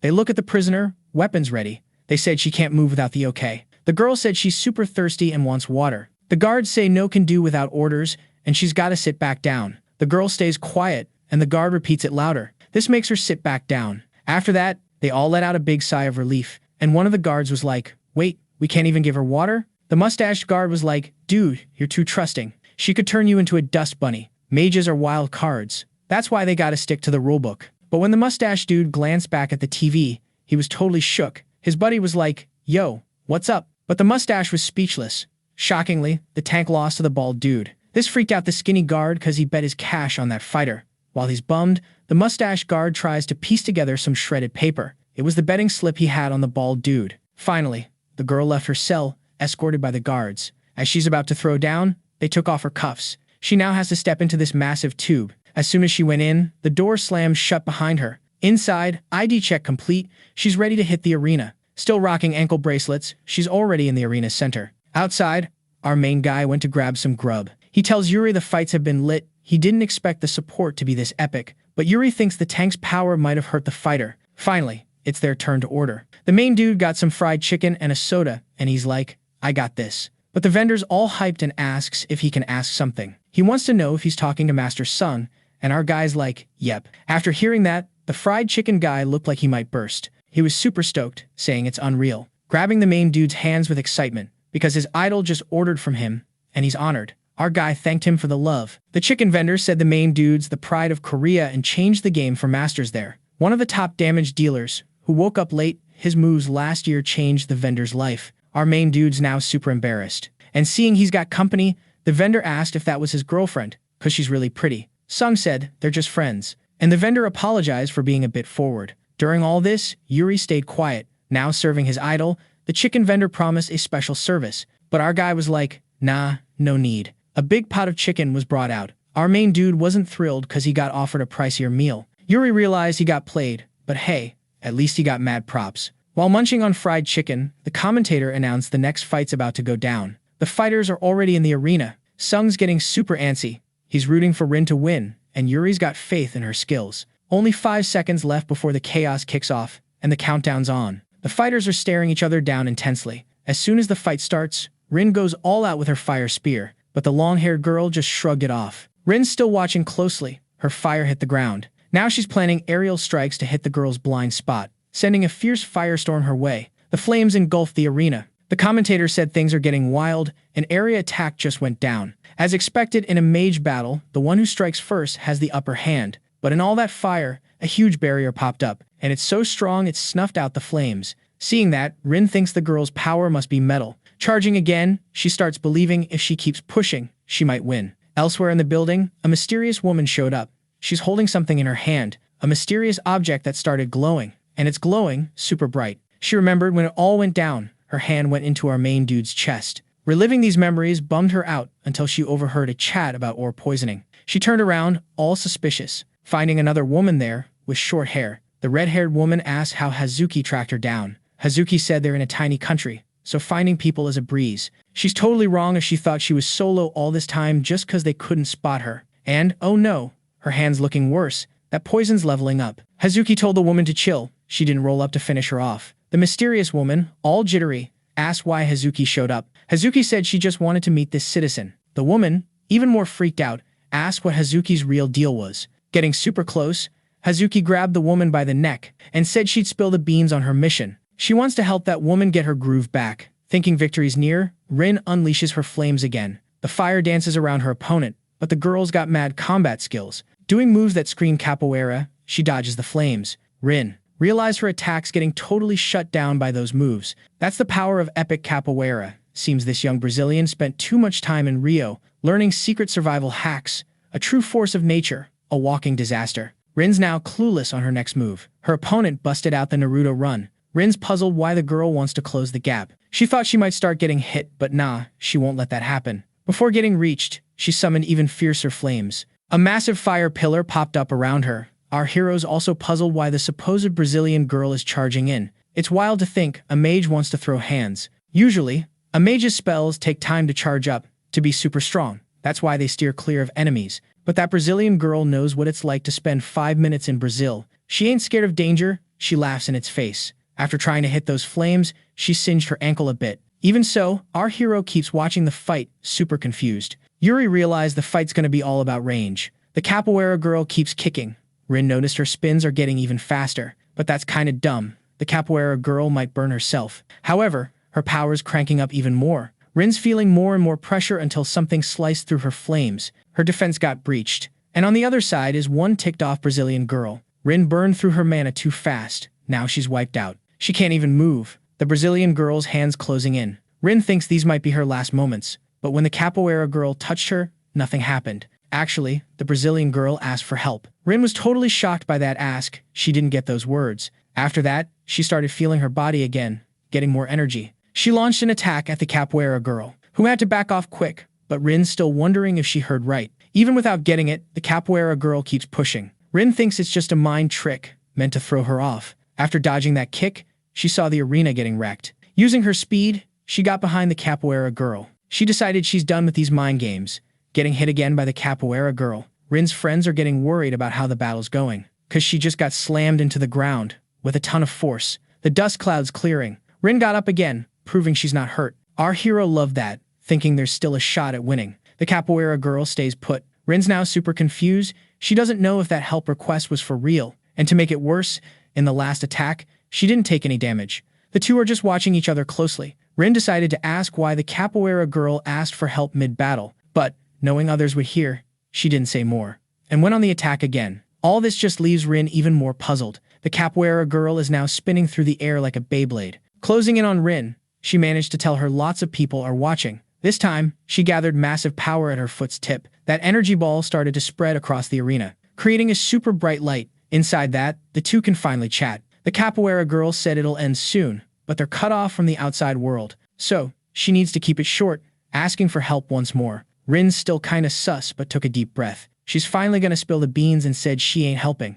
After that, the capoeira girl just zipped it. Rin told her she knows zilch about her and should show some respect in this fight. What really ticked Rin off is knowing the capoeira girl is going easy just to get a word in. Faced with this sitch, the capoeira girl said it was all a big oopsie. Rin said she ain't helping someone who's been a total menace. After that bombshell, the Brazilian just stayed quiet. Outside, folks are buzzing, wanting to know the tea, cause they can't see squat inside. Then, bam, energy started slicing through everything, causing a massive kaboom. The crowd saw the masters are still chillin'. The Brazilian said she ain't holding back on purpose, she just needs to chat. Rin totally ghosted her plea, gearing up for more chaos, launching a bunch of fireballs her way. But the Brazilian blocked them like a pro, realizing there's no other way. In a flash, she got behind her opponent. Rin thinks she's got the Brazilian's moves down, who, seeing those fireballs, knew they were no joke. But before she could strike, one of those balls started blinding her with its glow. The Brazilian got that if she touched it, she'd be toast. Rin said a baddie like her, to be competing,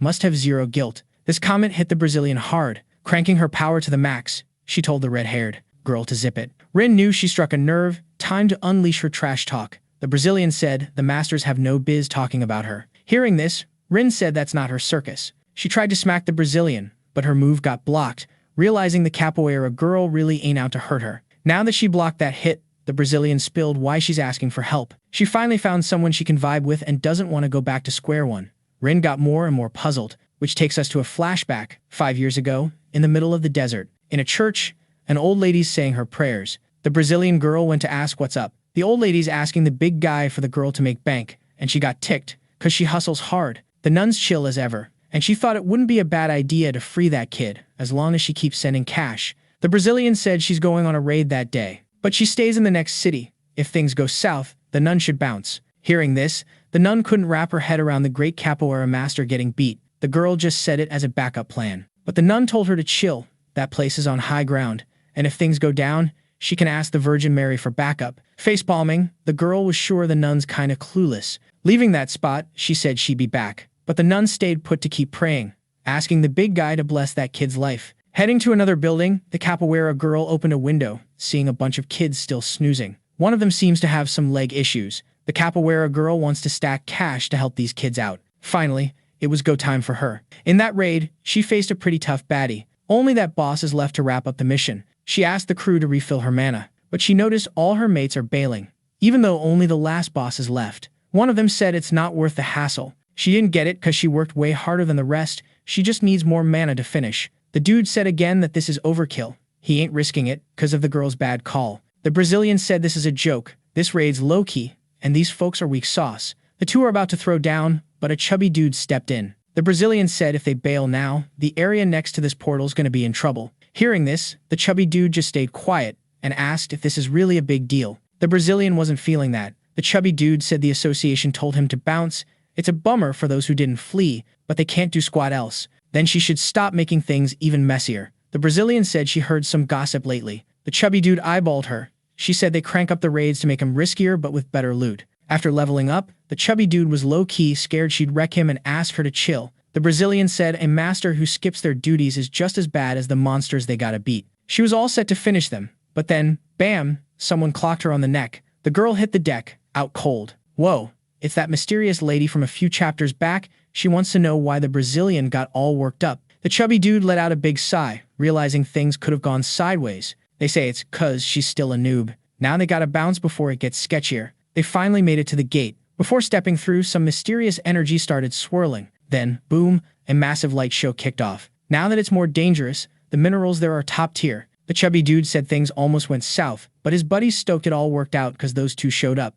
Without them, it would have been a whole different story. They got invited to party and sip some drinks, but the lady said they're too young for that. Still, the invite to party was thrown out again, but got shot down once more. After the snub, the extra had to deal with it. The chubby dude told him not to sweat it. Those masters are big shots. All this while the Brazilian's still knocked out. Finally, her eyes flickered open. The girl tried to get up, super slow, but everything there was way different. After waking up, she tried to head back to her convent, hoping nothing went down while she was gone. But when she got there, it was a ghost town. The kids who used to play ball were MIA. Even their secret hideout was empty, and the nun the Brazilian hoped to find in the church was nowhere to be found. The whole place was deserted. Rin heard the whole scoop and asked if the Brazilian took out the association peeps for revenge. Ticked off at the accusation, she said she didn't off anyone. When she got to the association, it was already trashed. She saw it was a bloodbath, clueless on what to do. She ended up in the bathroom. And when she got to the evidence, it was all wrapped up. Just then, the association's agents rolled in, and she got nabbed as the only suspect in the whole mess. She didn't even fight it, and the trial was a flash, getting dubbed the worst criminal ever. And yeah, she loathes the folks who wrecked her life. Rin noticed the girl's mana was getting all wild and dark. That's when the Brazilian popped a question. She wants to know who's worse, those who framed her or herself. The power pressure is insane. Rin's getting spooked, and she asked if the Brazilian's asking for a jailbreak to get revenge. Super mad, the Brazilian said no one gets the pain she went through. Rin nodded, and with her flames flaring again, said freeing her could be risky, deciding she'd stop her before more chaos. Feeling hopeless, the Brazilian realized all masters are the same. Rin said she's different, but the Brazilian told her to zip it. Since talking's pointless, it's time to throw down. Once again, these girls are ready to brawl hardcore. Both are going all out with their power. The showdown finally kicked off, creating a massive flash. Their powers peaking right then. Rin saw a golden chance to make a move, using her speed to dodge the impact zone. The Brazilian noticed direct combats being dodged. Rin's all set with her flames, ready to strike again. Encircling the arena with fire, the Brazilian's trying to figure out the game plan. After their clash, Rin saw her opponent lost steam. She needs to seize this chance, but her hands are all shaky, and her fingers aren't cooperating. Amidst all the fire, the Brazilian's still a powerhouse. She's sure those flames will hit her randomly, but busting out capoeira moves, she said those tricks won't work on her. Right then, Rin swooped in from above, ready to wrap up the fight. The Brazilian dude's saying the girl's not feeling herself, cause she keeps sneaking attacks from the sides, but Rin's all, nah, she's got this, and says she's bursting with confidence. Even after using all that mana, she's still feeling the heat, which means the Brazilian is super strong. They're back at it, testing their strength again. Rin's thinking she's finally got the upper hand now. She's got to push a bit harder, and then boom, something's happening with that anklet. The mineral there starts to light up. Now the Brazilian can't use her mana anymore. Rin spots this weak point. Time to pounce on that chance. She wraps the Brazilian in her flames. In the crowd, our main dude's hyped about that move. That might have been the game changer right there. Rin's still watching as the smoke clears. No sign of her opponent yet. Rin takes a breather. Finally, she's announced as the winner of that showdown. She's used up all her energy, and Rin just collapses, totally wiped out. But hey, she's made it to the quarterfinals. Finally, night rolls around. Rin's friends are already out cold. The girl finally wakes up. She's buzzing with happiness from her win. Looking at her friends, she's like, how are they sleeping so chill when I just had a crisis? Seeing them so relaxed makes her kinda mad. Rin heads to her window. She's peeping out until she spots something. That prisoner's getting loaded back into the armored truck. Rin's watching as the truck gets sealed up. Now it's off, probably to the nearest prison. After the fight, Rin's deep in thought. Outside the arena, this long-haired dude's stealing the spotlight. He heads straight to his statue there, checking out the figure it's showing. Looks like he's there to pay his respects. Rin wakes up super annoyed, calling out her friends, who are still snoozing. Our main dude's like, I'm beat. He says he rushed over to see her, but she was out cold. Knowing she's ticked off, our guy's clueless on what to do. He's like, I don't even remember crashing. Just woke up on the couch. That's all I got. Yuri's watching them, finding it pretty hilarious. Then someone rolls up to her, and from the girl's grin, they seem interesting. Sung's still trying to make it up to Rin, and she's like, feed me, and I'll forgive you. Sung's down for that, but Rin's like, depends on what you're buying. Then, they get interrupted by someone else showing up. Tetsuya rolls in all cheerful, saying it's been ages. Rin, still salty, asks what he's doing there. Tetsuya says he's got a fight today too. Yuri knows he's got a private room, so she's curious why he's here. He says the place is packed with competitors, and it's cool to watch the other masters. Sung's amazed at how chill this guy is. Tetsuya was expecting all these young guns to clear the first round. Yuri says Rin's already in the quarterfinals, and Tetsuya is genuinely impressed, didn't think she had it in her. Rin's more annoyed, but the guy's like, just kidding. Yuri's curious if he knows who's next. Tetsuya's got no clue. Rin thinks he's being reckless. He should at least have a plan. Knowing he's from District 4, Yuri finds out he's up against a dude named Batuga, who popped up earlier. Checking her tablet, Tetsuya's seeing who he's up against, but he's more fascinated by the tablet. Rin's thinking he's joking, but Tetsuya's reaction is totally real. Finding it hard to believe, Rin decides not to bother explaining. So, Yuri steps up to handle it. She says the opponent's a tank too, and since he's unranked, it's probably his first comp, but the dude looks kinda scary. Tetsuya's into that. Since the opponent seems tough, Rin's sure it'll be a battle of the clueless. Yuri says she'll fight at the same time. Just like the main dude, They decide whoever finishes first buys the others a meal. Rin says they gotta get Tetsuya's contact first. Knowing this, the main dude asks for his number, but Tetsuya's got no clue what that even is. Feeling all kinds of weird vibes from this dude, they just gave up trying to figure it out, except Yuri, who was all chill, saying they'd find him somehow. In the hall, Tetsuya's rival is just chilling in front of a vending machine. He's checking everything out super carefully, like he's having a deep convo with his own reflection. While he's lost in thought, someone mentioned a guy who looks like a hobo has been waiting in line for 5 minutes. Behind him is this dude, chatting on the phone with his girlfriend, until he gets super annoyed, telling the hobo to scram. Batuga turns around with the intensity of a caveman. That was enough to make the extra dude wish he wore his brown pants. Batuga's now giving off some serious bad vibes, and the extra dude decides to grab a drink somewhere else. Now, Batuga can get back to his mission. His eyes are all confused by the tech overload. Flashback time. A young kid is riding a horse through the prairies. He finally reaches his cabin. Inside is an old dude, Batuga's grandpa, who called him over. The old man looks at his grandson with serious eyes, handing him a telegram. It's an invite to the War of the Masters. Batuga checks out the telegram with a serious face. The old man says it's a bummer. If he was younger, the invite would have been for him. Batuga says even though he's old, his grandpa's still got it, and the old man chuckles, saying his grandson's laying it on thick. Standing up, he says the young dude's got his blood, so he's stronger and more talented than others his age, and should be stronger than the old man was back in the day. He was a confident guy and lost 3 times to the same dude. Batuga's curious about who could beat his grandpa. Before spilling the beans, the old man takes a sip of soup. He says the guy's name is Hwang Mayum, a legendary tank from Korea, founder of the Bull Guild, and he hopes his grandson can win this War of the Masters, handing him the cloak he was wearing,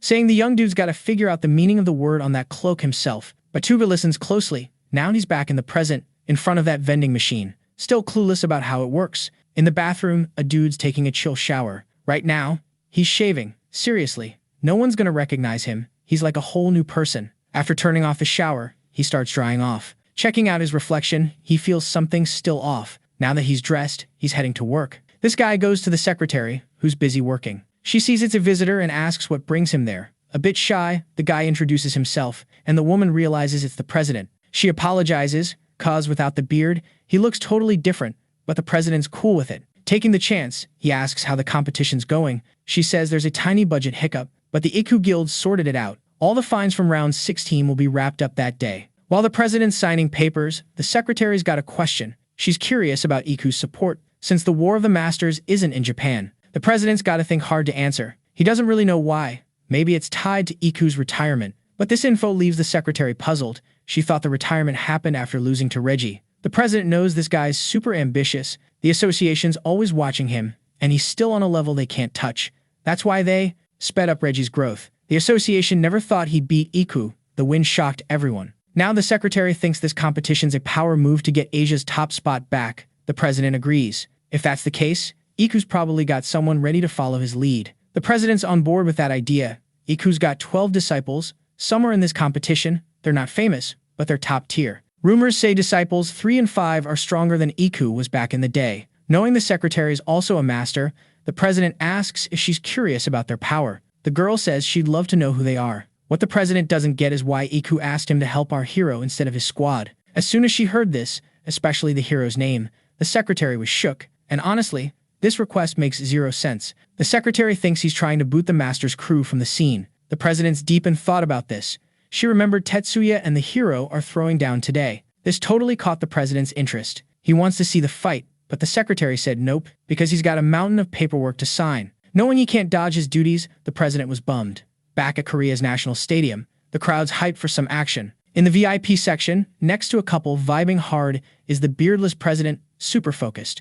With him is the same secretary. She brought fried chicken and soda. The president was all about this surprise. They and the whole crowd are waiting for the showdown in 5 minutes. Tetsuya's up next, and they barely know his opponent, just that he's a big deal's grandson. With the hype building, the president asked the secretary who she's betting on. No hesitation, she's all in on Tetsuya. Sipping his soda, the president nods along. But unknown masters beating celebs is a thing, and it keeps the crowd buzzing. The War of Masters wouldn't be lit if the fave always won. Surprises are the spice. Tetsuya and his rival finally hit the arena. They're eyeing each other with laser focus. Our hero's also in the ring. His rival called him a pretty boy. There's 5 seconds till the chaos kicks off. While our dude's battling puberty, his rival's milking it. Yuri's also about to throw down. She's up against a super weird extra. If his beard doesn't match his hair, he's probably rocking a wig. Finally, it's go time. Tetsuya and his rival are ready to throw hands. In a flash, the red-haired dude charges in, but Raditz is chill, trusting his Saiyan vibes. Tetsuya's punch is about to land with max force,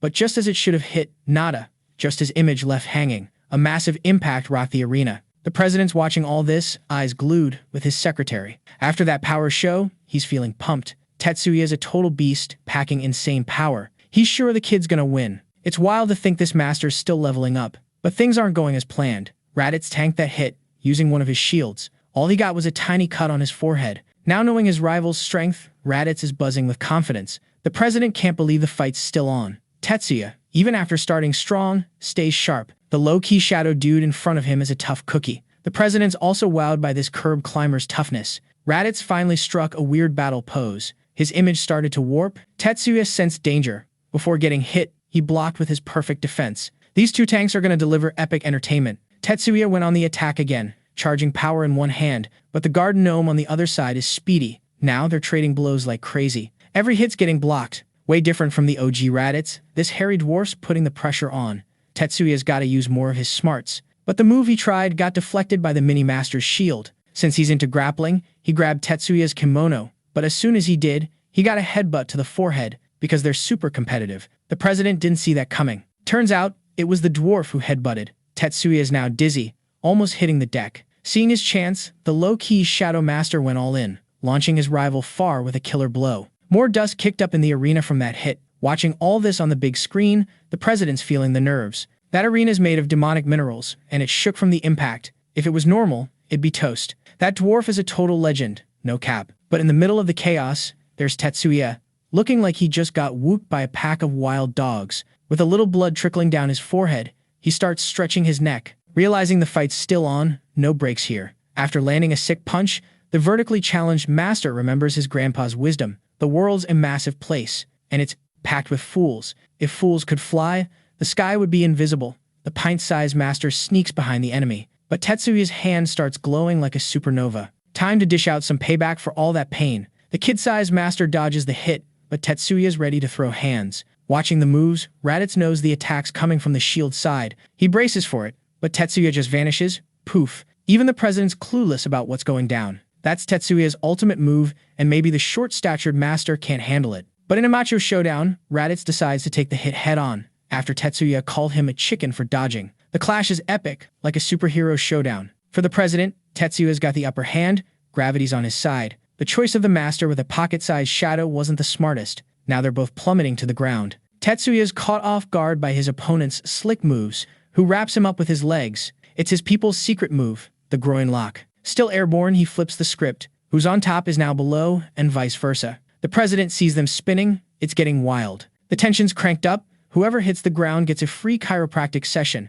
and it ain't gonna be fun. Tetsuya sees the ground rushing up, and his opponent's more determined than ever. The president and the secretary are glued to the action, because those two masters are spinning like Beyblades on turbo mode. After all the chaos, Raditz is wowed by his opponent, a legit warrior. But it's time to show who's boss in this battle. The dwarf master gears up to finish the fight, feeling all superior. This last move's got the president on edge. A steaming fist rises in the arena. Tetsuya, deep in thought, moves his hand without thinking, and smacks his opponent's thick skull, who's now checking if his horns are still there. That hit was insane. After getting schooled, the toy master steps back, cause that really stung. Tetsuya warns his enemy not to attack recklessly, or he'll be wide open for counters. But after getting smacked like a kid, Raditz is fuming. Now he charges with his secret move, all fired up with red energy. And again, Tetsuya says he shouldn't have been reckless, cause now he's full of openings. The two are clashing again. The arena's in shambles. But something's up with our warrior. His body's not the same, cause now he's missing an arm. The president's totally shocked. No clue how Tetsuya lost that round. If a cut stings, imagine losing an arm. Tetsuya's in serious pain. Batuga, yeah, he deserves his real name. Sees his opponent's a true warrior. But those words came too soon. Tetsuya is getting taken over by some dark energy. As it grows, it's clear this fight's personal now. The president can't believe the master's gonna fight like this. Fully transformed, looking like a demon from the depths, Tetsuya is ready to unleash more chaos. Batuga realizes this must be some transformation trick. What's in front of him is seriously dangerous. Taking an offensive stance, Batuga thinks his enemy can't keep this form for long. He knows he needs to use his special move again, but didn't expect that closed fist coming at him. The nuclear impact hits the arena's center. Batuga blocks it. If it was a direct hit, he'd be on a one-way trip to meet the big guy upstairs. Still in the air, he's being chased by that demon. Tetsuya's gone full beast mode, using his hand like it's a weapon, crushing his enemy with pure force. Batuga realizes the world's full of fools, and maybe he's one of them right now. Meanwhile, Tetsuya is still raging, unleashing so much power in the arena that it explodes. A massive cloud of smoke is now blocking everything, like a ninja's smoke bomb. As it clears up, the arena looks like a total wreck. The president scratching his head, wondering if it's finally over. Right in the middle is Tetsuya, back to his usual self, or almost, because he's still missing an arm. This is the first time the president's seen this epic move. Little Batuga's a real legend. Finally, the winner's announced for everyone, Tetsuya, the one-armed champ. Meanwhile, the main crew's also fighting like crazy. After losing, Batuga's ready to head back to his squad. Chilling on the ground, he starts remembering his grandpa's wise words, who learned a ton after losing 3 times to the same dude. First, he lost his pride, then his cool, and finally his feelings, becoming a true warrior, hoping his grandson becomes even stronger after this showdown. Batuga sees how big his pride is and isn't heading home yet, wanting to learn more from his grandpa's wisdom. That's why he sent a telegram,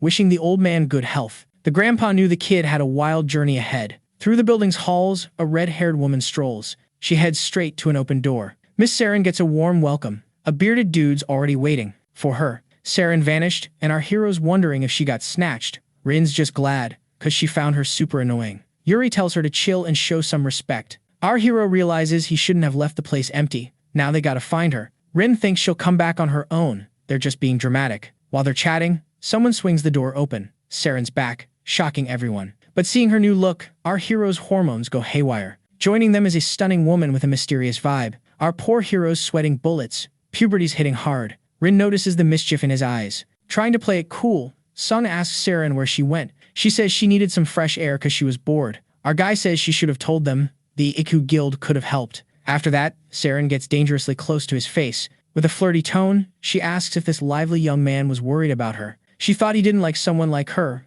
and our hero's feeling the pressure. Showing off her charm, Sarin teases him, asking not to be so tough on her. The boy agrees, but things are already tough. It was a hot day, and she got all sweaty, needing a shower. Rin tells Yuri they gotta keep an eye out tonight because they can't trust the hero anymore. Sighing, Sung realizes puberty's a wild ride. Finally, night falls. Our hero and his pals are having dinner. They're all in the quarterfinals, as planned. Sung, with his tiny bit of confidence, thinks he got lucky because he didn't face tough opponents. Rin says he'll definitely lose the next match. Our hero's shocked, asking why she'd say that. Rin says he's up against Reggie, a super strong master. Sung hears this but stays chill. His friends are surprised, expecting him to freak out. Rin asks if he's not worried. He admits he's nervous, but Rin thinks he's bluffing. Our boy knows he'd have to face him eventually if he kept winning, and battling the top dog is everyone's dream. Yuri digs this positive vibe. Rin asks if Sung will put up a good fight even if he loses. Sung, before becoming a master, always dodged fights, but now, he doesn't think he'll lose. No matter how strong the opponent is, he's strong too. Rin's shocked by his confidence, Yuri too, cause months ago, he was shy and innocent, and now he's full of confidence. After hearing this, Rin says she'll cheer for Reggie anyway, thinking this battle could be legendary. Our boy says he's getting up now, suggesting they do the dishes tomorrow. Rin's surprised, realizing her friend's off to train at this hour. Sung told her he needs to chill a bit before hitting the sack. That's totally weird to the girl, who thinks her buddy's got issues. But then Yuri was all about practicing with him too, way better than flying solo. The main character was down for that instantly. Thinking they might get loud, Rin said she'd crash and ask for some peace. But now that she's solo, she feels like something's missing. It's super late, so she started yawning right away. Knowing she was beat, she headed straight to the room for a nap. Until the quarterfinals, the Masters have a week to prep, so our dude's training while others are snoozing. Finally, the week's up. Our hero's ready to show off his sword skills. Commentators are buzzing that matches are about to kick off. Competitors should gear up soon. Our guy started getting up from his spot, letting out a big sigh during the process. With a fresh breath, he's now all about that determination. The arena's more packed than ever, his crew's already there. For sure, everyone's there to see the legendary masters. Even the big shots from the association are present. Rin said it's gotta be rough for our hero, cause everyone's there for Reggie. It's been nearly 10 years since he's been #1, so his fame's huge. He finally made his entrance. When he hit the arena, Rin went wild like a superfan. Seeing that buff master, she almost lost her cool. Yuri's worried about our hero's growth. The pressure of this fight is intense. She knows it'll be tough, but she's sure our hero will crush it. In that same arena, someone's strolling through the halls. Sarin's got a mission in mind. She heads to the stands, and with her stunning looks, she's turning heads. Our hero's battle is coming up soon. Sarin's watching closely, with her twins by her side. For crying out loud, another flashback. Everything went down in 2001. No need to say what happened, it was a bummer year. Lots of lives were lost, and a big hunt for terrorists kicked off worldwide. 10 masters were sent on a revenge mission to find the brains behind that attack. But a mole leaked the plans. The 10 masters who were supposed to bring the heat ended up getting burned. Communication was cut, they were wiped out and out of supplies. The situation was a mess. Expecting things to get worse, they were shocked. A lone dude was outside, and that dude was Reggie Weed. He came to save the day and totally wrecked the terrorists' base. The special forces were mind-blown. The destruction was epic. The proof came through the head that the little hero was holding, which belonged to the terrorist leader. This same war hero is now up against our hero, who's got mad agility, dodging all the hits so far. But Reggie hasn't been on top for 10 years for nothing. He's got mad skills, and is about to finish off our hero, leaving behind one of his explosive traps. After the fire, all that was left was just the dark smoke, and from within it, our hero shot out like a lightning bolt. He's set on taking down the other master. Reggie uses the distance to launch some attacks, but our hero uses the shadow walk, popping up behind his enemy, getting a chance to slice him with the sword, but the hit missed. And to make it worse, another explosive trap was left behind. Once again, the fire blew up in the arena. Reggie and our hero hit the ground, ready to keep this brawl going. The fighters give each other a quick look, knowing the next moves will be epic. Rin's glued to this fight. Those two masters traded tons of blows in minutes. Yuri's getting more and more hyped for our boy. He's really keeping up with the pace. Reggie said the boy's fighting style reminds him of someone. Sung noticed his enemies always on the move. As expected from a long-range damage dealer, he always strikes when our boy gets close. Reggie's watching him like a seasoned hunter. Sung's ready to hit back with all his might. Faster than lightning, Reggie made his move against our boy, who barely had time to react. He had to duck fast. If he doesn't stay sharp in this fight, he'll get hit hard. Still thinking about it, he got caught off guard by the black lightning again. Reggie's ready to send our hero to dreamland. The attack was spot on, but our hero's speed isn't far behind. He realized he dodged it by pure luck. As soon as he hit the ground again, he felt something super weird. The ground was all squishy, like stepping on a giant marshmallow. Then he realized, oh snap, Reggie's target was never him. The master said he wanted to wrap this up quick, but changed his mind after seeing the boy's moves. Now he's going to teach our hero a lesson the hard way. Even with zero self-esteem, our boy was pretty ticked off hearing that, charging forward with his sword, ready to make Reggie regret it.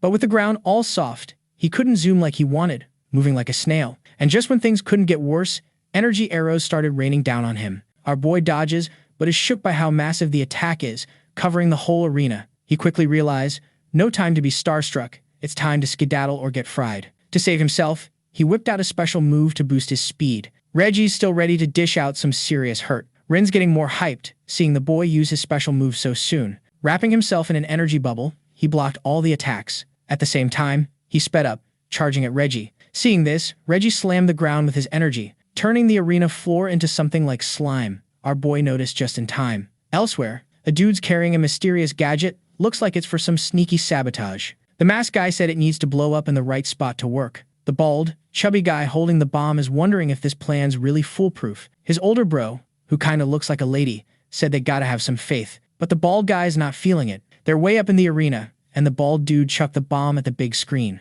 The arena floor turned into water. As he got closer to Reggie, Sung was trying to guess his plan. He had to stop his charge, or he'd faceplant into the arena floor. This move left his friends totally shocked. Reggie liked the boy's smarts, not being reckless, but it's just delaying the inevitable. In all that chaos, he fired another explosive arrow, which, blew up in the air, creating a massive energy blast. Our hero's relieved he wasn't reckless, or he'd be toast. Reggie's all set to keep the pressure on, but this time he's switching it up with ice arrows to freeze the meddling illustrator. Sung's blown away by all this skill. The arena's totally transformed after Reggie's triple element arrows. Seeing all this, he's wondering how one person can have so much power, feeling trapped. From the outside, it looks like he's just a fly in a web. His friends are getting more and more amazed. At least, Rin's super stoked, being a huge Reggie fan. She just doesn't get why he's using so much energy to change the arena. Yuri thinks it's to stop our hero from zooming around. And all those ice pillars can be used for sneak attacks. Our boy can't see his opponent anymore,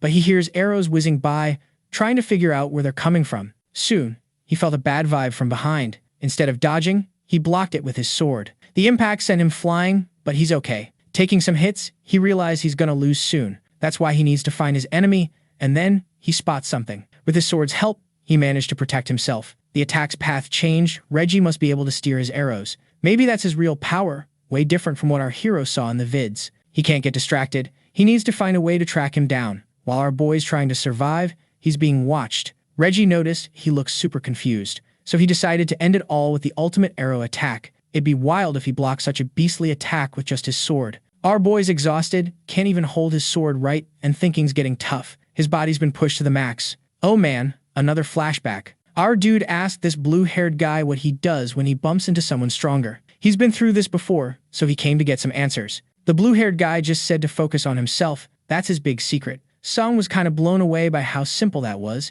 expecting some secret ninja move. But nope, that's all the blue-haired dude had to offer. Now, our hero's got to start putting this wisdom to work. He's getting super tired, though, so he decided to close his eyes, hoping it helps him concentrate. Reggie, watching from a distance, thinks this is bonkers. Maybe he's trying to level up his senses, which is wild, making Reggie remember stuff he'd rather forget. But Reggie's arrows aren't easy to dodge. Our boy's now hearing his own blood pumping, finally tuning in. Something's coming his way. Boom. Ultra Instinct unlocked. Our dude's moving like a ninja, like he's one with a sword, or maybe Goku, dodging hits like a pro. Reggie's watching from the sidelines, not thrilled. Yuri noticed our boy's moves are way smoother than usual. He pulled off something epic in this fight. For a hot minute, he went beyond his limits. Reggie respects the skills, but he's got more arrows ready. But our hero's still in beast mode, ready to throw down. So he heads straight for the source of the noise, finding his opponent, who hasn't even fired yet. Reggie didn't expect him to show up so fast, throwing off his game plan. Then he launched an arrow at our hero's sword.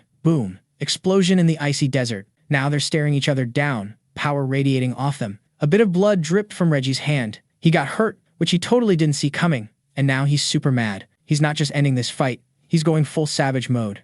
Our hero, full of swagger, switched up his battle stance. Reggie instantly on high alert. But before they could keep the show going, something blew up outside the arena. A massive explosion, melting part of the stands and, well, the extras. The fighters shifted focus. Our boy saw it came from where his friends were. The explosion's destruction was insane. Some extras are getting rescued. Among them, some folks definitely aren't coming back. The fire's spreading everywhere. Then someone decided to drop into the chaos. But this mysterious someone freaked out the extras. It looks like a woman, but it's not. And it's not a trap either. Yet, it took out that guy. This monster's raging. Our hero's watching all this, speechless. He told Reggie they gotta help the innocent, but Reggie's not feeling it. Sung said demons are in the house, and they need to be stopped, as soon as possible. Reggie said a bunch of masters are already securing the arena, and there's something else just as important. He's loving this fight and doesn't want to bail. Now our hero's stuck. His long-haired enemy wants to keep going. Our boy's gotta stay in the moment, cause his head almost got blown off by an attack. Reggie told him to fight back too,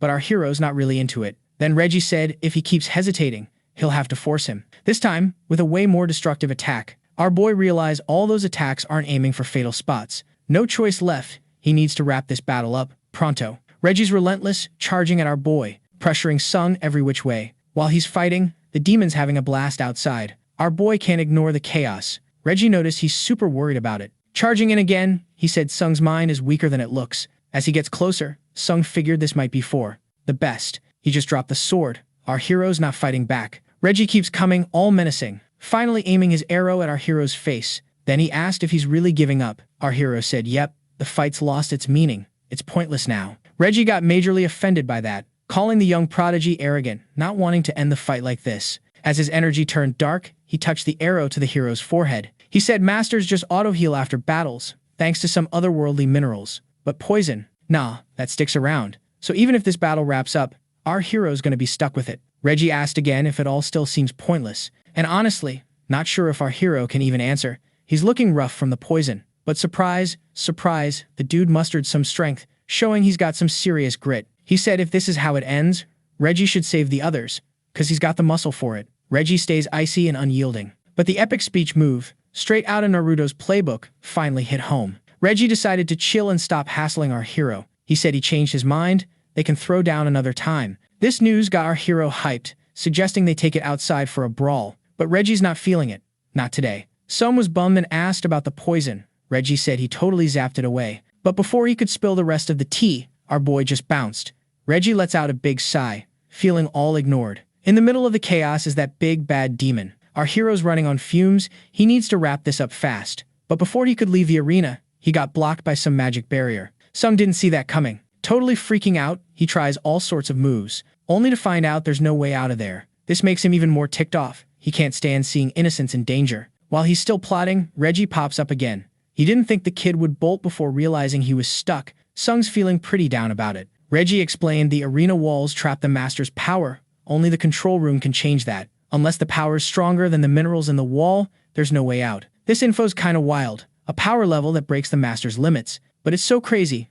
Our hero's trying to wrap his head around it. Showing off his true power, Reggie said a master can awaken again. The glowing energy's taking over. Our hero's totally stunned. Reggie just turned into a human glow stick. And in his second awakening, he pulled off what Michael Jackson couldn't, even went blonde. The control room folks, not breathing anymore. Those baddies didn't think all this was needed. But the bald, chubby guy's stoked. Now they don't have to sweat Reggie, who's stuck in the arena. Now they can scope out the whole place in peace. The chubby guy's clearing the path, but his bro stayed back, watching the action on the screens. He felt some super creepy vibes, and the bald, chubby guy asked if his bro's staying put. In a flash, the two launched a combo attack. Boom.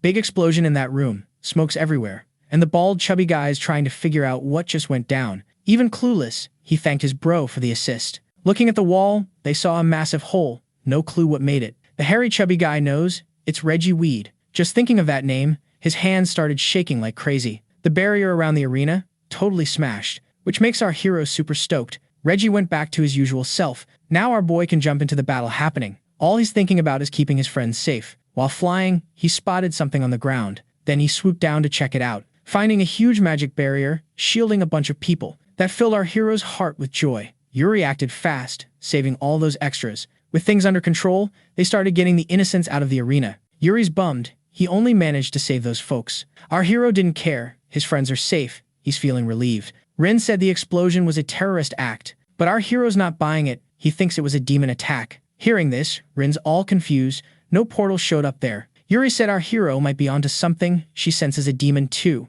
But it's weird, because there's no portal there. Sung can feel it too. It's not just any demon. It's an ancient master. Yuri said they gotta stop the creature now, before it goes wild. Knowing what needs to be done, the trio heads off to attack. Yuri's all curious if our hero's chill, since he's squaring off with the top boss. Our dude's like, no worries, but Rin's wondering why Reggie's MIA. Sung spills that the little star's not down to join, but did help our guy escape the arena's barrier. Rin's totally bummed hearing this. The trio's finally at the demon's crib. Sung's all, what's the game plan? Yuri's like, one distracts, others attack. They jump into action, no time to waste. Sung knows they gotta wrap this up in one go. Yuri's all set to clear the path, launching our hero straight at the big baddie. The demon lady's still causing chaos. Sung zooming in for a face shot, aiming for the KO. But when their eyes lock, he's all kinds of confused. Her stance is on point. He spots Sarin's gaze instantly. Even the reader missed it. This eye contact totally throws him off his game. His crew's freaking out. Rin's like, why didn't you finish the job, you goof? Now he's grounded. Sung's sure it's Sarin, but he's clueless about the how. The demon's charging at him. He needs to dodge as soon as possible. Barely reacting, he blocks with his sword. Truth is, he's stumped on what to do next. Back with his squad, they demand answers. He spills the beans. It's not just any master, it's Sarin. The girls are shook by this bombshell. They can't figure out how he knew, but he points out her signature earrings. Sung sensed something was off, but didn't expect this twist. Rin's like, you gonna go soft cause you know her. If we slack, innocents get hurt. Yuri's on board too. No other choice. Sung, after a quick think, makes a call. His crew's on edge for his decision. Our guy starts shedding his armor, ditching the top half of his gear. He vows to stop that master. Rin's like, you're nuts. Going armorless is risky. Sung explains that demon masters get a power boost, and he's gonna help her control it. It's his only play. The girls aren't thrilled, but with no other options, they tell him to do his thing. Yuri's eager to help. Sung's like, keep the beast busy, I'll handle the rest. As they gear up for battle, Rin's like, don't pass out on us. He flashes that classic hero grin. No worries, plot's got my back. Looks like our hero's in another realm. Spots a woman chilling on the ground. First move, he heads over. Asks what she's doing there. It's Sarin, still silent. Our guy's like, this place is sketchy, let's bounce. But a mysterious voice says it's pointless. The voice rings a bell, leaving him spooked. Another Sarin shows up, saying they're different people. Outside, Yuri notices the monsters chillin'. Our guy's plan's working. Time to save the injured. Rin's like, no way I'm leaving Yuri solo. She's low on mana from saving folks, can't be alone, but someone steps up to help. The girls check out the new ally. It's the bald fighter, promising backup. Rin's surprised by this new player. She's clueless about the bald dude, but Yuri's like, Can Simon handle this? Bald guys all. I'm a support master. With me, we can hold out for the army. Rin's still in the dark about him, but Yuri recalls he took down that tank. Bald guy's all proud. Yep, that's me. Rin connects the dots, realizing he's her next rival. Bald guy's honored to meet her. Rin gets up close to the short dude. Notices he's tiny, has zero fashion sense, and wields a staff. That's her ideal combo. Pumped up, she leaves them, promising to be back. Bald guy asks if Yuri can hang tight, points to a spot, and she stands there. Now, bald guy is twirling his staff all mysterious-like he's charging up his mojo. Yuri's clueless about what that means, and the bald dude said he still needs a bit more time. Big ol' hands popped up from the ground, totally surrounding Yuri. After getting wrapped up in that energy, Yuri asked again what was going on. The bald guy promised to recharge her mana completely, and yep, Yuri felt it. Her body was getting all chill and relaxed. He did his magic based on her vibe, just 5 minutes, and the barrier would vanish when her mana was back to normal. Yuri realized this master was a real MVP and thanked the little dude for the assist. Still in the arena, the baddies were strolling around like they owned the place. The short bald guy was shook that the barrier got wrecked, and the hit that did it also trashed the control room, just by luck. But that's what the chubby-haired dude said. Even so, the short bald guy was in denial. No way they got spotted. And breaking that mineral barrier? No chance. Even though his master missed a ton of stuff, someone was definitely helping from the outside. That's why the chubby dude wanted to add some heads to his collection, like trophies. They headed to the transmission room, but when they got there, surprise, disciples number 3 and 4 were already chilling in that room. Knowing their help wasn't needed, the chubby dude wanted to know what they were up to. Back in the spiritual world, Sarin too was already waiting for our hero to show up. Sung asked why she got close to the mineral. She should have known from the fight that it was risky business. No turning back now. Sarin said Yuri told her the hero did all this to honor her brother's last wish. Our boy had no clue she knew that. But yep, he did exactly that. Sarin called him naive and asked if he knew why they were after her. Our hero was stumped. Sarin started grinning. Then her laughter went full-on wild. Yep, this dude's impulsive. If she croaks, he'll be bummed. But it won't stop the future. He's also a popular master, always exceeding expectations. Our boy said if he was selfish, he'd have let her bite the dust already. When she was popular, he couldn't stand it, because she didn't care about people. He always hated her split personality, but things have changed lately. She kept standing, taking hits that would have wrecked most folks. Sung figured she had it way tougher than him. After this empathy moment, Sarin got all emotional. Our boy asked her to come back with him, promising he'd help her out. Sarin said she and her bro got played by Iku all the way to the end. He's why the guild blew up, but he used the siblings to take out the others. Our hero felt the ground shaking. Sarin said her bro got used and tossed like a tool. They put the mineral in him to wipe out the other big guilds.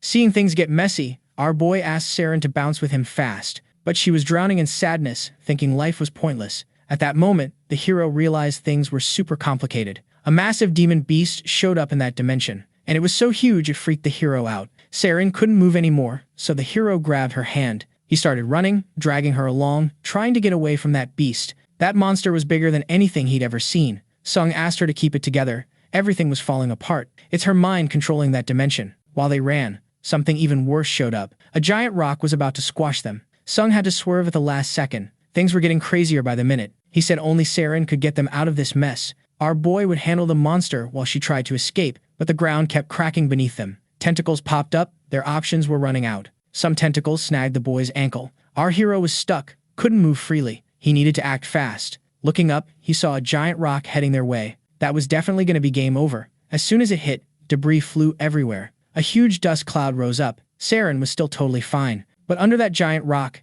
half of our boy's body was crushed. Sarin couldn't wrap her head around why that happened. With his last bit of strength, Sung grabbed her hand. He said if she died here, she'd have lived and died as a tool all the way. And he promised to save her, but probably didn't make it. What totally squashed our hero was the giant creature's finger. Back in the real world, his eyes popped open. Our boy's still kicking. Yuri's all curious about what went down, but our boy's keeping mum. He thinks he botched his mission to save that lady. Even so, Yuri stoked her buddy made it back alive. Feeling something on his back, Sung asked what it was, and the bald dude said he was healing him. Yuri introduced the extra, saying he's got mad support skills. Feeling down, our hero thanked him for the assist. Getting the vibe, Yuri said our boy shouldn't beat himself up, but as soon as she said that, her eyes went wide with shock. The demon that was going berserk stopped attacking people, and the power it was flexing started to chill out. Now it's Yuri who's all no way. Our hero also peeped in that direction. Sarin's finally getting back to her OG form. Looks like our hero's move actually worked.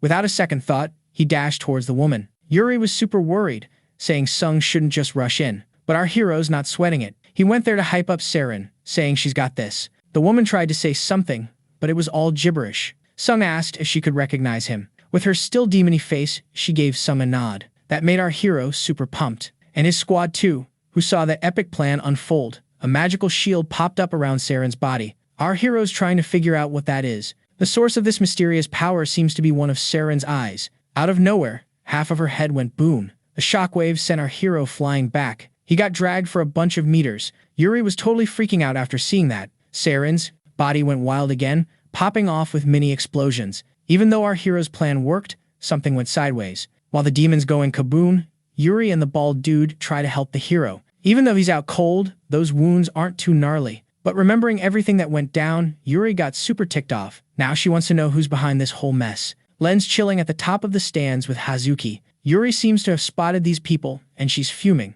Len decided to come down, heading to where the monster's body is. He immediately started using his power there. Yuri's watching all this, getting more and more heated. She wants to go there and throw hands, but the bald dude's holding her back. If she went after them, it could cause a big international mess. Since they don't have the full scoop, it's better to play it safe. Our hero started to get up. Yuri asked if he's good, saying he shouldn't get up yet, but the hero's still thinking about Sarin, and with his eyes, he saw what was going down. Pieces of her body are going boom. Len seems to be tidying up the place. Seeing this, our hero got super ticked off. He charged at this poor guy, totally filled with rage. He asked if he knows what he's doing. Len heard him, and told our hero to back off, creating a barrier with his power, squeezing Sung's body. Our boy's now totally trapped. Len said he's super lame and can't even beat a basic demon. Sung said that what they destroyed wasn't just a demon, it was a person, and she had a name. Len said she was fused with the mineral and wasn't conscious anymore. He also noticed the same thing happened to our hero, and he must be a demon.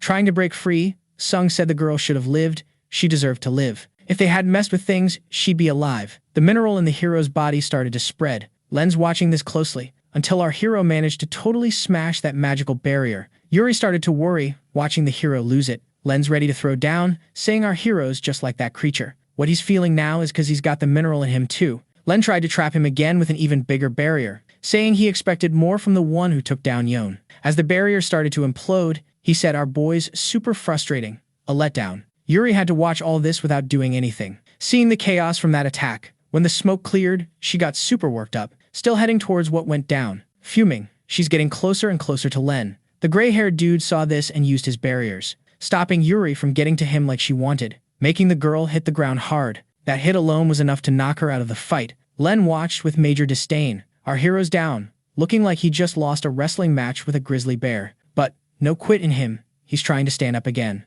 Len's impressed. This kid's got more grit than a sandpaper factory. Sung's all fired up, swearing he's gonna end this dude. Len's like, yeah, right, prove it. He throws up another shield around our guy, doubting Sung could really beat Yon. Sung's boiling over, like a kettle left on too long. He cranks up the pressure, making our hero feel like he's in a microwave. The bald dude watching is shook, can't believe this gray-haired guy's going full villain mode. Before things get crazier, an arrow lands near Len. Boom, instant magic shield. Reggie's rolled up to the scene too. Len's not thrilled, grumbling about Reggie crashing the party again. But Reggie's here, ready to fix the mess. With a serious face, he tells Sung he's his problem now, warning Len to back off. Last time, Len had to follow orders, but now he's free to do his thing. These two are about to throw down, and it's gonna be epic. Hazuki's hyped, finally some action, while the chubby bald guy's freaking out. If these two clash, the master's plans are toast, they gotta stop it. The chubby bald guy's panicking, doesn't want all their work to go down the drain. But looking around, he sees the power of these legends.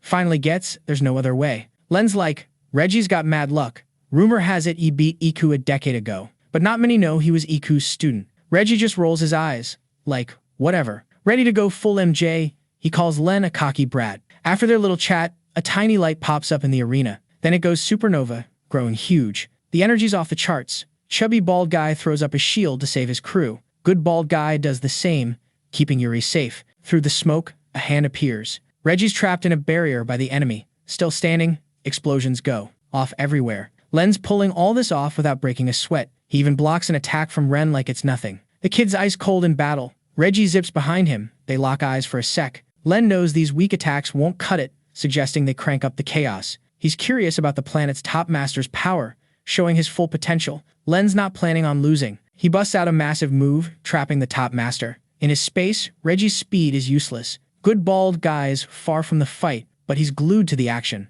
Pulling off a move like that, only a powerhouse could do it. But he snaps back to reality. He's got to save these folks and get them to safety. Surprise, Yuri's awake. She's worried, asking about Sung's condition. Good bald guy says it's bad. He's just delaying the inevitable. They gotta bounce as soon as possible. Who knows if Sung's gonna go full demon. Seeing the hero's state, Yuri's ready to carry him while bald guy checks his vitals. They start moving as the battle rages above. Reggie's surrounded by energy balls, blowing up everything. They're closing in on Earth's greatest hunter. As they near, Reggie shuts his eyes, focusing hard. His energy peaks. Time for his second awakening, full MJ mode. A massive energy blast shatters the enemy's barrier. Not just shattered, obliterated. The villains, especially chubby bald guy, are clueless.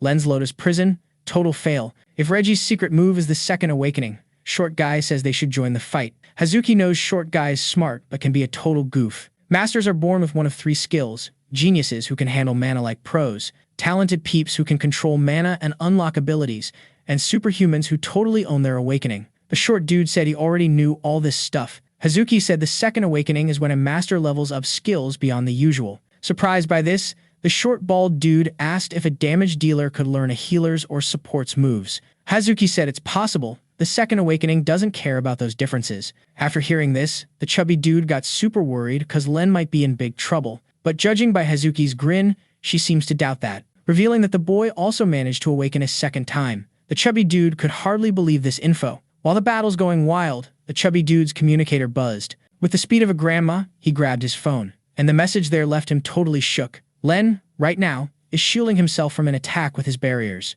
At the same time, he whipped up several energy spheres. Reggie's still rocking his perfect Michael Jackson form. This last attack was a shocker, a two-stage explosion. Len said it's been ages since he last bled. Plus, he's super impressed with his opponent's strength, didn't think he'd be this strong. Revealing he's also working on mastering the perfect Michael Jackson form, hasn't nailed it yet, but it's a great chance to try it out. Reggie's amazed he got the perfect Michael Jackson move down while still so young. It's a bummer he has to take him out, but there's no other option. Len said one of them's gonna bite the dust in this fight, and it's definitely gonna be Reggie, who shot back saying the kid talks too much. Before things got crazier, someone jumped in the fight, using some kind of slime to stop them both. Len was super annoyed by this interruption. It's the chubby dude who showed up, saying disciple number 3's gotta bounce as soon as possible. Len wasn't thrilled about this news, doesn't want to ditch the fight, but the chubby dude said it's urgent, a direct order from the master. Being super obedient, Len dropped his perfect Michael Jackson transformation, but someone there caught his eye. Reggie said he hadn't given the okay for the boy to leave.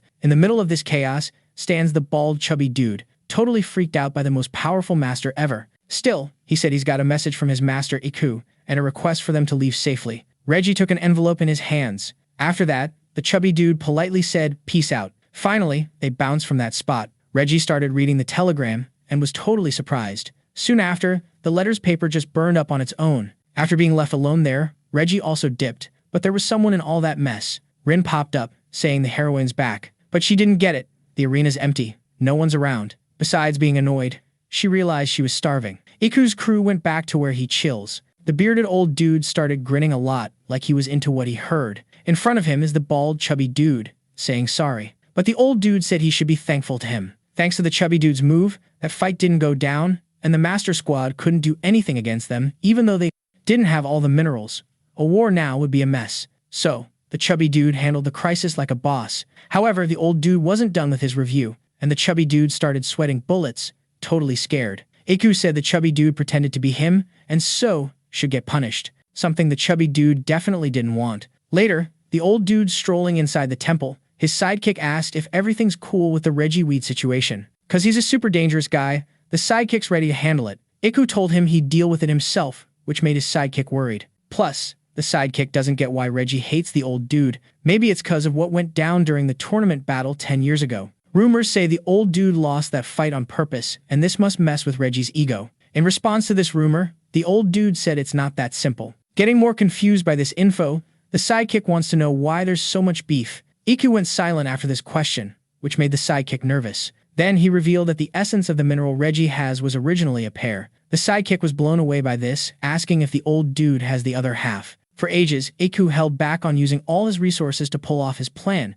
because he'd lose everything he cared about, including Reggie's girl. The sidekick thought the old dude meant a girlfriend, but nah, that woman was more like a mom to him. Iku needed some special mineral from her, snagged it, then lost it, and now Reggie wants his head on a platter. For problems like this, it's best to handle it head on. Pretending it ain't there won't cut it. Still, the sidekick's all nervous. But the old dude doesn't care. He needs that mineral, and after saying this, he opened a mysterious door, revealing another one of his wild experiments almost done. It's the power that'll flip the world upside down. It's the first time the sidekick saw that. All hyped, he said they can finally kick off the plan. But the old dude said he needs one last thing, to snag the mineral from Reggie Weed. Back at the hero's crib, or one of his chill spots, the boy's deep in thought. His health's back, and he's remembering stuff, especially that gray-haired kid. When he got up, a raspy voice asked where he was headed. It's the old doc, checking on the boy. Knowing he's got the sword, she asked if he's thinking about revenge. Trying to play it cool, our hero said nah. The old doc said he was lucky to make it back. If not for that bald backup, he'd be toast. And now he wants to find a master who's MIA. Sung told her he's unsure if he wants to avenge Sarin's death or if he's just salty about losing. During the fight with Reggie, he thought he leveled up, but realized they're in a whole different league. Sung thought he could protect his crew, but now he's feeling weak again, and it's driving him nuts. The doc said everyone hits this kind of low at least once. This is the taste of failure. Not much to do about it. She's been there. Now it's his turn. But there's something he can't ignore. Quitting's the easy way out, and there's nothing cooler than battling yourself. She, for example, is super pumped, thinking about how to fix the mineral problem for our hero. Doesn't even seem like she's 80. Our boy just stares at the pumped old lady, barely reacting. And she reminded him, his body's not in tip-top shape, and he shouldn't do anything dumb until he's back to normal too, because he owes this old lady big time. After a big sigh, our boy went for a stroll. But up on that building, some shady folks are watching everything. They're the same clowns who messed with the Masters competition. They're gunning for the hero. This is an order from the boss. Time to snag that mineral. The short ninja showed a tiny vial and said if they pull it off, he'd give it to the mystery person. This mystery person is hiding their face with a hood. Eyeing our hero, she aimed an arrow at him. The other goons are banking on that. Energy's building up at the tip of the arrow, aiming at our boy, who at the last second started to move. The bow lady noticed he vanished. Our hero said they all look super shady. He already figured out he's their target. No need for a big reveal. To top it off, our boy said he's in a bad mood. The long-haired dude said our boy's pretty sharp, but thought he was a damage dealer. The bow girl started firing her arrows. Our hero blocked them all. Then, he suggested they take the fight somewhere empty. Doesn't want to hurt bystanders. The long-haired dude agreed. It'll be easier to win, and the boy can't call for backup. That's why he'll make sure our guy can't escape. A mysterious energy started to appear. Sung was a bit worried about that. Even the long-haired dude's crew is concerned. The long-haired dude's going all out, swinging his sword with a clean cut, and that caused major chaos in that building. But after the dust settled, they couldn't spot the hero. The short chubby guy said the long-haired dude's a total goof, didn't need to make such a scene. However, the long-haired dude found it hilarious. It's the only way to wrap up a fight. In the middle of the dust, our hero pops up, ready to bring the smackdown. But thinking about the chaos he could cause, he decides to bounce. On his way, he spots something coming and blocks it with his sword, ninja style. The lady with the bow and arrow is still a major headache. She fires off a bunch more shots. But this time, none of them hit, and our hero's zooming towards her. The lady notices her target's gone turbo speed. Our dude's about to turn her into a jigsaw puzzle. But just as he makes his move, she blocks it like a pro. The impact knocks back her hood, revealing her face. Our guy instantly recognizes her. She was at the Iku tournament, and she's all, long time no see. Sung, super annoyed, asks why she's pulling this stunt.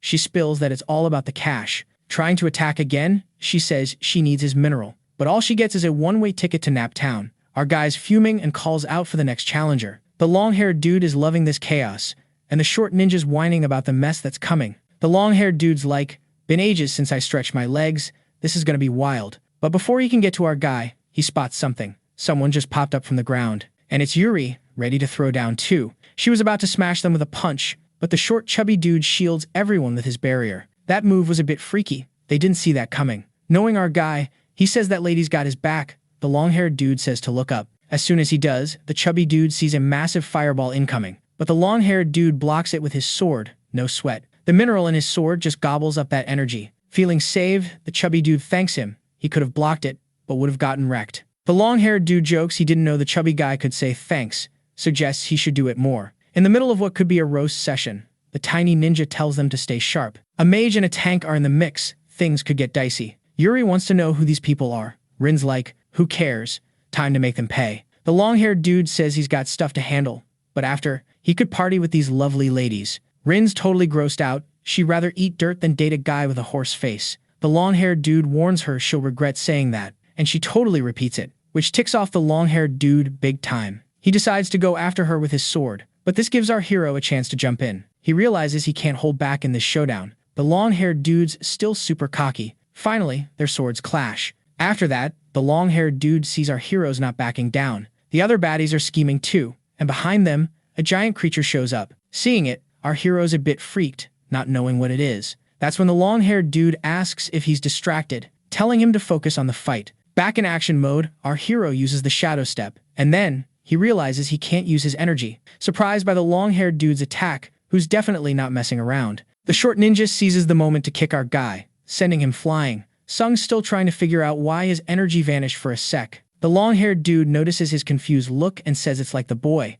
No one can use human energy here. Now it clicks, that's not a creature. It's a barrier and the hero's friends are outside. Yuri checks if the redhead's okay. She says yeah, but she's ticked at the jerk who hit her. It's time to dish out some payback, but Yuri tells her to hold up. They can't get in there, the barrier blocks powers. Inside, they're just regular humans, no master powers. Rin wants to blow it all up from the outside, but Yuri thinks the barrier will just soak it up. They need a plan to help our guy. Now the two are thinking, super mad. Yuri's got a wild idea brewing. Inside the barrier, our hero's getting clobbered. It's like a grown-up versus a kid. The long-haired dude can't diss the master version, but the human version of the kid's kinda weak. Sung's feeling the power gap, can't land a hit. Ready to wrap it up? The long-haired dude calls our hero a snooze fest. After smacking him with the sword, he grabs our boy, headbutting him. Sung gets launched, flying through the air. Hits the ground, totally wiped out. The long-haired dude puts the sword in the hand with a weird mineral. Says it's finally collection time. Starts using the sword for it, but a hand grabs that blade anyway. It's our hero, still super determined. The long-haired dude says it's pointless, but realizes he can't pull his own sword, while our boy asks how many goons are in that barrier, cause he needs to know how many extras to smack down. The long-haired dude digs this determination, then says he'll take the mineral without hurting him too much. But this time, he gets a mega punch. The long-haired dude's trying to figure out what just happened. Far away, the short chubby guy is loving it. Seems he's not a fan of the long-haired dude. Ready to jump back in, Sung says he doesn't just use energy, he's got skills that work without it. The long-haired dude thinks it's all talk, and gets shocked again as the hero zooms past him. Knowing he needs to win, the long-haired dude tries to chase our boy, but runs into a giant rock flying through the air. All the villain's buddies are shook. The rock crashes down hard, kicking up a huge dust cloud. Looks like Yuri's behind this attack. The thrifty ninja's not happy, the barrier's toast. Number 6 should be with them too, but this poor extra doesn't see someone sneaking up. When he finally gets it, it's too late. He drops to the ground, defeated. Time for the hero to be the hammer. In a super remote spot, there's a big sculpture. Seems to hide a cave entrance. A guy's waiting there. It's old Iku, already waiting for Reggie Weed. Cutting to the chase, the ultimate master asks if the old man has the mineral. Iku says it's been ages since they talked, Reggie could chill a bit, but the ultimate master skips the small talk. Iku says if he loses, Reggie can easily get the mineral back, and asks if the hero brought it too. Reggie shows something on his hand. It's the mineral he's got. Iku's really digging what he sees. Reggie says he'll return these minerals to their rightful place. Debris is falling everywhere. Someone crawls out from the rocks. It's the long-haired dude. He's not happy about what went down, so he ditches the top of his kimono. Now he's seriously ticked off. The stone's impact kicked up a ton of dust, and the short chubby guy's whining about it. Can't see a thing. At least he finds the chubby guy with hair. They're trying to find the thrifty ninja, who's vanished. Bummed out, the short guy says they can't leave this ninja alone for a sec. The chubby guy with hair senses something. It's an attack coming, but he blocks it. The chubby guy's clueless about what it was, since there's no damage dealer here. But disciple number 6 says it was the hero. This leaves the chubby guy stunned. Didn't know the hero was this fast. He's the quickest damage dealer he's ever seen. The attack happens again. But this time, the arm gets hurt. The dust's messing everything up. To fix this, disciple number 6 grabs his spear. With a big move, he clears the dust. Finally, they can see, making the short guy super happy. He's feeling way better now. With the dust gone, they spot the man with hair. Our hero's now revealed to them. The chubby guy wants to know where the thrifty ninja is.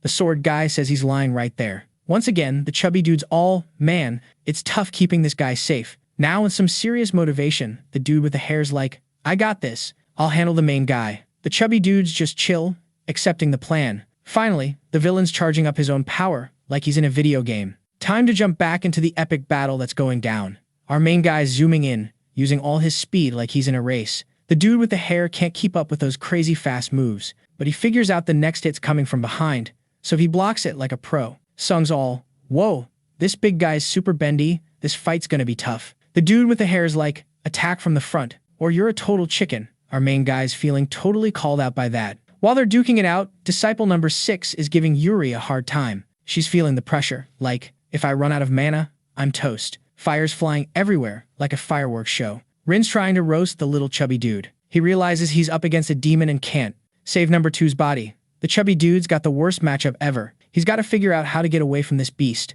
After watching the main guy's fight, he's got a sneaky plan. Rin's chasing him like, how long's this chubby pig gotta run? Come get your smackdown. The chubby dude's offended but says, trying anything's pointless. Rin uses the chat to whip up another fireball. That's what the chubby dude's been waiting for. He's all set to take that hit head on. But he vanishes at the last second, sending the fire into the main fight. Now all those flames are gonna toast him. The dude with the hair sees it coming, so he whips out his sword to block it, like a boss. Thanks to the mysterious mineral, it was a breeze. Even though he blocked it, he got a little scratched up. Super annoyed, he's like, I said no interruptions. Now he's gonna unleash his full power, and it's gonna be epic. He launches an attack that freaks out our main guy, and it's heading straight for Rin.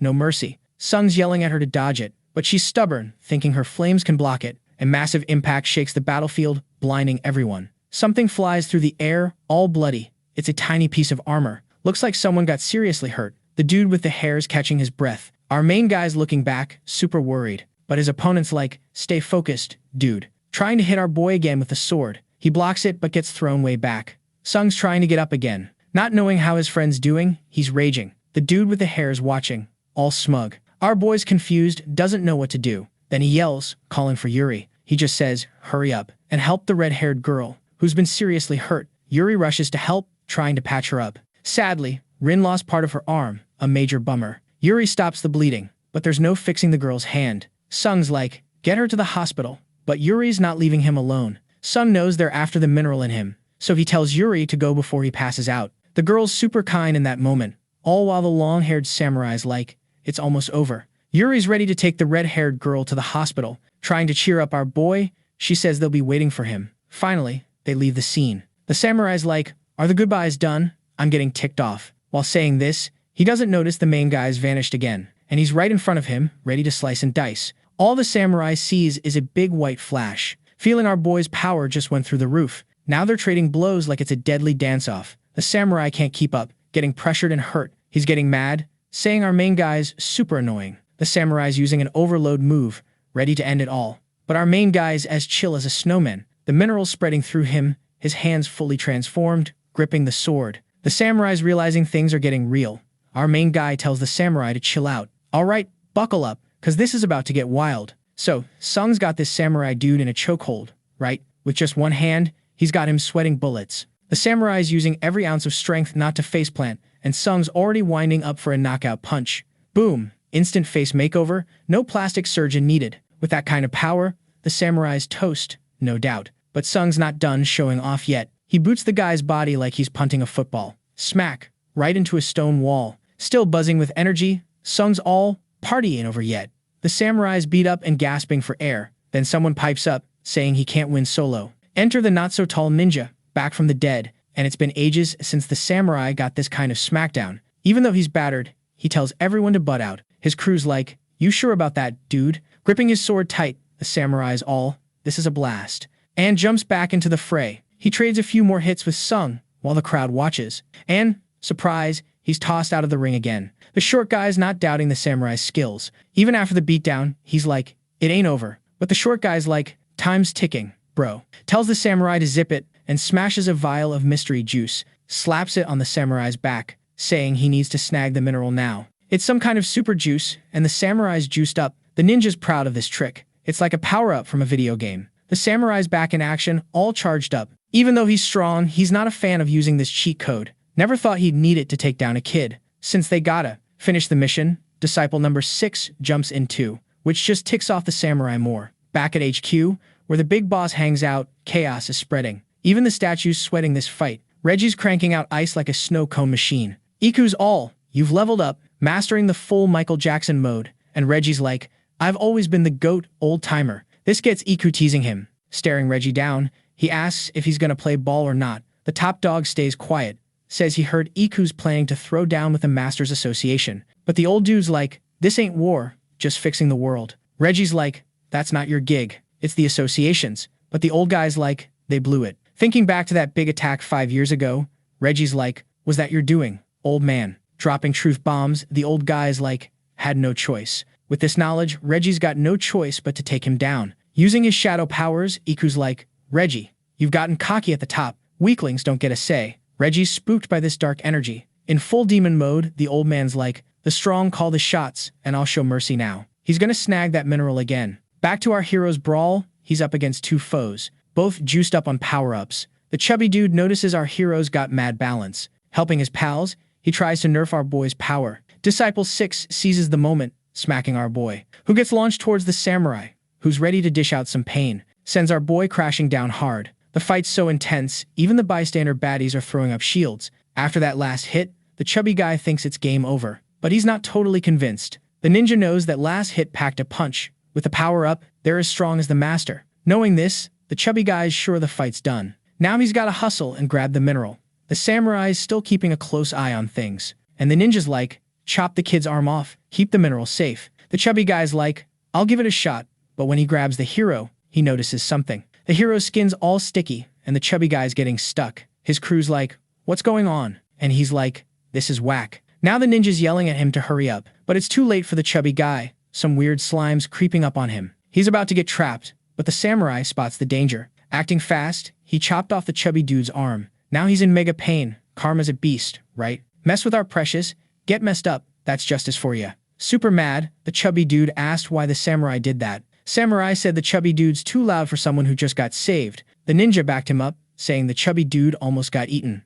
Oops, a tiny miscalculation. This mission's a hot mess now. Our hero's transforming, about to level up big time. Meanwhile, the mineral's taking over our guy's body, creeping closer and closer to his face, totally changing his eyes. Sung felt the mineral took over, but maybe it's chill. He's super tired. Outside, our guy turned into a shadow beast. His roar freaked out all the baddies. He rose again. Sung's now super aggressive, creating a massive energy bubble around him. The baddies gotta defend against that, but our guy's power is off the charts. After that energy blast, everything went back to normal. The ninja realized without his shield, he'd be toast. They gotta act fast or it's game over. Knowing this, they all popped power-up pills. The ninja decided to distract the enemy so his crew could strike. He told them to go easy on the power. Just spam attacks, the creature can't hit back. They gotta split its focus. And when it's distracted, the 6th disciple will end it. The samurai wasn't feeling this plan. So the ninja had a serious chat. It's not about pride, it's about survival. They're up against a monster, a mix of the strongest mineral and a skilled master. Worst case, they leave empty-handed, and the ninja's hoping for that. After the pep talk, the samurai agree to help out. Now they gotta stick to the plan. One slip-up could mean game over. Our hero's still trying to move, and he did it, zooming like lightning. The ninja's ready to roll, launching a bunch of attacks at our guy, who took them all, but his skin's tough as nails. While he tries some secret move, the 6th disciple jumped into attack. While our guy's distracted, the samurai joined the fight. Now the 2 disciples are set to take down our guy. Watching it all, the ninja thinks the plan's working. He told number 6 to get his power ready. He also told the chubby dude to make his move. He's all set to use his power. But the ninja's gotta give the go-ahead. Now that Sung's focused on the samurai, the plan's moving forward. But the chubby dude's getting jittery. He glanced around sneakily and realized this was the perfect moment to act. Finally, the ninja gave the signal. Following orders, the chubby dude used his move on our hero. Everyone's now caught in that weird slime. Shockingly, the drug's effects got totally cancelled. Fuming, the ninja asked what the chubby dude was doing. He said with one arm, it's tough to control the move. Our hero's trying to figure out what went down. Even without mana, the samurai thought attacking was smart, but he got hit with a harsh reality check. After taking a deep chest cut, he'll be lucky to make it to the next chapter. Disciple number 6 tried to jump in, but our hero's way faster, taking number 6 out of the game. For rushing in, number 6 paid the price. Our hero pierced through this dude's body like wet paper. Totally stunned, the ninja saw his buddies get wiped out instantly. He's sure he can't beat this creature. Time to make a run for it. And when he tried, he realized something. The chubby dude betrayed them. He had the chance to take down 3 disciples and wasn't gonna miss it. The ninja can't believe what's going down. While the chubby dude ran, the ninja got stuck in the slime. In his last moments, he thought the chubby dude was a spy for the association. He needs to tell his master. But maybe that's not happening. Our hero just got closer, ending his last enemy's life, in a wild and explosive way. Now the battle's truly over. Our hero vanished, leaving only chaos behind.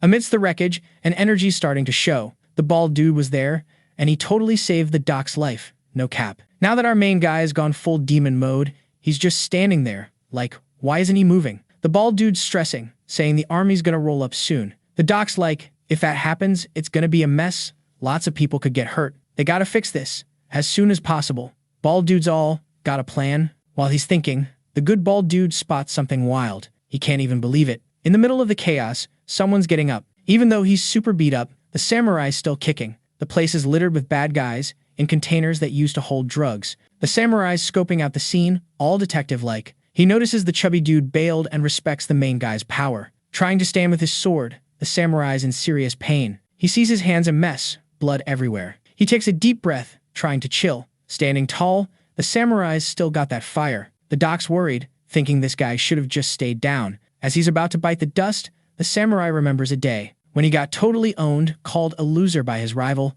realizing the world's huge compared to that day's pain. These wounds are nothing. The samurai powers up again. The doc sees he's going all out for one last hit. Our main guy's ready for it. The samurai's pushing past all his limits, while our main guy is on defense mode. After making a cocoon, Sung gets hit by the samurai's attack. A massive energy blast is happening, and in this epic showdown, there are two beasts. The good bald dude sees he's got to jump in too. Leaving the doc in a shield, he's like, I'm gonna help the main guy. While the fight's raging, he steps up, full of bravery. Finally, the energy blast fades. The bald dude's ready to help. Our main guy's alive, but the samurai's in trouble. Holding his staff, the good bald dude's charging up, creating a 6 support move, still in the air. Our main guy yeets his old rival's body far away. Now he's got a new target. Using his skills, the good bald dude manages to hold the boy's body, but he realizes the force on the other side is insane. He'll be lucky to keep it up for a few minutes. To his surprise, he's not the only one trying to do this. Yuri's back to help out, using a big shield to hold the main guy. The bald dude's super relieved she's back. Now he's like, what's the plan? Another person joins in, saying they're gonna do absolutely nothing. It's the old doc who says she'll treat our main guy. The bald dude, thinking he got it wrong, says he won't end our boy. The old lady tells him to chill. Yuri asks the old lady if she can bring the main guy back to his senses. She says it's too late. Just looking into his eyes, you can tell his mind's gone. Yuri's like, is there no other way besides taking him out? Back in the day, masters who merged with minerals followed orders without a second thought. But the main guy only went after threats, so there's gotta be hope. But no master has ever come back after fully merging with the mineral. Yuri's stressing, the army's almost here, and she's ready to do whatever it takes to save him. Then the old lady starts thinking, realizing time flies, like, for real. It's been 60 years since she started studying minerals, and it was a blast while it lasted. Along the way, she found some super special minerals. Yuri's getting worried about this speech. The old lady shows off a special mineral, the coolest one she's ever found. A real gift from above, and by touching it, she's getting contaminated too.